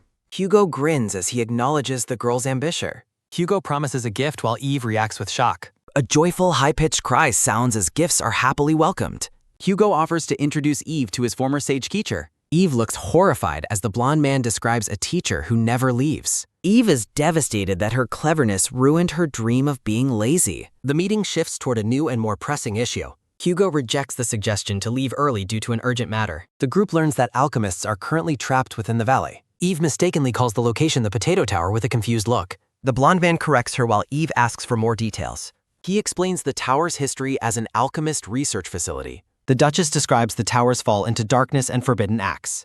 A chilling atmosphere surrounds a vision of a hooded figure. Eve asks for specifics regarding the alchemist's forbidden actions. The Duchess mentions that the atrocities they committed were countless. A horrific detail reveals they extracted blood from children for immortality. Shadows depict the cruel experiments used to create a new race. The blonde man notes the corruption inherent in the Golden Tower. Eve asks where they went after the tower burned down. The man reveals they likely hid within the Forbidden Valley.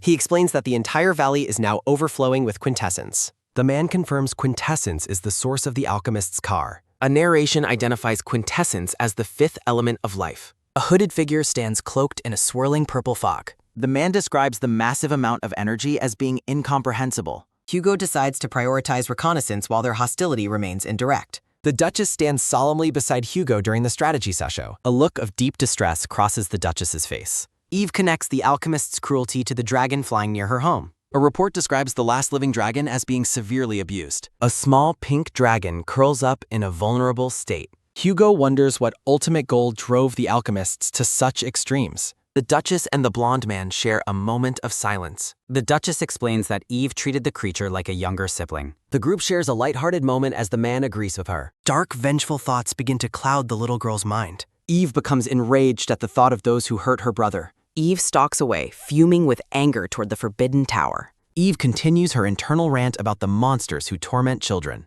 The Duchess warns Eve that information on the tower is non-existent. She stresses that the alchemists' identities and powers remain unknown. The Duchess warns the girl against making any foolish moves. She uses a hunting metaphor to emphasize the need for caution. The Duchess warns that emotion ruins plans while Eve begrudgingly listens. A gray-haired man in a monocle bows with a respectful greeting. Eve internally panics, wondering if she is being punished for her behavior. A soft, nervous laugh sounds as Hugo apologizes for his shock.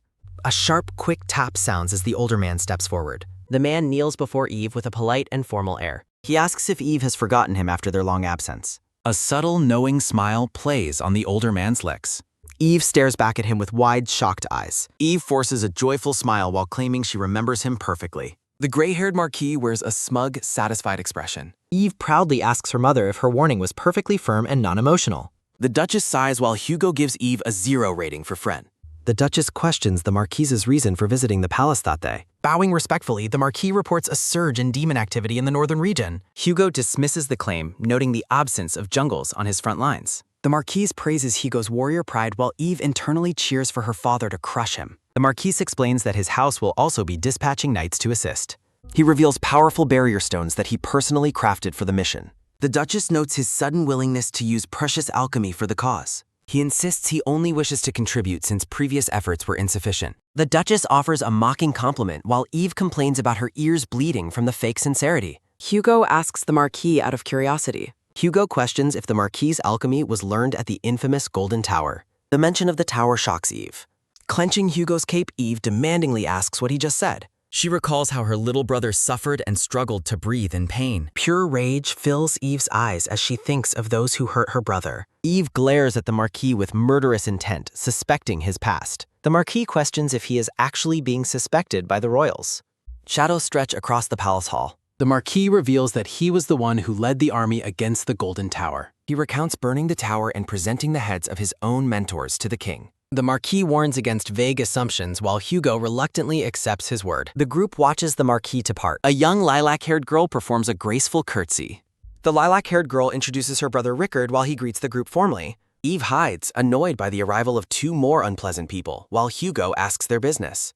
Rickard explains they followed the group after growing tired of waiting. The sister, Ceres, greets the princess after their separation. Eve gives a flat, unenthusiastic response to the girl's greeting. Rickard stares curiously at the princess. Rickard formally greets Eve while she finds his stare unsettling. Eve reacts with intense, visible irritation. Rickard asks why she won't return his greeting, prompting Eve to dismiss him. Ceres is outraged by the princess's rudeness toward her brother. Rickard calms Ceres with a gesture. He acknowledges he was disrespectful and offers a formal apology. Rickard formally introduces himself by name. Eve condescendingly acknowledges the young lord's correct show of respect. Rickard suddenly reaches for Eve's hand. A high-pitched kia sounds as Rickard kisses Eve's hand. Eve shrieks in disgust while Ceres yells at her in shock. Carlisle watches the interaction from behind. Carlisle blushes while offering a formal greeting. Hugo asks about the conversation while Rickard claims he was only introducing himself. Carlisle watches with a serious expression. Carlisle wonders what happened to her left hand. Sarah suggests a walk, but Hugo abruptly tells the princess they are leaving. Hugo leads the princess away quickly. A gray-haired girl questions a prior engagement with a nervous, flushed expression. Eve's chibi form internally mocks a food thief amid a glowing, flowery scene. A blonde girl closes her eyes with a serene, content smile. She apologizes for keeping His Majesty waiting after seeing her parents off for a moment.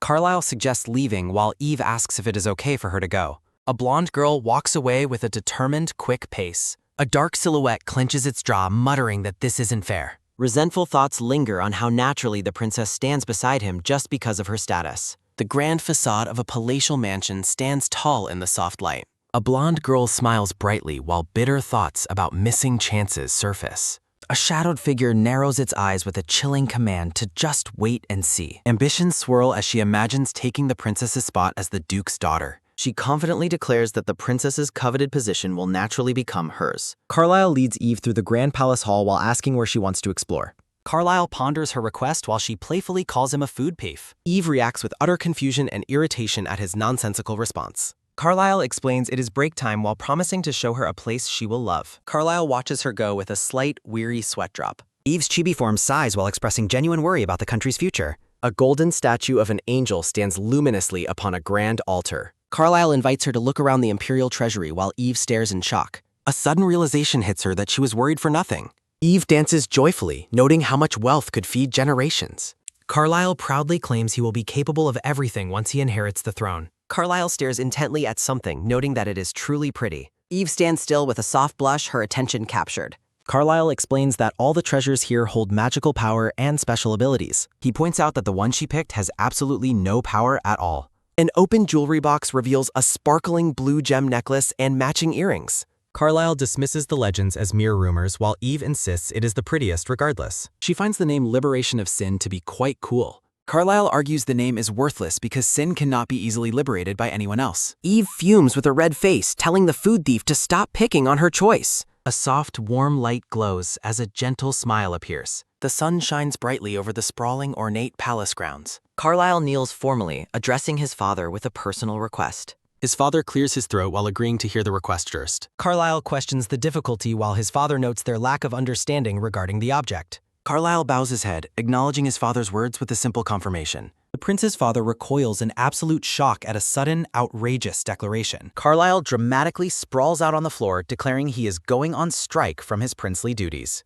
His father is left speechless and flustered by the boy's sudden rebellion. A dark, heavy atmosphere surrounds the father as he grits his teeth in frustration. He finally relents with an exasperated shout, telling the boy to just take it. A message wishes a happy 8th birthday to a one and only friend. A narrative card introduces spring as the season for sprouts buried underground to rise. A small green sprout pushes through the dry earth into the sunlight. Narration describes spring as the time when social gatherings bloom most vibrantly. 2 elegant women share a light-hearted moment at a social salon. A teary-eyed maid marvels that her young lady is finally old enough to attend salons. The blonde-haired girl walks away gracefully. The guards panic as Eve leaves, while a long, weary sigh echoes. The brown-haired knight encourages Eve to return if she is bored while she expresses her love for intellectual discussions. A mysterious voice warns that the salon is not merely a place for scholarly debate. The blonde-haired boy, Arkin, approaches with the small red creature Enril perched upon his shoulder. Eve studies Arkin's appearance with a look of growing suspicion and concern. She observes that Arkin's face and clothes are an absolute tattered mess. Holding the creature, Eve demandingly asks what happened to Enril this time. A gentle hand pats Eve's head as she is told not to worry. A voice expresses the necessity of mastering the sword to become the next Duke of Artina. Arkin smiles down at Eve in the sunlit garden while she cradles Enril. Narration notes that both siblings have taken significant steps toward their futures and adulthood.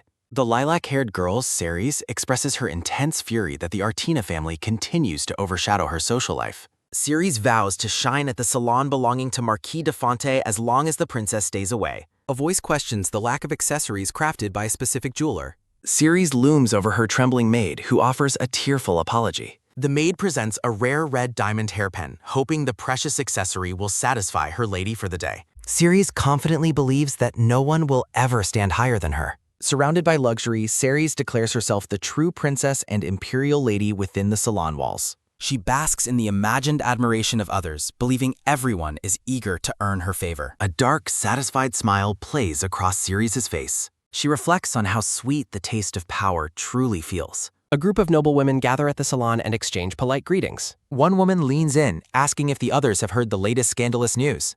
A rumor circulates that the salon's host has been replaced for today's gathering. Narration explains that the host title is awarded to the family providing the most sponsorship funds. Marquise de Fonte had exclusively held the prestigious position for nearly a decade. The noblewomen speculate about which wealthy family could have possibly usurped the position. They wonder if the Marquis of Cassis or the Count of Azurna is responsible for the sudden change. Ceres interrupts the group, asking what they find so amusing. The reddish-brown-haired Marchioness de Fonte and Ceres make a grand entrance as a rhythmic click-clack of heels sounds. The noblewomen flatter the Marchioness, praising her elegance and youthful appearance. One woman notes that Ceres has recently turned 11, prompting a smug look from the girl. Ceres believes she is receiving the exact treatment a noble of her stature deserves. She remains convinced that neither the Artina princess nor the Cassis heiress can rival her at the salon. Ceres maintains her sense of absolute social dominance. She adjusts her jewelry while preparing to lead the day's events. The Marchioness confidently leads the way further into the hall. The two walk past the other guests with an air of superiority.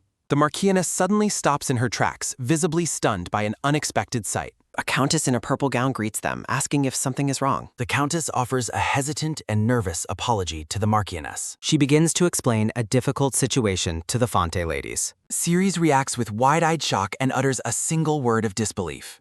The Marchioness demandingly asks for clarification regarding the involvement of someone else. She questions if another family actually dared to contribute more sponsorship than her own house. The Countess confirms that the news of the change is indeed correct. She explains that while the host's identity is currently confidential, it will be revealed during the gathering. A sudden, sharp shout erupts as Ceres demands answers while Rickard tells his sister to be quiet. Rickard offers to provide even more contribution funds immediately as a heavy clink sounds. The reddish-brown-haired Marchioness de Fonte offers a bribe, asking if it is sufficient or if the Marquis needs to send more. A tense look of desperation. Precious gems and pearls spill from a bag onto the floor with a sudden, sharp clatter. The Countess explains that even a year's budget from the Marquis cannot change the host while Ceres reacts in shock. The Marchioness is infuriated, demanding to know who could have possibly donated such a massive amount at once. The noblewomen watch as a presence approaches with a rhythmic, steady walk. The lilac-haired Duchess of Artina makes a stunning entrance in a red and black gown. She introduces her daughter, asking the ladies to treat the blonde princess kindly during her first salon attendance. The guests marvel at the young princess's interest in intellectual social gatherings. Ceres is consumed by absolute rage, internally vowing that she will never forgive the princess. Curiosity arises regarding who else will attend the salon. A grand red carriage travels through the lush palace grounds. Within the carriage, the blonde girl asks her mother if that annoying Nefer will also be there. She then questions if that sneaky little idiot Ceres is planning to attend as well. Her mother scolds her, stating that a dignified, noble young lady should never use such rude words. The blonde girl pouts. She argues that she doesn't want to be a noble lady if it means she can't call her rival what she is. Chibi versions of Three Boys appear as the narrator notes the many reasons for the girl's stubbornness. Narrator reflects that the princess is already loved enough without having to impress anyone. The blonde girl sits defiantly. She internally vows to give her rival a good kick in the rear one day. A look of intense, teeth-gritting frustration. The Duchess suggests that a dignified lady should settle her disputes in a more refined manner. The girl is confused by the idea of settling things in a young lady's way. The Duchess promises to demonstrate exactly what she means during their visit to the salon today. The realization hits the crowd that the Duchess of Artina herself is the new host. The Duchess feigns surprise at being called the host while the Marchioness demands a clear explanation. She clarifies that the position actually belongs to her daughter, Avelia. Avelia is frozen in shock at her mother's sudden and public declaration. The Duchess adds that she will act on the girl's behalf until she officially debuts in society. The princess realizes she's been backed into a corner she cannot escape. Cirrus watches from a distance with a cold, nervous sweat. She is horrified to see the princess wearing a hairpin made from the incredibly rare Morian material. She recalls interrogating every servant but failing to even see a glimpse of such a treasure. Bitter resentment overflows as she wonders why the princess always has everything. Ceres vows to ensure the princess never dares to show her face in the salon again. The Duchess watches the girl's obvious hostility from across the room. She smiles, viewing the girl's blatant anger as perfect nourishment for her own daughter's growth. An ornate, empty chair stands in the sunlight. The Duchess begins the discussion, inviting everyone to share their thoughts on a well-known classic book. Ceres argues the novel depicts the natural, strictly vertical relationship between commoners and nobles. She defines a true noble as one who manages the lower classes with dignity and measured generosity. Ceres asks for the princess's interpretation, assuming her rival struggled to even finish the book. She internally mocks the princess, doubting she could have understood the story properly. Avelia's simple admission of confusion leads Ceres to believe she has already won the exchange. The princess then critiques the character as someone who has nothing to offer but his status. Avelia stares forward with a calm, wide-eyed look. Ceres lashes out with an angry shout, insisting on obedience and accusing the princess of looking down on nobles. Avelia watches her rival's outburst with a dull, unimpressed expression. The blonde girl agrees with a sharp, narrow-eyed focus. Feeding those who contribute to society. Women stroll past the glowing lands. Avelia looks on with a steady gaze. Ceres reacts with explosive outrage as Avelia defines a parasite as a noble who gives nothing back. Ceres accuses her of insulting the nobility, but Avelia clarifies that she refers only to those neglecting their duties. The Duchess decides there is no need to intervene in the argument. Avelia's honest conviction overcomes her unrefined speech. The blonde girl stares down her lilac-haired rival. The Duchess feels relieved while the red-haired Marchioness sips her tea with a frustrated sip. A hand clenches the tablecloth with a sharp, tight grip. Rumors of the Artina Lord departing to hunt demons. A look of absolute, wide-eyed disbelief. Ceres smugly asks if the princess is proud of her brother's dangerous battlefield duty. Secrets hidden from the young princess's ears. The Duchess looks away with a guilty, nervous expression. The Duchess warns against careless talk while the Marchioness offers a hesitant apology. The realization of why things felt wrong. A blonde boy wraps bandages around his injured arms.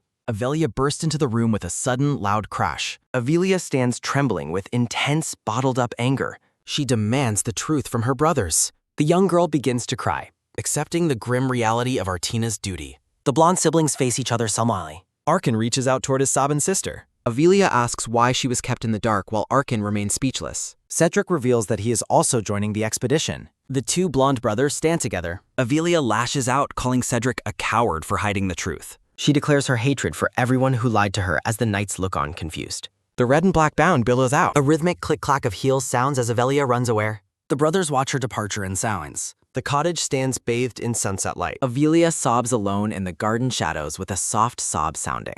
Tears stream down the young girl's face. A dark-haired man appears and asks who caused her such pain. Avelia looks up, recognizing the man she calls Rabbit. He offers a handkerchief with a sudden, gentle blow. The black-haired man asks what happened to upset her so much. Avelia stares up with red, tearful eyes. She wails that her brothers are going to war while the man sighs. The inescapable burden of the Artina family. Portraits of the three blonde Artina lords. A man in a green and black suit. Avelia shouts that the noble duty is not the point of her anger. She lowers her head in quiet grief. She laments being left out of the truth while the man agrees it was mean. The dark-haired man critiques the brothers for keeping their little one in the dark. He cradles Avelia in his arms until she feels a little better. Rabbit acknowledges her brother's skills, but understands her deep concern. He confidently asks if she realizes how powerful he truly is. Rabbit boasts about his unmatched strength among demons, while Avelia questions his timing for bragging. He gently pulls her into a warm embrace. He promises to intervene personally and defeat any threats if her brothers face danger. Rabbit urges her to stop being sad, but Avelia questions his loyalty to the demons. He declares that if forced to choose, he would only ever stand by her side. He reassures her that her fears are entirely unnecessary. A soft smack sounds as Rabbit places a tender kiss on her hand. Avelia stares up at him in stunned silence. Chibi Avelia vows to grow calm. Rabbit smiles down at her affectionately. A grand palace glows under sunlight. A silver-haired boy addresses the Emperor in a formal setting. Rabbit suddenly appears in the room, startling the silver-haired boy. The silver-haired boy asks if unannounced visits are common for demons. He sighs and asks Rabbit what his goal is this time. He mentions the information is classified before realizing Rabbit likely heard it from Avelia. He asks if Rabbit is requesting to keep Arkin out of the upcoming fight. Rabbit dismisses the concern and announces his own participation as a sudden swish sounds. The silver-haired boy is shocked by the announcement. The target is the demon subjugation. Rabbit offers a knowing, mischievous smile. When asked why he is going, Rabbit explains it is to ease Avelia's worries. Rabbit claims he only visited as a courtesy to share the views. As Rabbit departs, the silver-haired boy mocks the idea that Rabbit has any courtesy at all. He reflects on how Rabbit constantly does as he pleases without regard for rules. Sunlight beams through the ornate gate. The silver-haired boy looks up as a sudden bang echoes. Avelia makes a bright and energetic entrance. Chibi Avelia demands the secret subjugation strategy while the Crown Prince realizes she has arrived. She shouts out her demand for the strategy with full determination. Sunlight glints off her checkers there. Avelia grabs the boy's arm, urging him to agree. The Crown Prince presents her with a draft of the official strategy map. Avelia takes the parchment and looks at it with intense focus. She carefully studies the details of the campaign. The Crown Prince watches her, thinking she looks quite cool. Narrator notes that Avelia's previous ideas were vital for the army's supplies. She works tirelessly to find ways to keep her family and empire safe. Motivated by her, the Crown Prince vows to become a great ruler as his hand clenches tight. He wants to protect her from future hardships. Avelia remains absorbed in the military documents. Close-up of the formal lest. The scene shifts as evening falls. The Crown Prince stands tall before a long cable. Other young noblemen look on with nervous apprehension. The Crown Prince stands calm. He internally vows to become the Emperor for the sake of those he must protect. A man expresses surprise at seeing the Crown Prince. A formal request to join the war is made to the Emperor. The blonde man in the royal blue cape looks at the Marquis with a startled expression. The Emperor expresses shock at the unexpected appearance of Marquis de Fonte. Close-up of the Marquise's ornate brown and gold uniform. Credits for the production team appear over a celebratory image of the cast. The Emperor is bewildered by the Marquis' decision to come forward in person. He questions why a man who has always served from the rear is choosing to join the front lines now. The Marquis reveals that traces of alchemy were found near the Forbidden Valley recently. He explains his desire to personally investigate and find clues regarding their whereabouts. The Emperor acknowledges that the Marquis is indeed the most qualified individual for this mission. Ornate gold chains glint on the Emperor's royal uniform. He admits that despite the logic, he finds it difficult to simply grant permission. The Marquis asks directly if His Majesty harbors suspicions against him. Recalling the Marquis' long history of loyal service and defense of the Empire, the Emperor officially grants him permission to depart. The blonde ruler reflects that there is currently no reason to doubt the nobleman's loyalty. A bird's-eye view shows cavalry departing as time continues to pass for the young princess. Avelia lets out a weary, heavy sigh. The blonde girl rests her chin on her hand with a bored and lonely expression. A gentle voice urges her not to be too upset. The silver-haired boy offers a kind, supportive smile. A soft whisper sounds as the dark-haired man leans in close to her. Avelia's eyes widen in delight as she recognizes Rabbit standing behind her. She stares up at the black-haired man with bright, hopeful eyes. Narrative boxes reflect on how everyone has someone precious they are willing to fight for. The silver-haired boy watches with crossed arms as Rabbit gestures toward the blonde girl. Sunlight glints off the ornate carpet beneath their feet. Avelia resolves to stop complaining and prays only for everyone's safe return to her side. A crowd of commoners cheers loudly as the expedition begins. A golden phoenix glimmers on the red flag of House Artina. Arkin rides his horse through the city as the citizens shout for the young duke. Arkin looks at the gathered crowd with a nervous, sweating expression. A father begs for information on whether his son, who was sent to the combat zone months ago, is still alive. An old man kneels on the cobblestones in absolute despair. He pleads with the young duke to find out what happened to his son, Sakum. The man cries out that monsters killed his son and demands vengeance for the loss. Another voice begs the young duke to bring their father back to the capital safely. Arkin looks down with a somber face as the people continue to call out to him.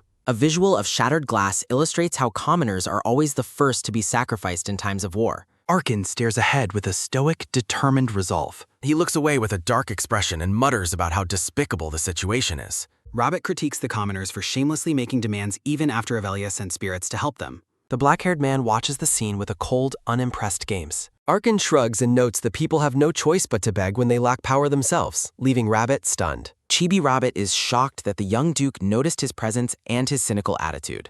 Arkin looks at the white cloth tied around his arm, recalling something his sister read in a book. Arkin smugly notes that Avelia gave him the charm while Rabbit received nothing, just as dark clouds suddenly loom over the troops. Rabbit looks back with a smirk as someone calls out to him. A small watery spirit of ice appears and teases Rabbit for looking even more evil than usual. Rabbit stares at the glowing blue spirit with a curious look. The little spirit explains she was sent specifically to deliver something to him. A sudden, heavy splash sounds underwater. Rabbit threatens the blue spirit, asking if she wants to die for calling him unattractive. The watery spirit tells him to go inform Eve instead. Rabbit looks away with a blush. Sunlight bathes the grand white mansion. Maids whisper curiously behind the doors. While Eve reads, the maids wonder if she's sick or perhaps hit by a falling acorn. Eve focuses intensely on her research. A sharp talk sounds as a notice warns against disturbing Eve while she reads. Eve complains that people are getting in her way instead of helping her read the book.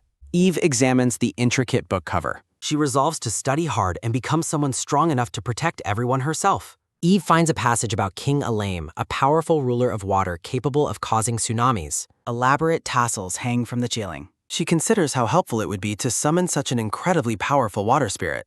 A determined sparkle fills Eve's eyes. A soft thump sounds as Chibi Eve decides it is time to try the summoning. Piles of books surround Eve's couch. Eve tentatively calls out to Lord Alaim and addresses him as Your Majesty. She mutters that the lack of any reaction is quite weird.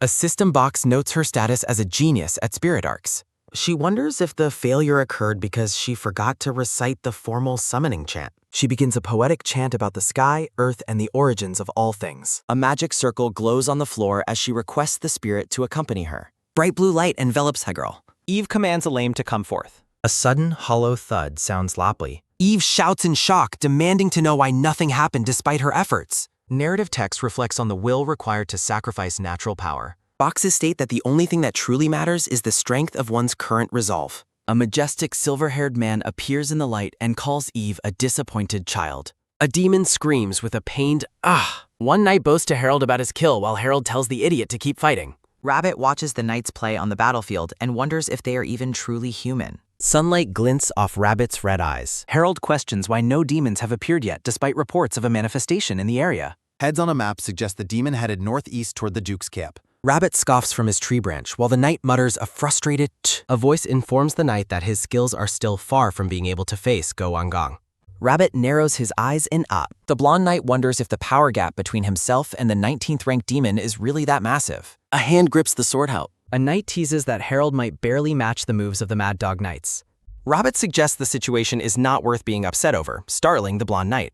A sharp, pained scream sounds out. A sudden, heavy thud sounds nearby. A mysterious voice announces that the demon they were searching for is right there. A blonde woman with snakes draped around her neck offers a serene, closed-eyed smile. The woman introduces herself as the demon they've been waiting for. Valak, the commander of serpents, calls her presence a gift for the brave boy. Rabbit watches the confrontation with a focused gaze. The blonde knight stands ready for combat. He tells his companions to stay out of the fight. Rabbit decides he will only intervene if things become truly dangerous. A voice demands to know the rank of the demon. Hugo Artina prepares to face the serpent demon. The demon boasts of being rank 62, but the knight mocks the low rank. Hugo demands to know what the demon just said. He challenges the demon to strike. Valak promises to grant the knight's wish Kerdef. A sudden, sharp strike sounds as the fight begins. A decapitated serpent head falls to the crust. The battle ends quickly with the demon lying dead on the ground. Wiping blood from his face, Hugo breathes heavily after the kill. A soft, quiet shh sounds as Hugo motions for silence. He warns the young soldier that wounds become scars and tells him not to react if he tries to hide them. The demon spirit laments its choice of location as it fades away. The blonde knight is revealed to be Hugo Artina. A sudden, violent strike sounds as blood sprays. A pained, high-pitched scream sounds as a severed arm falls. A voice curses the misfortune of crossing paths with Hugo Artina. The demon is identified as Zalios, the 19th ranked monster Armduke. Hugo commands the demon to be silent while Zalios begs for mercy. The demon offers a trade for information, but Hugo rejects the offer as worthless. Zalios warns that Hugo will regret his refusal to listen. The demon begins to reveal a secret about someone whose name starts with R before being interrupted. A sudden, sharp strike sounds as the demon is silenced. Marquise de Fonte stands nearby, having intervened in the execution. The dying demon cries out in agony from the intense heat. A golden crown lies abandoned in the dirt. Fonte asks the Duke if he sustained any injuries during the streckle. Hugo notes that the demon was on the verge of revealing something. Fonte offers an apology, claiming his actions were motivated by concern for Hugo's safety. Hugo looks at the Marquis with suspicion, wondering if the kill was meant to silence the demon. He dismisses the matter, stating he is fine as long as there are no serious wounds. Hugo turns his back and walks away from the nobleman. Fonte watches Hugo depart with a cold, unreadable expression. Hugo turns back toward the Marquis Minsmar. The evening sun casts a golden glow over the military encampment. Hugo asks a soldier if there is anyone present by the name of Sachem. The soldier regretfully informs him that Sachem fell in battle 1 week prior. Hugo reflects on how a mere week of difference changed everything. He absorbs the somber news with a stoic expression. Hugo requests the soldier to collect the man's final words and belongings for delivery to his family. The soldier looks at the Duke with a surprised and touched expression. Hugo Artina stands in the fading sunlight, lost in thought. The scene shifts as a grand building is suddenly rocked by a blast. A massive explosion erupts, engulfing the courtyard in flames. A blue-skinned demon smirks as he observes the destruction. He gloats about using a barrier stone to ensure no one could escape the trap. Eve stares with a shocked expression as a blue light washes over her. She questions why a demon would appear at their home while everyone else is away. The blue-haired woman stands protectively in front of Eve as they face the threat. An owl-headed demon stares with large, glowing eyes. Boxes identify the intruders as Andros, the Marquis of Discord, and Flaros, the Piercing Blade. The woman in the blue dress calls out to Eve with a look of dread. She commands Eve to flee immediately as the Artina ducal house is officially invaded. Eve runs through the halls, her breathing heavy with panic as a soft ha escapes her lips. Rabbit stays by Eve's side as she looks out from a high balcony. She notes that despite the chaos inside, the world outside seems unchanged. She asks Rabbit for reassurance that everyone will remain safe. Rabbit gently pats her hand and promises that everyone is strong enough to survive. A sudden deafening boom startles Eve and Rather. Terrified, Eve wonders what caused the massive sound. Eve and the black-haired servant race down the grand staircase as footsteps echo. She finds her mother, who asks what brings her out of the room. A wounded soldier collapses against a door, and the mother tells Eve to hide in her room. The mother asks if the attackers are remnants of a rivalry. The soldier gasps out the horrifying news that demons have arrived at the estate. He confirms there are 2 of them just as a sudden heavy thud shakes the floor. The man gasps in pain as the situation turns increasingly dire. A violent blast of light erupts with a loud boom, forcing the women to shield their eyes. A massive blue demon foot crushes the debris as a voice asks for the Artina princess. A glowing red bubble notes that they have successfully found their target.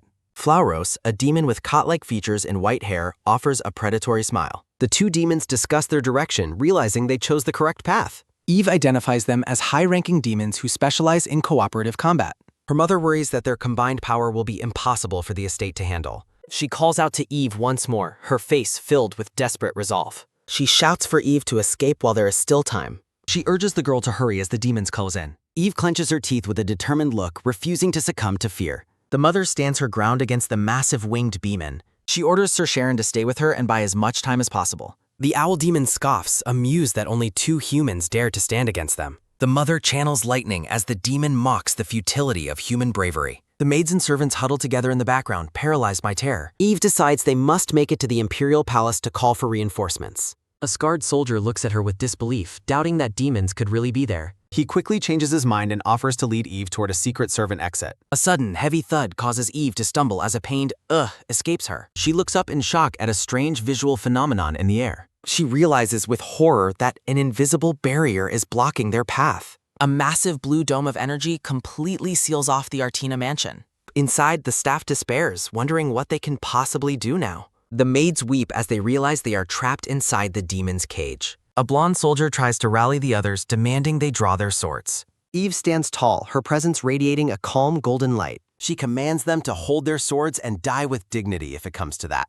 A sudden flash occurs as someone calls out to the young May. Vivian presents a decorative sword with a serene expression. She explains she kept the weapon ready just for Eve. Little Eve clumsily handles 2 large training swords as a soft whir sounds. A spark of determination ignites in the young girl's blue eyes. 2 young blonde soldiers watch her training with quiet amusement. Eve wonders if she will one day become a heroic legend. She is determined to look her best while holding the weapon. A man nearby lets out a soft, amused "prt." The older knights agree that the young princess should shine brightest. Eve smiles warmly while wishing for a world where no one dies. A sudden, sharp crack shatters the peaceful memory. The current Eve trembles as she hides in the dark corridors. She finds her mother and Karen lying bloodied on the floor. Flauros mocks the girl for appearing before him so easily. The demon channels a glowing energy to end her life. Desperate, Eve flees as a heavy thud sounds behind her. A sudden pained scream sounds out from the terrified girl. A violent burst of magical energy strikes the fleeing child. A soldier shouts as Eve resolves to save her remaining friends. She laments the hesitation that cost her the chance to escape. The princess prepares for her life to come to an end.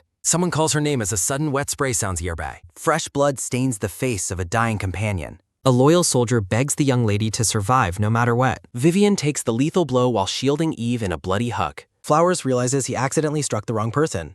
Andros swoops in, declaring that it is now his turn to attack. The owl demon's massive orange eye focuses intently on Eve. He prepares a spell within a glowing complex magic circle. A sudden freezing blast of ice erupts across the hallway. Flauros is shocked by magic being cast without a spoken incantation. A small red fox appears within the center of the magical circle. The demon scoffs at the arrival of what he identifies as a dragon. Flauros narrows his eyes as the battlefield shifts once more. A rain of spears descends to kill all the survivors at once. Eve looks up in horror as death falls from above. Multiple spears pierce the ground as a soft thud sounds. Flauros mocks the knights for their impressively loyal but useless sacrifice. A battered soldier gasps as he collapses from his severe wounds. Eve weeps over the loss of Vivian and her own perceived weakness.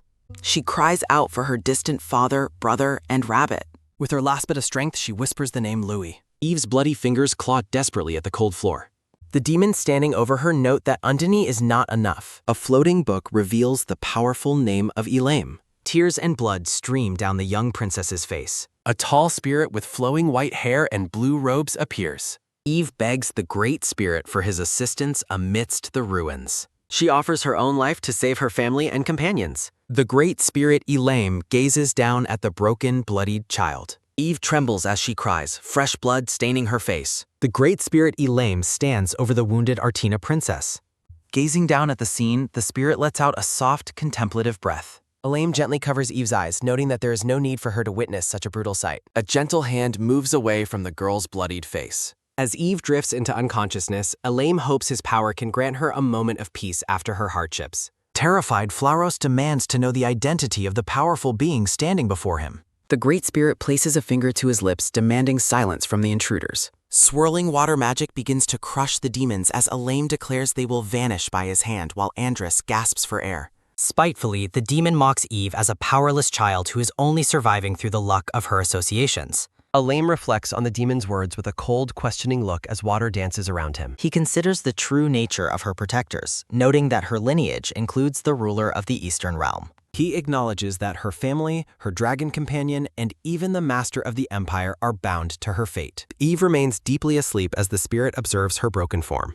Trapped in the vortex, the demon learns that touching a being like Eve carries a lethal price. A sudden, piercing scream erupts as the spirit's magic finally clenches around its targets. The spirit lifts Eve into a protective embrace to carry her away from the ruins. Eve is held securely as she is taken to safety. A massive pillar of light ascends from the mansion grounds into the twilight sky. In the palace, Rabbit pauses while holding a tea set, his attention caught by the distant phenomenon. The sun sets peacefully over the grand Artina estate, masking the violence within. A soldier gazes upward with wide eyes, letting out a soft, stunned gasp. Knights point toward the horizon, urging everyone to look at the strange light. Witnesses marvel at the sight, claiming the swirling energy looks like a dragon ascending into the heavens. Rabbit narrows his eyes, admitting he has a terrible feeling about the event. He begins to sprint, frantically calling out for the Duke as he realizes Elaine has been summoned. Soldiers discuss the Duke's current position in the northeastern camp, unaware of the crisis. Rabbit finally reaches the blonde Duke who is mounted on his horse. The news of the mansion being under attack quickly spreads through the military camp.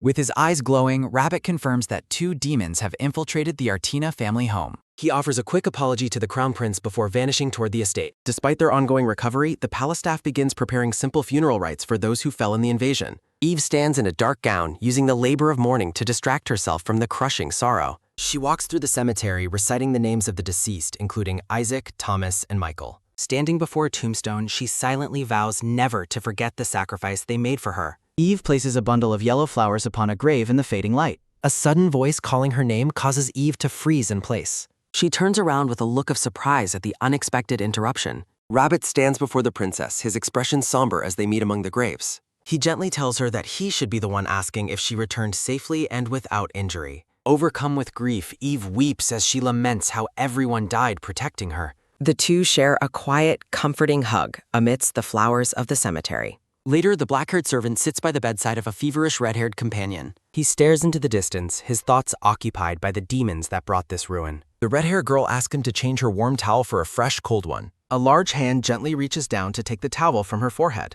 Rabbit wrings out a cloth in a basin of water, his back to the sick girl. A sudden, sharp splash sounds as the freezing cloth is placed back on her head, making her shiver. The girl looks at him with skepticism, asking if he has suddenly decided to become a good person. He explains he is merely tending to her while caring for Eve, even as she complains about the bitter medicine. Rabbit tells Charon to take her medicine nicely, but she insists she will only drink it if he adds honey.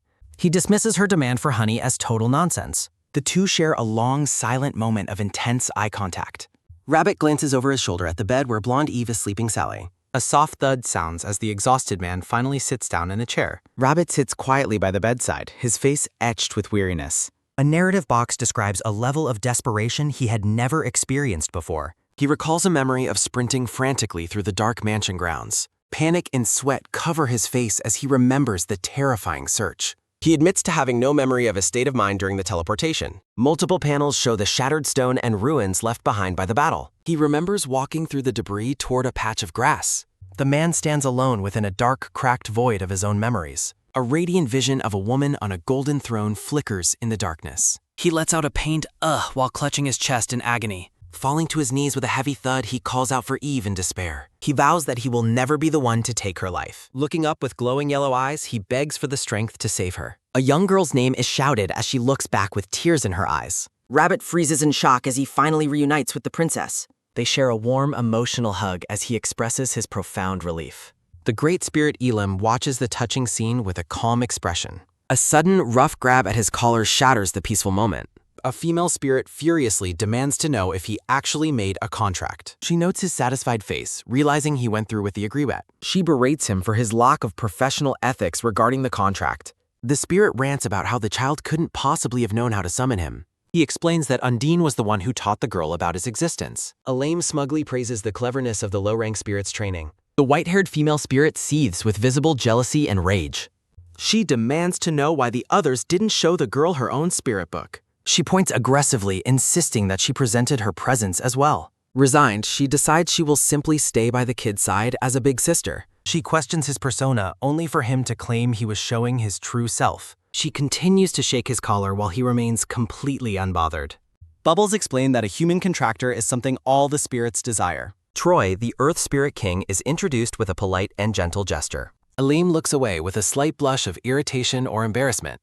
The group of spirits looks on with bewildered and questioning expressions. The female spirit mocks him for playing the role of the obsessed protector. An angry vein throbs on the great spirit's forehead as his patience snaps. He lets out a furious shout, ordering everyone to get off his land. Elsewhere, a purple-haired woman looks back with a worried and tired gaze. A blonde knight approaches her and asks if she's unharmed. He pulls her into a firm and protective embrace in the Gargan. Narrative bubbles commend Arkan and Cedric for their hard work during the crisis. The two young blonde knights look down with flustered and embarrassed faces. The blonde man mentions seeing many strange phenomena on his way to find her. He realizes the princess made a contract, causing the spirit's power to scatter everywhere. The purple-haired duchess asks about Eve's condition, only to learn the girl exhausted herself overusing her power and is currently being cared for. The blonde duke grimly notes that the ruler of the Eastern Demon Realm is currently by their little one's side. A blurred view of the mansion. Frantic voices demand to know if the demon has lost his mind and why he won't stay away from the child. The blonde duke shouts in anger. A silent demand for absolute quiet. Wearing an apron, Rabbit gestures for silence. The group gathers in the room as a small red fox-like dragon rests on the carpet. The Duke tells the dragon not to worry about its sister's fever, coldly remarking that humans are naturally fragile. Rabbit proudly asserts that he is the one taking care of the girl. A dark, frustrated aura surrounds the Duke. Rabbit demands that everyone leave the room immediately now that he has arrived. Clashing intensely, the Duke asks why he should leave, but Rabbit retorts that as Eve's father, he will be the one caring for her and tells the knight to step aside. The blonde emperor enters cheerfully, waving a hand as he asks the Duke if he has already returned. The Duke asks what brings his majesty all the way to the estate while the emperor stares in confusion at the tense confrontation. Offended, the Emperor calls the Duke's question hurtful, but the Duke blames the mess on the fact that the entire family was away on a subjugation mission. The Emperor argues he never forced them to go, while the Duchess sighs about when the men will grow up as the Duke asks if the ruler feels no responsibility. They continue to bicker about hurtful words. The Duchess asks if the Emperor came because he feels guilty, and he eventually concedes that he does bear some responsibility for the situation. Turning terrifyingly dark, the Duchess orders everyone to get out of the room before her little one wakes up, as the men tremble in fear. A sudden, sharp thud sounds. Rabbit addresses the small red dragon. The dragon holds a golden bottle. Rabbit instructs the creature to give the potion to Eve in exactly 20 minutes. He emphasizes that the dragon must watch the time carefully, leaving the small creature looking utterly bewildered.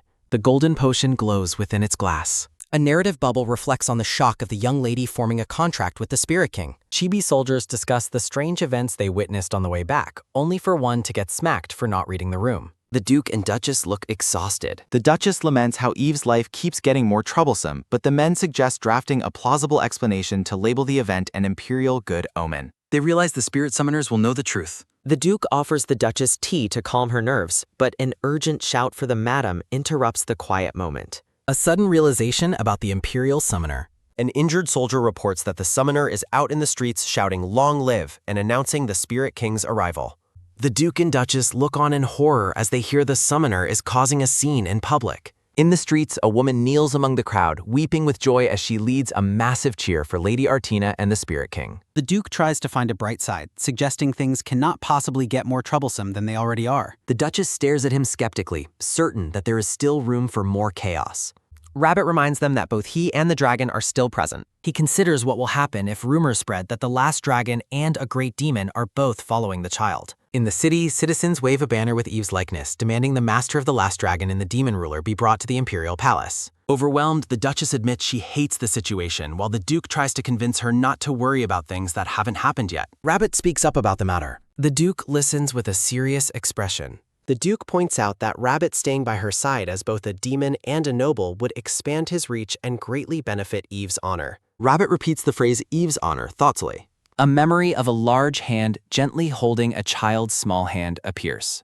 The man reflects on the proposal. A sudden, loud shout erupts nearby. Rabbit's eyes widen as the news breaks that the young lady has finally woken up. A sudden, frantic running sound echoes as someone sprints through the hallways. Waking up in her bed, Eve gazes at a potion bottle while the red dragon watches her. The blonde girl stares with wide, clear eyes. A blonde man in a vest swings the door open and rushes into the room. A hand holds the glowing golden potion firmly. Eve breaks into a warm and joyful smile. She looks up from her pillow with a soft expression. Cedric pulls Eve into a fierce hug, telling her she has worked incredibly hard. A thought bubble expresses profound thanks to the child for protecting everyone. Eve rests her head against a sulker. She closes her eyes, feeling safe in the embrace. Standing in the doorway, Rabbit watches the emotional reunion in silence. The black-haired Demon King observes the scene with a sharp gaze. Rabbit and a blonde man in a brown uniform stand together in the room. The Emperor explains that bringing someone like Rabbit into the Empire would be seen as another of Eve's great achievements. Rabbit responds with a faint, enigmatic smile. The sun shines brightly over the grand estate. A chibi version of Eve contentedly sips on a glass of yellow juice. A blonde knight looks toward her with a questioning look. Rabbit looms behind Eve as she looks up and shouts his name. Eve wonders why Elaim seems like the most normal of the Spirit Kings she has encountered, despite his personality. A mental image compares Elaim's calm demeanor to the more chaotic spirits. Surprised, Rabbit asks when she met other kings and in what way Elaim seemed normal. The young lady sparkles with innocent happiness. Eve cries out that it is gross as Rabbit slurps a drink through a ridiculously long straw while he wonders about her lack of honorifics. In a distant location, Elaim touches his hair and wonders if someone is talking about him. The white-haired Spirit King looks slightly startled. A mystical vapor swirls around his feet as he walks. Elaine stands serene and majestic among blooming flowers and blueberries. Chibi Rabbit makes a pouting face and a small cut-in pal. Rabbit notes with a smirk that the other's way of speaking has changed significantly since they last met. Elaim shuts his eyes in visible irritation. Eve points accusingly, telling Elaim that Rabbit just said a bad word. Rabbit cheerfully greets his covenant partner, but Elaim tells the demon ruler to shut up and questions his behavior. Confused by their interaction, Eve asks if the two of them are already acquainted. A voice explains that they have known each other for many years because they were once punished together. Rabbit smiles knowingly at the Spirit King, who looks back with a cold and serious face. Eve makes a face of pure disgust at the revelation. A diagram explains that they were neighbors before being sent to the spirit realm and demon realm, respectively. Elaine remains silent with a stoic and graceful expression. Dazed by the complex history, Eve admits she has no idea what they were talking about anymore. Rabbit tells the kid to play safely because he needs to have a talk with the water lump. Elaine bristles at being called a water lump as Rabbit casually walks past him. Eve waves a friendly goodbye while a blonde man suggests that Rabbit does not need to return. Sunlight filters through the vibrant green leaves of a tree. Rabbit and Elaine stand together in the garden to continue their discussion in private. Elaine asks Agaris what he is truly thinking by choosing to stay by Avelia's side. Rabbit explains that as her guardian, he simply does not want any dangerous elements near his contractor. Agaris looks back with glowing eyes, warning the Spirit King not to get in his way. Elaine stares back, his expression unreadable and full of deep thought.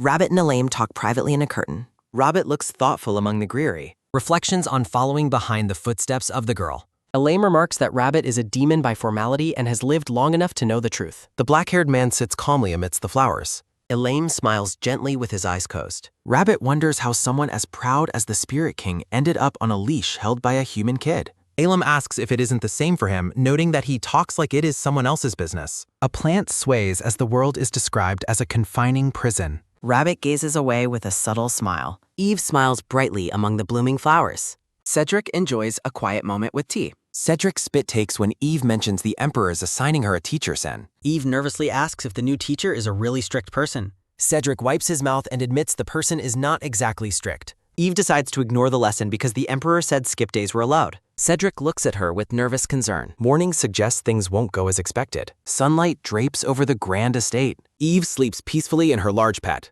The blonde girl is deep in sleep. The red dragon's ear twitches sunlight. The small dragon tells the maid to go back because his sister needs sleep to grow up. A voice calls out to the young lady as a hand reaches toward her. Crackling energy manifests in the quiet room. Eve remains lost in her slumber. A sudden, shocking, magical jolt wakes Eve. A sudden, loud shout of "Wah!" rings out from the bald sage. Startled, Eve demands to know what the intruder thinks he is doing. She asks who he is and then remarks that he is just an old man. The sage indignantly asks who she is calling an old man. The teacher says he is pleased to meet the Lady of Artina. Eve huffs in frustration under her covers. The man apologizes, explaining that he committed a discourtesy because it was lesson time and she would not wake up. Eve asks if he is the sage the Emperor mentioned, and upon his confirmation, she expresses her frustration. Eve runs off, shouting that the Emperor said she was allowed to sleep and run away. Eve insists she is merely following the Emperor's instructions as she flees. The girl reaches for the durandal. The sage recites that ruling with virtue is like having all the stars revolve around it. Eve realizes that when the Emperor mentioned being followed by wise sayings, he meant someone would literally recite them to her constantly. Eve runs in frustration past the sage. A hand grips the door handle finally. A sudden, loud bang sounds. Eve gasps in total shock. She wonders where the massive boulder blocking her way came from. The sage asks if there is not joy in learning and practicing from time to time. The teacher explains that she is his third disciple and mentions the Emperor's high praise for her cleverness. The sage suggests that they go together to find a topic that might interest her. A sudden, sharp bang echoes. A man with greenish hair shouts in anger about the noise so early in the morning. The light green-haired man looks up with a curious expression. Clinging desperately to his legs, the blonde girl begs him to hide her. He asks with concern who could possibly be bullying her. She demands to be hidden first before explaining, earning a resigned agreement. Resting on the sofa, she sighs with relief at being temporarily safe. Standing firmly with crossed arms, he insists on knowing what just happened. A thought bubble explains that her new teacher is a relentless force. The young lady's face is flushed with pure frustration and annoyance. She recalls being shocked and rolled into a carpet by the sage during lessons. The black-haired Demon King watches, unamused by her attempts to avoid her education. Jandy tells her she should be studying, but she retorts he has no authority here. He smirks while calling her an idiot and claiming authority as the proxy landlord. Eve boasts that she is still smarter than him, much to his irritation. The man suddenly pauses as he notices something unexpected on her face. He gestures toward her, making the young lady blink in confusion. His hand moves quickly toward her as a sharp sound echoes. He demands an explanation for the small wound he found on her cheek. Looking intensely focused and angry, Jandy holds her face to examine the scratch. Eve checks the mirror, surprised he is making such a fuss over a minor mark. He points to the injury again, insisting it is plainly visible. She remembers the demon intrusion and realizes that must be when it happened. A dark, menacing shadow begins to rise behind the light green-haired man. Eve asks his name in surprise as he is enveloped in a powerful aura. He demands the names of the demons, promising to completely destroy them for her. She collapses back onto the couch, telling him to just drop the matter. Dismissing his anger, she says she handled it and asks for some cookies. The blonde girl looks up with an expression of total bewilderment. A magical proposition to form a contract with him appears in the air. Jandy watches her with a hopeful and slightly desperate look in his eyes. He's met with a flat and immediate refusal to the deal. Eve remains unmoved by the offer, even as he lists the potential benefits. He gets annoyed that she won't even consider it, but she stays firm. Declaring that everyone is bothering her, the girl prepares to leave the room. He asks where she is going, and she mentions wanting some hoko. As she walks away, a sudden loud bang rings out through the room. A mysterious voice comments on the powerful scent of the master nearby. A pink-haired demon named Ronove appears, identified as the embodiment of Hell's Path. The new demon looks around the grand hall with an inquisitive expression. Ronove's gaze falls directly upon the blonde girl standing in the room. The pink-haired woman asks if Eve is a snack, inciting a furious reaction from Jandy. The young lady wonders if Ronove is just another one of Rabbit's underlings. She decides that anyone working for the Demon King deserves to be treated well. Ronove stares back at the child with a calm and curious expression. Eve reaches out a hand to offer a warm and welcoming gesture. The pink-haired demon looks startled by the girl's sudden approach. A sudden, thunderous crash resonates through the mansion's hallway. Eve falls to the ground and cries out in pain after being pushed. Ronove berates Jandy for daring to touch the master's most treasured person. Panicked, Jandy tries to apologize as the pink-haired woman threatens his life. The blonde girl sits on the floor, dazed and shaken by the sudden impact. A hand rests on broken cookies while a voice explains the simple desire to offer snacks to a pretty lady. Looking innocent, Eve mentions that she just wanted to get along because the other is Rabbit's underling. Ronove feels a sudden pang of guilt despite the child being the one who approached her first. The pink-haired demon considers herself lucky the master is away, but his voice suddenly challenges her from behind. Rabbit looms silently behind Ronove and Jandy, his presence chilling. He orders them to keep talking while both underlings internally scream that they are surely dead. The blonde girl watches the tense confrontation with a curious and quiet stare. Kneeling on the ornate rug, Rabbit brings himself down to the child's level. He asks if she was pushed, sending Ronove into a spiral of panic as she plots her apology to survive. Light filters across the girl's face as she contemplates her next words. Eve remains seated on the floor, looking up with wide blue eyes. Reaching out a hand, the young lady bluntly demands to be helped back up. Ronove and Jandy watch in stunned silence, wondering what will happen next. A soft floral background frames the question of why the girl is choosing to cover for her. Eve looks back over her shoulder with a sudden, sharp focus. With a playful wink and a finger to her lips, she signals for a secret to be kept. Ronove's expression softens as she clutches her hands together in relief and gratitude. A soft sound follows as Eve swallows her treats while the pink-haired woman watches over her. Sticking out her tongue, the girl remarks on the cloying sweetness lingering in her mouth. Jandy retorts that she ate 3 Clairs, but the girl ignores him to ask Rabbit for black tea. Rabbit agrees to brew some himself, turning to leave the dining area. Jandy frantically offers his service to his lord, but Rabbit insists on going himself because he knows her tastes best before a door closes with a bang. Outraged, Jandy asked how she dares to boss their lord around, but Eve shrugs and claims they are just friends. Ronove leans in, calling the child a half-baked human. The pink-haired demon looks down with a contemplative and slightly arrogant gaze. Eve casually explains she helped because the woman is an underling of the demon ruler. Ronove questions why being an underling justifies the girl covering up for being pushed. Floating chains and gears frame the observation that the master has always lived a solitary life without friends. The voice continues, explaining that she simply wanted to help so he wouldn't lose someone who stays by his side. Ronove stares in silence, her eyes reflecting a mix of surprise and dawning respect. Munching on a pastry, the blonde girl dismisses the act as no big deal. A rustle of fabric follows as the pink-haired demon turns away with a huff. Eve tells her to do as she likes, insisting she didn't help just to be thought of as pretty. A hand holds a clean white cloth. Jandy leans in to clean the cream from her mouth, reminding her that she is not a baby. Grumbling, the green-haired man questions what she is putting on her head now while staring intensely. While sitting on Renove's lap, Eve has her face gently rubbed clean by Jandy. He smirks while insisting he only did it because he hates dirt, warning her not to get the wrong idea. Sunlight bathes the estate as a voice mocks Jandy, calling out to him in frustration. A quick clink sounds as Rabbit returns carrying a tray of tea and cups. Rabbit stops short with an expression of confusion. He finds the young lady comfortably nestled against the pink-haired demon. Eve cheerfully explains that she sat on the demon lady's lap because her butt was hurting. Ronove panics at the wording, but Eve insists the woman invited her to sit there after hearing her complaint. A dark aura emanates from the Demon King as he processes the scene with a cold gaze. With a sudden movement, Ronove tells the child to get down immediately. The girl climbs right back up, declaring that the lap is simply too cozy to leave. Ronove desperately tries to apologize to her master, claiming the child is just pestering her. Looking absolutely livid, Rabbit bans Ronove from the premises, leaving her shouting, "What?" in total shock. Eve watches the chaotic outcome with a look of mild irritation and frustration. The consequences were completely unforeseen. Ronove looks on with Gipsar. Eve asks if someone wants word to you. He considers if her presence matters. They discuss the arrival of spring. Rabbit proposes going on a picnic. He suggests they go together.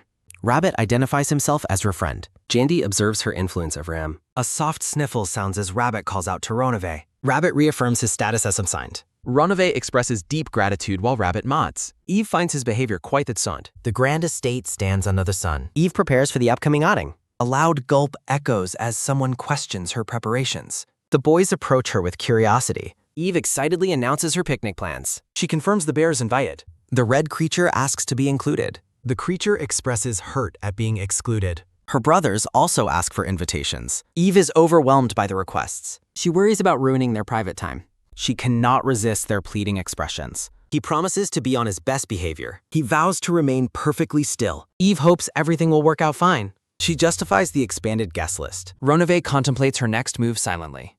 Jandy advises her on how to proceed. Both servants beg to join the trip. Eve dismisses their requests for the picnic. The royal palace shines in the daylight. A sharp clink sounds as the man mentions Eve's picnic. The news causes a moment of shock. The prince reacts with a dark expression. He remains silent and deeply troubled. The purple-haired man wants to go too. He continues his playful but pointed remarks. The prince questions his sudden interest. He explains his curiosity about the Dieving. He notes the difficulty of getting invited. He suggests asking Eve for Carishan. He realizes she might be more receptive. A soft humming sounds as he plans ahead. He expresses a personal wish as well. The prince reacts with visible frustration. The prince issues a sudden formal command. He wonders why she kept secrets. Eve and Rabbit share a quiet and intimate picnic together. A sudden deep throb pulses through the white-haired man as he watches them. Clutching his chest in confusion, the prince tries to process his racing heart. Eve stands ready for the day's outing with a bright and happy expression. Her mood shifts instantly as she flinches at a sudden and unexpected sight. A simple woven picnic basket sits ready on the ground. The palace courtyard is filled with a loud rhythmic clamor as a voice asks what is happening. Eve asks why everyone is there while a brown-haired knight excitedly spots the young lady. She questions the arrival of others, but the lady only responds with a playful giggle. The lady explains that her contractor's roots reach the very spot Eve chose for the picnic. She praises Eve for being smart, while Reliant mutters about a blatant abuse of authority. Giggling again, the purple-haired woman promises they will stay quiet and not interfere. Eve remains deeply skeptical, wondering how they could stay still during a sparring match. Alec and another knight prepare for a pre-trip fight as they trade challenges. The little red fox trots along the ground with a focused and determined look. Enriel stops and looks up curiously at a necklace worn by the red-haired man.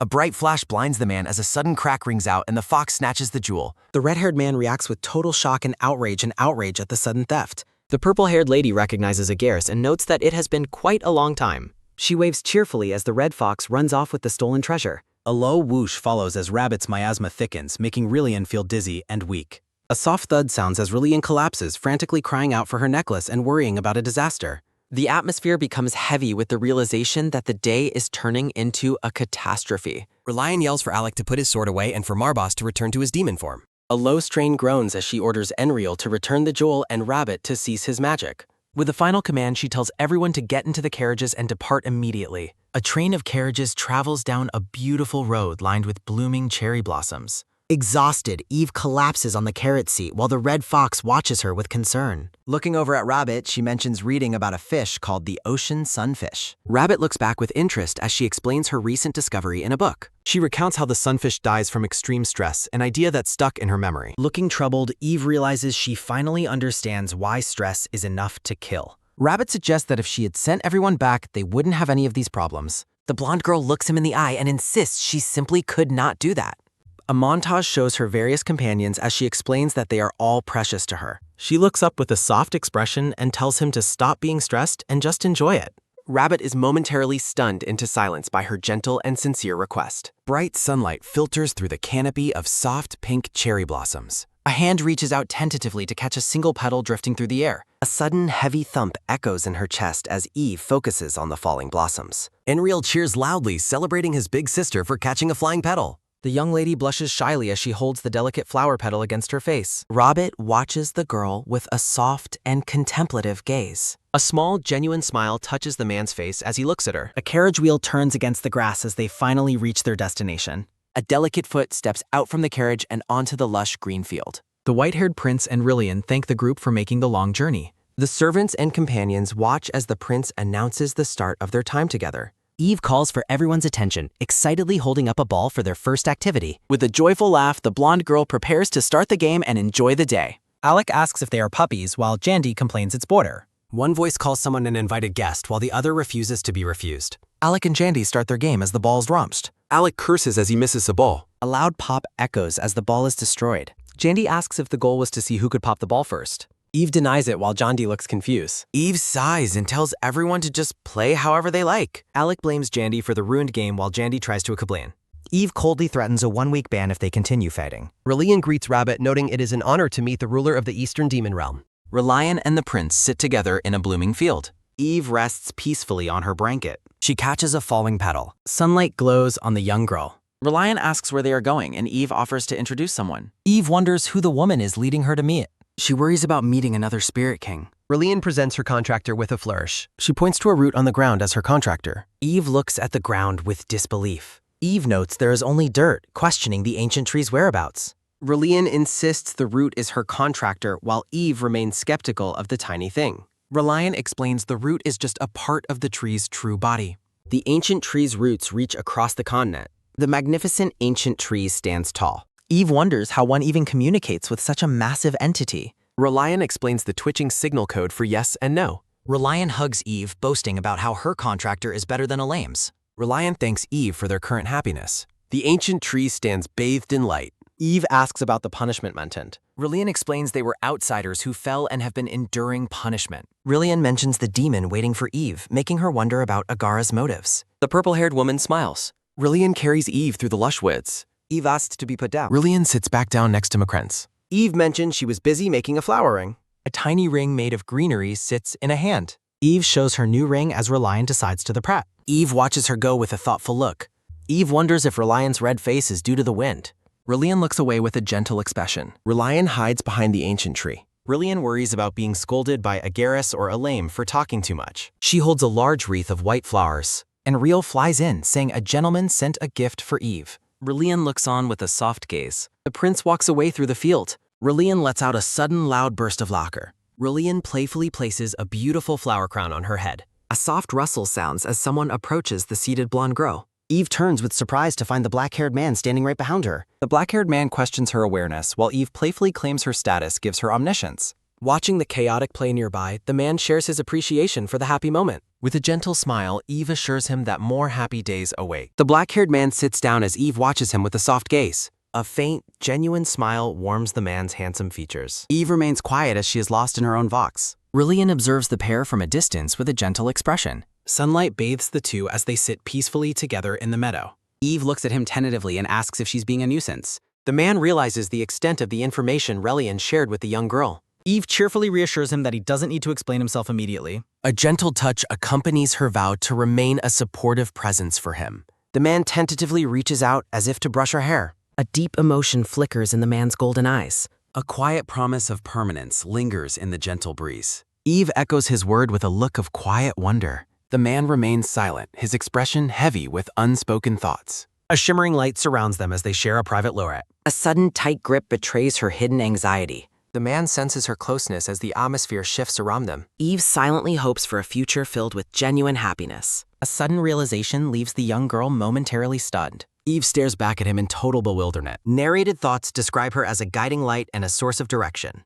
The two sit in the meadow, sharing a quiet, mutual understanding. A sudden, sharp bang echoes as a fist strikes the earth. A voice admits to relenting earlier in the day. Alec declares that a game will determine who accompanies Eve during the return trip. The knights agree. Eve protests the sudden competition, but the game begins regardless. The men sit in a circle, frantically shouting affectionate and diminutive nicknames for Eve. Eve watches the ridiculous display with a look of sheer disbelief. The scene shifts to Eve wearing a regally patterned black dress. Eve beams brightly as she highlights the positive aspects of her life. Harsh criticisms and labels are directed toward the girl from behind. Alec's face contorts as he hears the disparaging remarks. A sudden, powerful splash of water drenches the two strange entities. Eve offers a proud smile to her aquatic companion after its success. Stunned by what he just witnessed, Alec decides to end the competition. Eve firmly announces her decision to travel back without any company. Eve turns to leave, her mind clearly made up about the trip.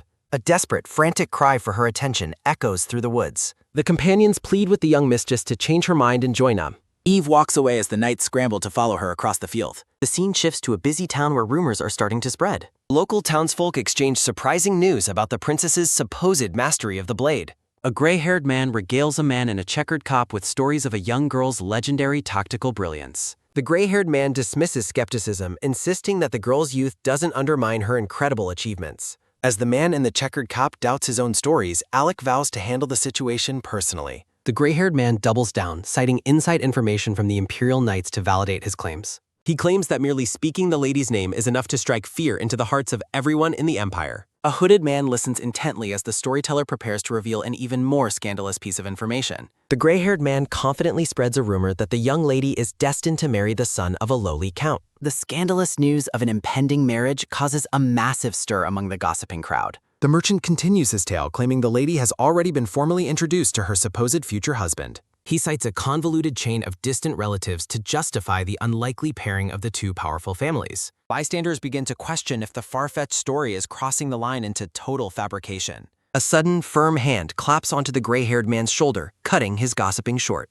A pained groan escapes the man as he is violently seized by the collar and a sharp sounds. Alec loses his temper, furiously interrogating the man for daring to link his mistress to a lowly count. The merchant collapses in terror as Alec looms over him with a menacing aura. A sharp flinch betrays the man's fear as Alec demands he remember his mourning. Alec delivers a chilling ultimatum, promising a swift end to anyone who continues to spread lies about his mistress. The terrified merchant realizes his assailant has completely lost his mind as he stares into Alec's cold eyes. Alec is restrained as he seethes with protective rage against the disrespectful townsfolk. The merchant watches in silence as the hooded knight turns and stalks away through the cobblestone streets. The man in the checkered cap watches Alec's departure with a look of deep concern. The knights of the Artina household take it upon themselves to defend their young lady's honor. Moving like shadows, the knights conduct secret inspections throughout the city to monitor public opinion. Despite their efforts, the streets remain flooded with baseless and persistent rumors fueled by public fascination. The quiet beauty of the town stands in stark contrast to the chaotic whispers spreading through its alleys.